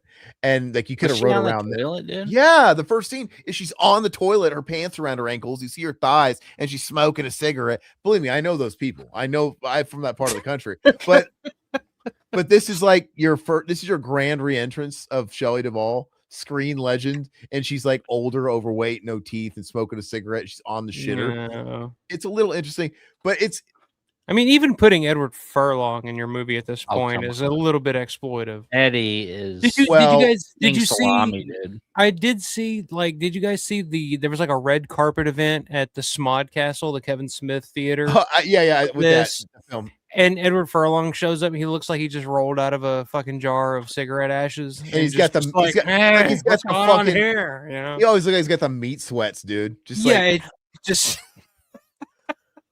it's just like, god damn, like what, like look, fucking hell, man, that's John Connor. Like what happened to John Connor? Like he saved the world and then had nothing else to live for. It's just like What- fuck it. What I will say is Rock, yeah. his film had a concept, but I just, like I said, you watch the film and you could tell that it went off the rails, and it could have been great. But anyway, that aside, I love the he was putting in all these horror people to kind of drum up interest. I totally get that angle. It's like, hey, let me put D. Wallace in it. It's kind of, I think you run the risk of being taken only so seriously. Like the ceiling's going to be only so far when I'm filling my film up with nothing but these convention people that'll do anything. But it guarantees you're going to hit that low ceiling, and whatever it is to get the film done, I guess in that case. But they did this. They brought back the guy who played Kyle from Brain Scans. Did you ever watch Brain Scan Buddies with forever. Did you ever watch Brain Scan Alpha with Eddie Furlong? Oh yeah. Okay, I grew up so watching that. yeah, us too. So Kyle was his best friend. You know, the horror club, Death Part 2. Yeah. He brings him in the movie, and I'll never forget. It's on there on YouTube somewhere. Where it might be The Grim Life. Somebody's doing an interview. No, it's Scott, I think, did a Scott was filming for the DVD or something. Yeah. but it was on YouTube way before the movie came out. Regardless, it was interviewing Eddie Furlong and the guy who played Kyle, and they're in a trailer. Yeah, I remember and they're seeing fucking this, crammed, dude. Like Yeah. it's like the Like smallest, sardines, dude. yeah. And then Kyle is right next to Eddie, dude. He's really fat. And he's got like a leather jacket, and he looks so uncomfortable. He's like smushed up against this like fucking the steel siding seen of the that. trailer. Yeah, and he's like the whole time like this, like, and you could tell because he's fat, right? And Kyle's skinny. Kyle's fine. Kyle hasn't acted since Brain Scan, which is probably his own movie. So he's super excited, and he's like, "Man, it was so great to reunite with Eddie." And you could tell Eddie doesn't even fucking remember being. He in Brain doesn't Scan. because he's like, "Hey, remember this?" Eddie? He's like, Yeah, "I he's don't know, like, man. I don't yeah, know." he's like playing it off like, "Hey, you." He doesn't really remember any of it, and you can tell Eddie's just like, "Yeah, man, just I got paid, man." You know, it's just the most awkward fucking interview I've ever seen in my life, and not once does Scott, if you're listening, because every now and again Scott's tuned in. Did you not? Why do you let them adjust? Like, okay, No. Kyle, move over a little bit. Scott did it right, man. Scott did it right. People are talking about this interview. Give Eddie some space, dude. He's like, oh. No, I love it. I mean, he got this documented. He is a pure film. Dude, I think the stuff I would be proud of. I think we cut out that and put it in the thumbnail or one of the thumbnails. We're like Eddie and fucking giant leather coats, and he's dude, like next to each other. And he's got these bags under his eyes. He's fucking sweating like shit, dude, like a fucking hog, dude. I love Eddie, dude. I want to fucking be Eddie so fucking bad. But anyway, yeah, Jeff, the meat sweats. So we've all had the meat sweats, bro. Mm-hmm. I still need to see Robert, see Brain Scan. Brain Scan's fun, man. That movie should have got. It's one of those 90s lost gems. It should have been bigger. I love Play the disc, Michael. Yes. The third act is a little fucked. It was like one of those horror movies, if you know, that was like mid 90s before horror had its big comeback with Scream and all that. That was just like, it was like trying to figure out like, what do we do next? And it's like, okay, well, technology, I guess computers are a thing. Like Ghost in the Machine was another one from around that time period. That man, yeah. It's like, it wasn't a lot of gore. It was pretty tame in that aspect. But again, I have very fond memories of like watching Brain Scan all the time on like Cinemax back in the day, over and over again. Igor, call 555 fear. Yeah. I love Eddie's bedroom, dude. The attic. I always wanted that attic bedroom. Cool. Yeah. All these people, like, you know, Weinbauer and fucking Trick or Treat, all these guys in the 80s and 90s, they had the sweet attic bedroom that I'm convinced never really existed in real life. And he had the Alice Cooper poster on his fridge. Yeah. Trickster's a cool character too. And he dances to Primus. So stupid, dude. He's kind of fucking dumb, but I love it. Yeah. All right, move on. Franklin Jella's in that movie. Isn't that weird? Yeah. Isn't that fucking odd? It's just so odd. Okay, what do we got here? Overlooked, forgotten, and dismissed. Zoom in. Looks like they should have been forgotten. Yeah. Ouija Shark 2. Ouija Shark 2. How could you forget? Ouija Shark. What the hell? This is like and the Loch Ness Horror. It looks just like the Meg. This is just that fucking shit that they put out straight to DVD that you'd find at Blockbuster next to, you know, the hit movie at the time. It'd be like, you know, whatever. When you'd get, Twister like, came out, Bruce Yeah, Campbell it'd be put out like- Tornado. Yeah, it'd be like Mhm. Terminator, and then right next to it is like, fucking Android. Penetrator? Yeah, no, not that. I want to do a commentary just on the fucking trailer to Penetrator. We don't have to watch the porn, but that fucking trailer, dude, I kind of like, bravo. Like they really did their homework. And so That was back when they really put in the effort with their pornos. Back I in the die day. laughing. This is part of the trailer. They're reenacting the movie. There's Dr. Silverman and Sarah turns around in the cell. Doctor, how's the ass? Instead of how's the knee, dude? It's just like I can only imagine what the scene was that preceded this, where Dr. Silverman was getting pegged. But It makes you want to see it. It makes you want to see how's it. the ass? It's a good trailer. It is. All right. Anyway, yeah, we can move on. Hey, Yeah. that creature stirring looks like all these movies like the Forest Hills to me.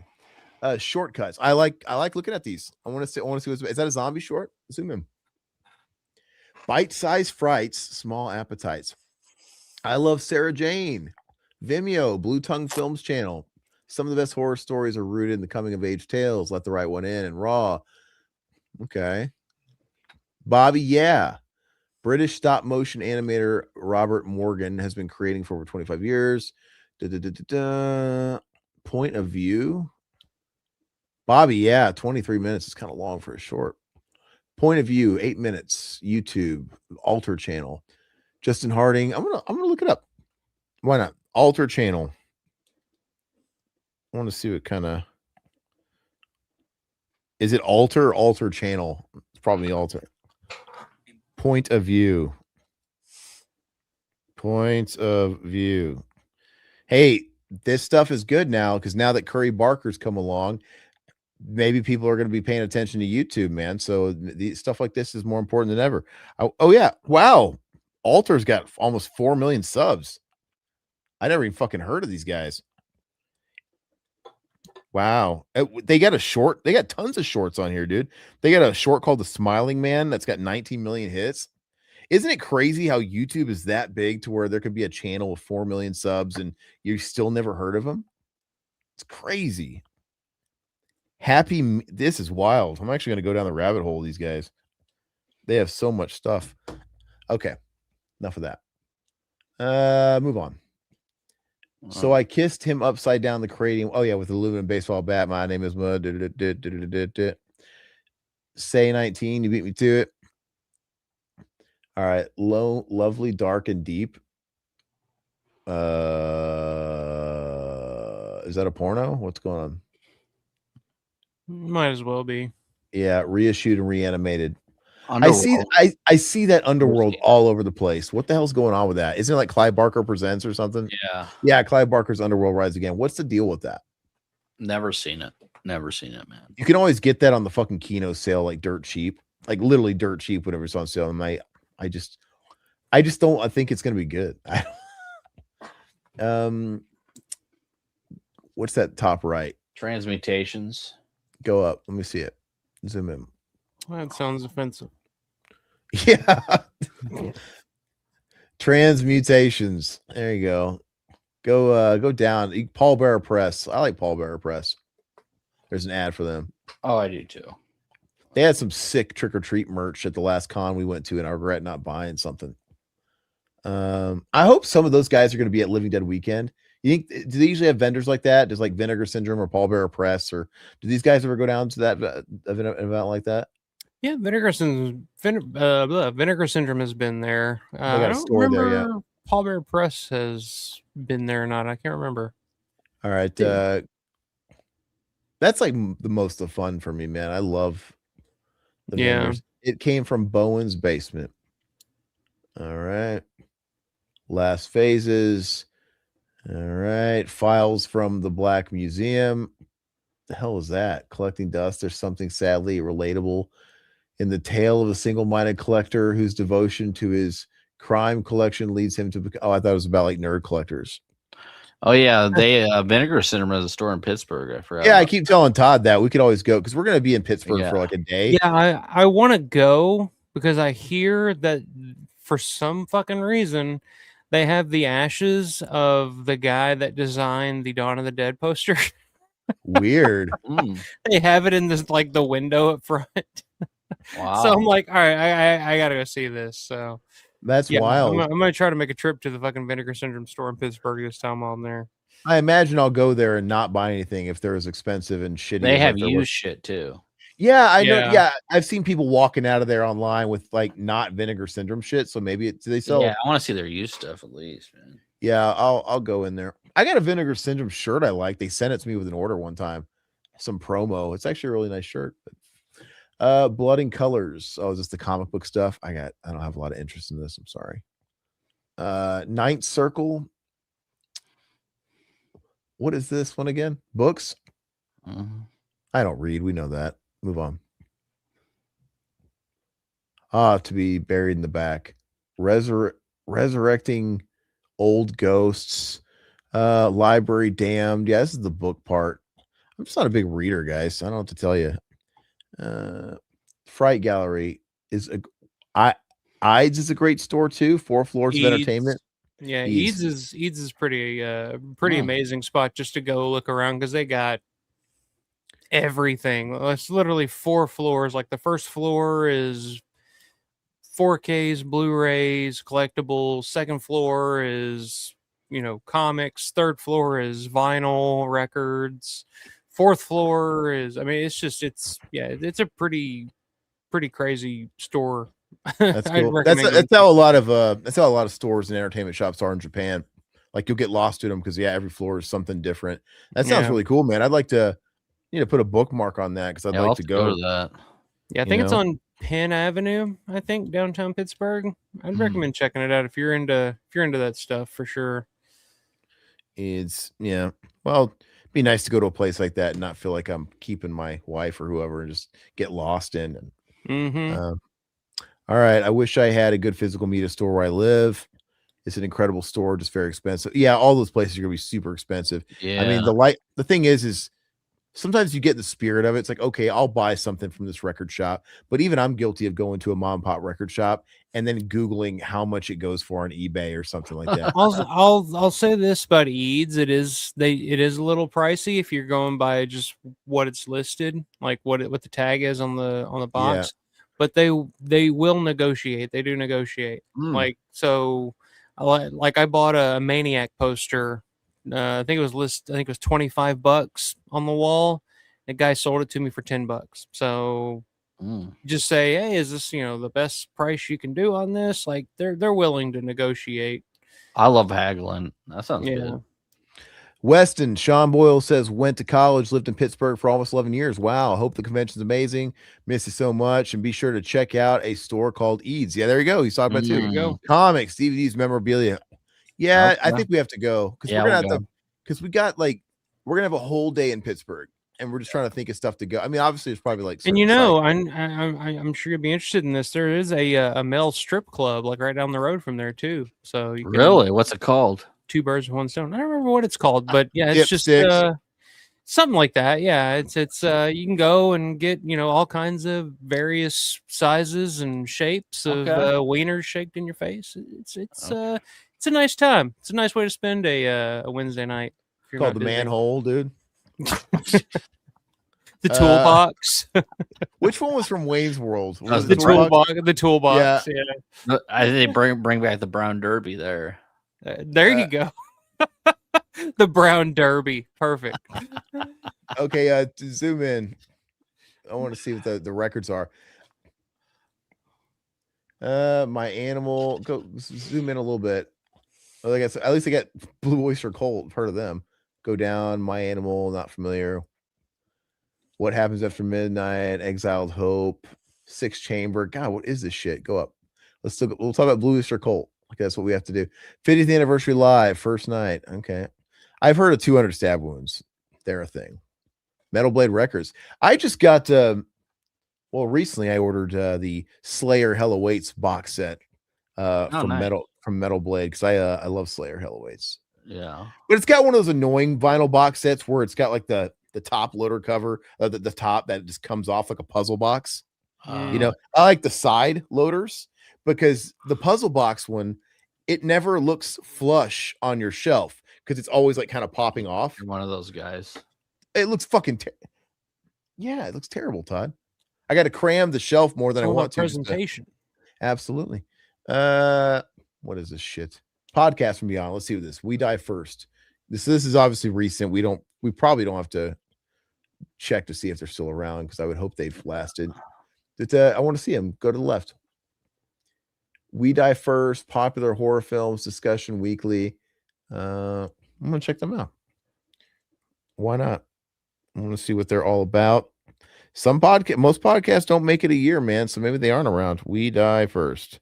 Or they were the only losers. Well, one of the only losers that lasted what, 12 years, 13 years. If this is it, We Die First. We Die First has 6 subscribers. That's not it. That can't be it. Maybe it's this publicity didn't work for them. The only thing I could find is Who Dies First, a podcast, and that's got like 2 episodes. The first episode, Obsession. Second episode, Guess, Backrooms. That's it. Yeah, I don't know. Sounds like a great podcast. Very in depth. Okay, moving on. Pea Soup. Go ahead. I think we're towards the end here. Grande. It's solid, Jeff. I got the Pittsburgher very cheap. It's good for what it was. There's an incredible. You guys talking about steakhouses in here? Yeah, let us know, man. Let us know some, like, oh, they have the fucking greatest Denny's. That's all I care about. You gotta do Permane Brothers while you're there, but you gotta go. I know people that say Permane Brothers, and they go to one of the fucking like chains on the outskirts of Pittsburgh. No, you got to go downtown Strip District, the original Permane Brothers. Go in there, sit at the bar, have an Iron City, get you a capricola and cheese or a Pittsburgher, and fucking what's a capricola and cheese? What is that? It's like a spicy Italian ham or something. Oh, capicola, yeah, capicola ham, yeah. Yeah, they put the coleslaw on the burger. They put fries on it. It's not a burger; it's a sandwich, and it's like freshly made, like bread. Okay. So fucking good. I am so looking forward to that. That may be the first thing I do as soon as I roll into Pittsburgh. Once I go through Fort Pitt Tunnel and I see Pittsburgh, I'm gonna have to stop off and get a fucking Permane Brothers. So it's actually in Pittsburgh. Yeah. So well, they have, like I said, they have like their chain, like they expanded on the outskirts of Pittsburgh and the different boroughs and stuff. But if you want the best version of Permane Brothers, go Strip District. The original Permane Brothers restaurant downtown. Walk in, sit at the bar, or they got tables, whatever. But either way, that's the one to go to because that's the best.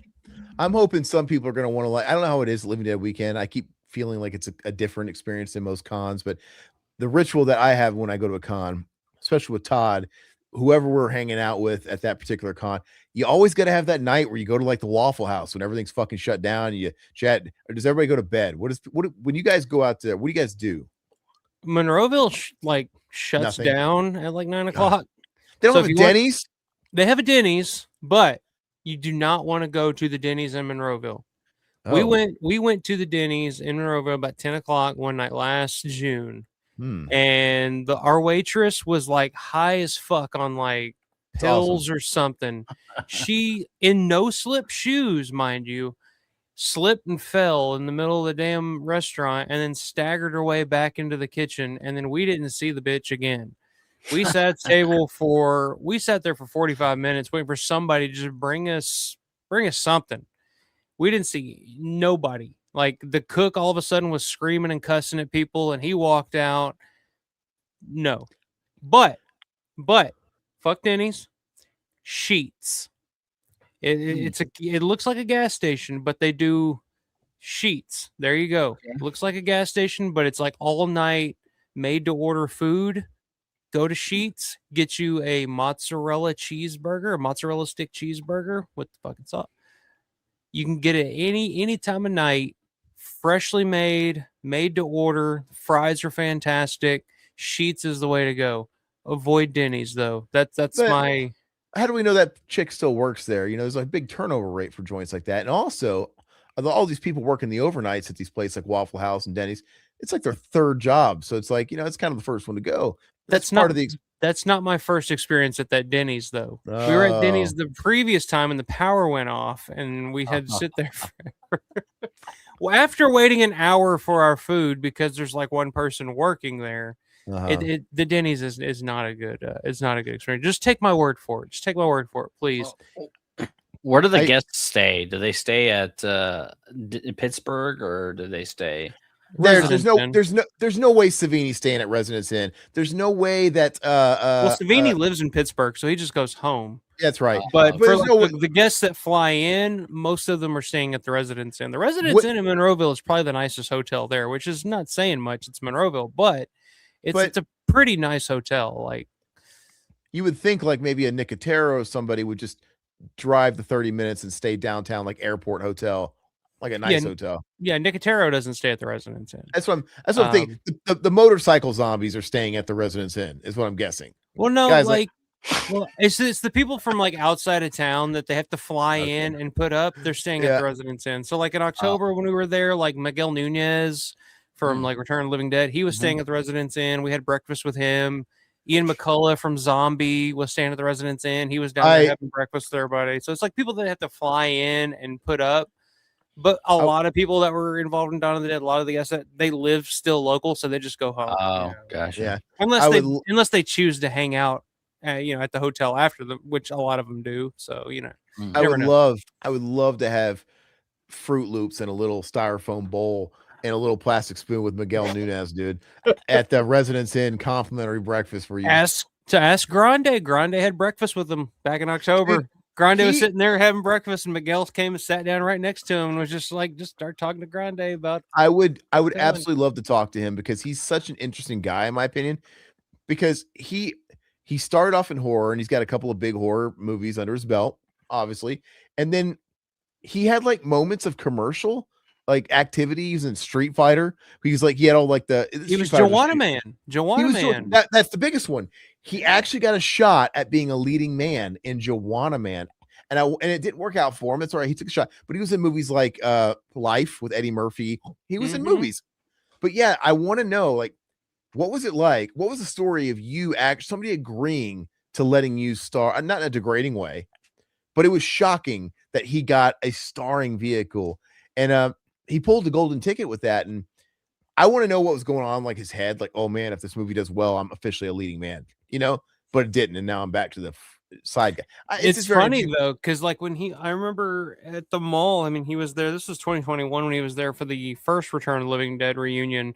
He was there, and there was just like there's like 2 or 3 black women that were just at the Monroeville Mall shopping, and they had no idea what was going on. They were just kind of looking around, like, what the hell's going on, And they see Miguel Nunez sitting at his table in one of the storefronts.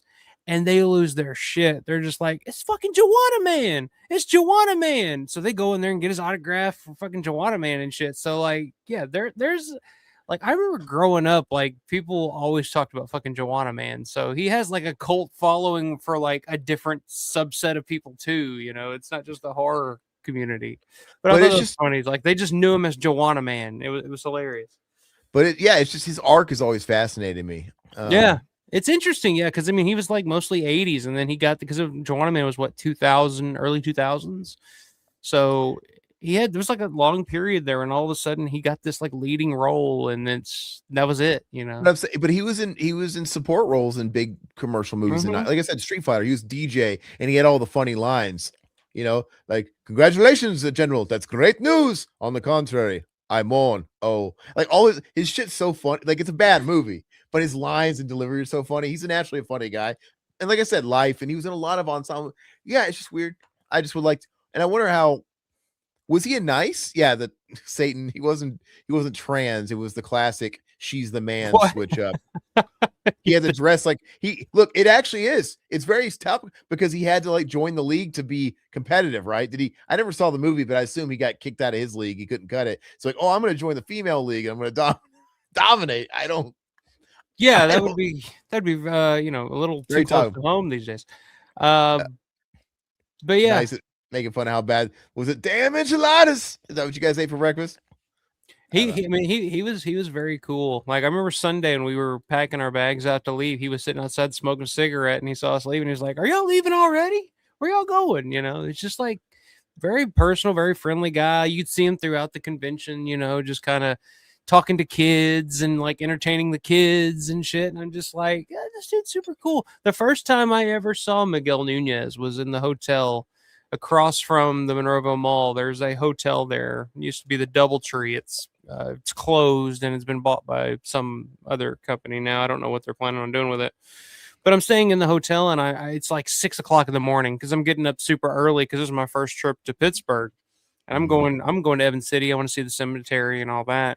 But I'm getting up. It's like 6 in the morning, and I open the window and I look outside, and there's this guy dressed to the nines, like suit jacket, just looking fucking pimp as shit, just like strutting across this empty Monroeville Mall parking lot.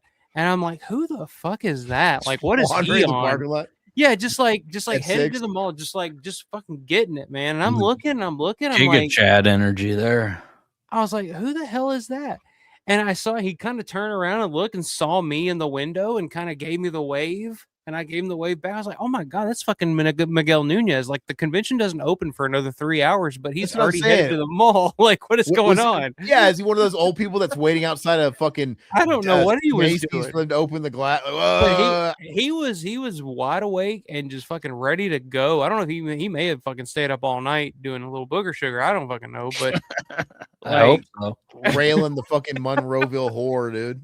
Oh yeah, but he was getting it. He just fucking going across that parking lot. I'll never forget that.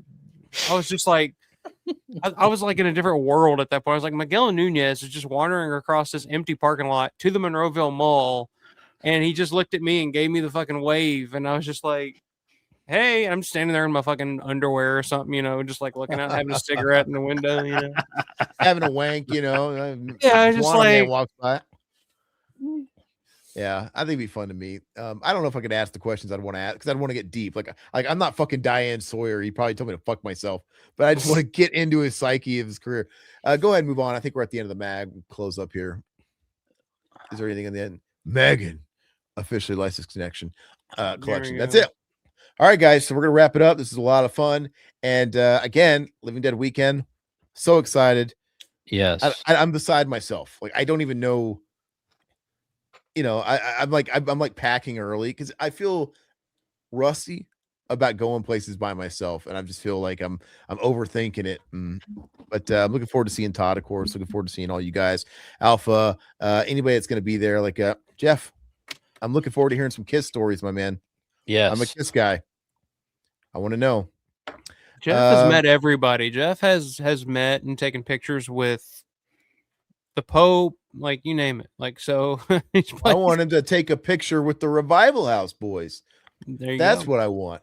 No, yeah, it'll be a good time, guys. We're stoked to be part of all that, and yeah, I don't know. I don't really know if there's anything else to Alpha. Do you have anything that you got to promote? Yeah, he's got a show coming up. You probably got a shit ton of stuff going on up until you leave. We don't. I'm about fucking done. I got a couple of videos that are gonna post next week. And Sunday night, I'm doing the Living Dead Weekend preview show with Lawrence DeVincent, Ask Larry. It's going to be a multi-stream with your favorite horror podcast, Dead Pit. We're going to be over on Dead Pit as well. So we're going to be multi-streaming for that. We're going to have Larry on. Larry does all the tours for Living Dead Weekend. Helps organize the event and everything. So if you guys have any questions for Larry, if you have anything you want to know about the convention, if you're going, or if you just have fucking questions in general about George Romero, he's one of the most I think I know a lot about George Romero. This dude fucking knows like twice as much as I do. So if you have any questions for Larry, it's all Larry, all Sunday night. That's 9:00 Central Time, 10 p.m. Eastern over on my channel, Alpha Romero 88. And yeah, for Living Dead Weekend, I got a gimbal. I picked up a gimbal, so I'm planning on doing some filming. I'm gonna try to do some live streams from here and there throughout the weekend, and you just kind of fuck around with that and see what I can get, because I've never really done anything like that live from the show. Like I've done a live stream from the hotel, the old DoubleTree right across the street from Monroeville. It was kind of weak, but so I know you guys. Is the wireless access shit or at the hotels? So I'll tell you this: at the mall, the Wi-Fi. Sorry, not the wireless. Sorry. Yeah, the cellular, the cellular signal at the mall is pretty shitty. Mm. So doing anything from the mall is going to be nearly impossible, I'm sure. Okay. But We're- at the Residence Inn, though, I think they have a pretty good Wi-Fi connection because their TVs are one of those are those smart TVs that you can connect, you know, Netflix, YouTube, and stuff like that. Okay. So it's all connected through Wi-Fi. So I think they have a pretty, if I remember correctly from last year, they have a pretty decent internet connection. So you may be able to do something live from the Okay. hotel. And if you do, you know, you guys know I'll be there. Yeah, absolutely. Yeah. We're gonna Yeah. and we're definitely gonna do some talking head stuff from the hotel because, like I said, we're gonna cut together a whole thing of the weekend, and we would love to get a sit down with you, like a talking head style. We're gonna do the best we can with lighting. I mean, we're traveling with what we can travel with, but Mhm. cameras, the whole 9 yards. So you're the guy. So hopefully you'll sit down and give us like a little interview that we can splice together and make a part of this thing, and including a couple other people we want to do too. So Yeah, fun. I'm down. Miguel Nunez will show up. Maybe he'll show up and I can I don't ask him think he'll about be there. yeah. Big Daddy, dude. Is Big There you Daddy go. there? He's gonna be there. Yeah. Just don't Well- film. Just don't film him without his permission, or he's gonna give you a talking to. Okay. My Oh. buddy Andy, synth addict, did that last year. He walked up to his table with his camera and started talking to him, and Big Daddy's like, "Are you filming me?" It's like, yeah. He's like, no. But don't no film one's me." gonna have a problem if I'm like in the greater general area filming, right? Like I'm not going up to their face. I'm not going up to them, but I mean, like, come on, you're gonna be in the shot. You'll be Yeah, fine. You'll be Okay. fine. And do you know if it's cool if we film on the tour? I'm really looking forward to the tour. Is that allowed? Yeah, you can film on the tour. Like I mentioned, my buddy Andy, synth addict, filmed the entire tour last year from start to finish. So yeah, you can film whatever you want. I'm waiting for them It's to. pretty open. I won't bring the obnoxious camera. Maybe we'll use Todd's like smaller rig. for Bring that. whatever camera you want, because my buddy Eric was there last year with like this giant 35mm camera filming shit. So Oh, That's okay. cool. inside the screening, he had this camera, and I was just like, Hell yeah. "Who the fuck Okay. is that? What is he Well, doing?" and I'm waiting for them to come out with this. At least as of last week, they didn't have the schedules for like panels and stuff, right, and stuff like that. They have They'll that use yet? they usually no, not yet. They usually drop Okay. those a couple days before the event, just so they have it. You know, everybody. Because I'm gonna want to dance around because we're gonna have to. We're scheduling time in the middle of every day to take a breather, to go back, eat, recharge, whatever we got to do with the Yeah, gear. you have to. We got to. It's just too much of a long stretch. We want to make sure we plan around, certain panels I'm going to want to catch and get some Mhm. footage, Yeah. so Yeah. I can't wait till they do that so I can kind of figure out the scheduling and whatnot. But we're stoked. We'll Yeah. leave you guys there, guys. Thank you so much. And if you happen to be new to the channel, give us a sub. Go to Alpha's channel if you're not familiar with him. Like Sunday. I'll be sub there his- Sunday. Yeah. Well, you'll be on his channel Sunday. No, I'll be in the stream. watching. I'll be Oh. watching. Yeah. Go over to his channel and give it a sub. And yeah, we normally do these every other week, so we've officially on a new rhythm now. In 2 weeks we'll do the next one, and next month Fango's coming back, baby. Yep. Fango's coming back. All right, guys, adios. See. I want to give a special thanks to our YouTube members and our patrons. If you haven't joined yet and would like to, click the link below this video and gain access to hours of bonus content. What are you waiting for?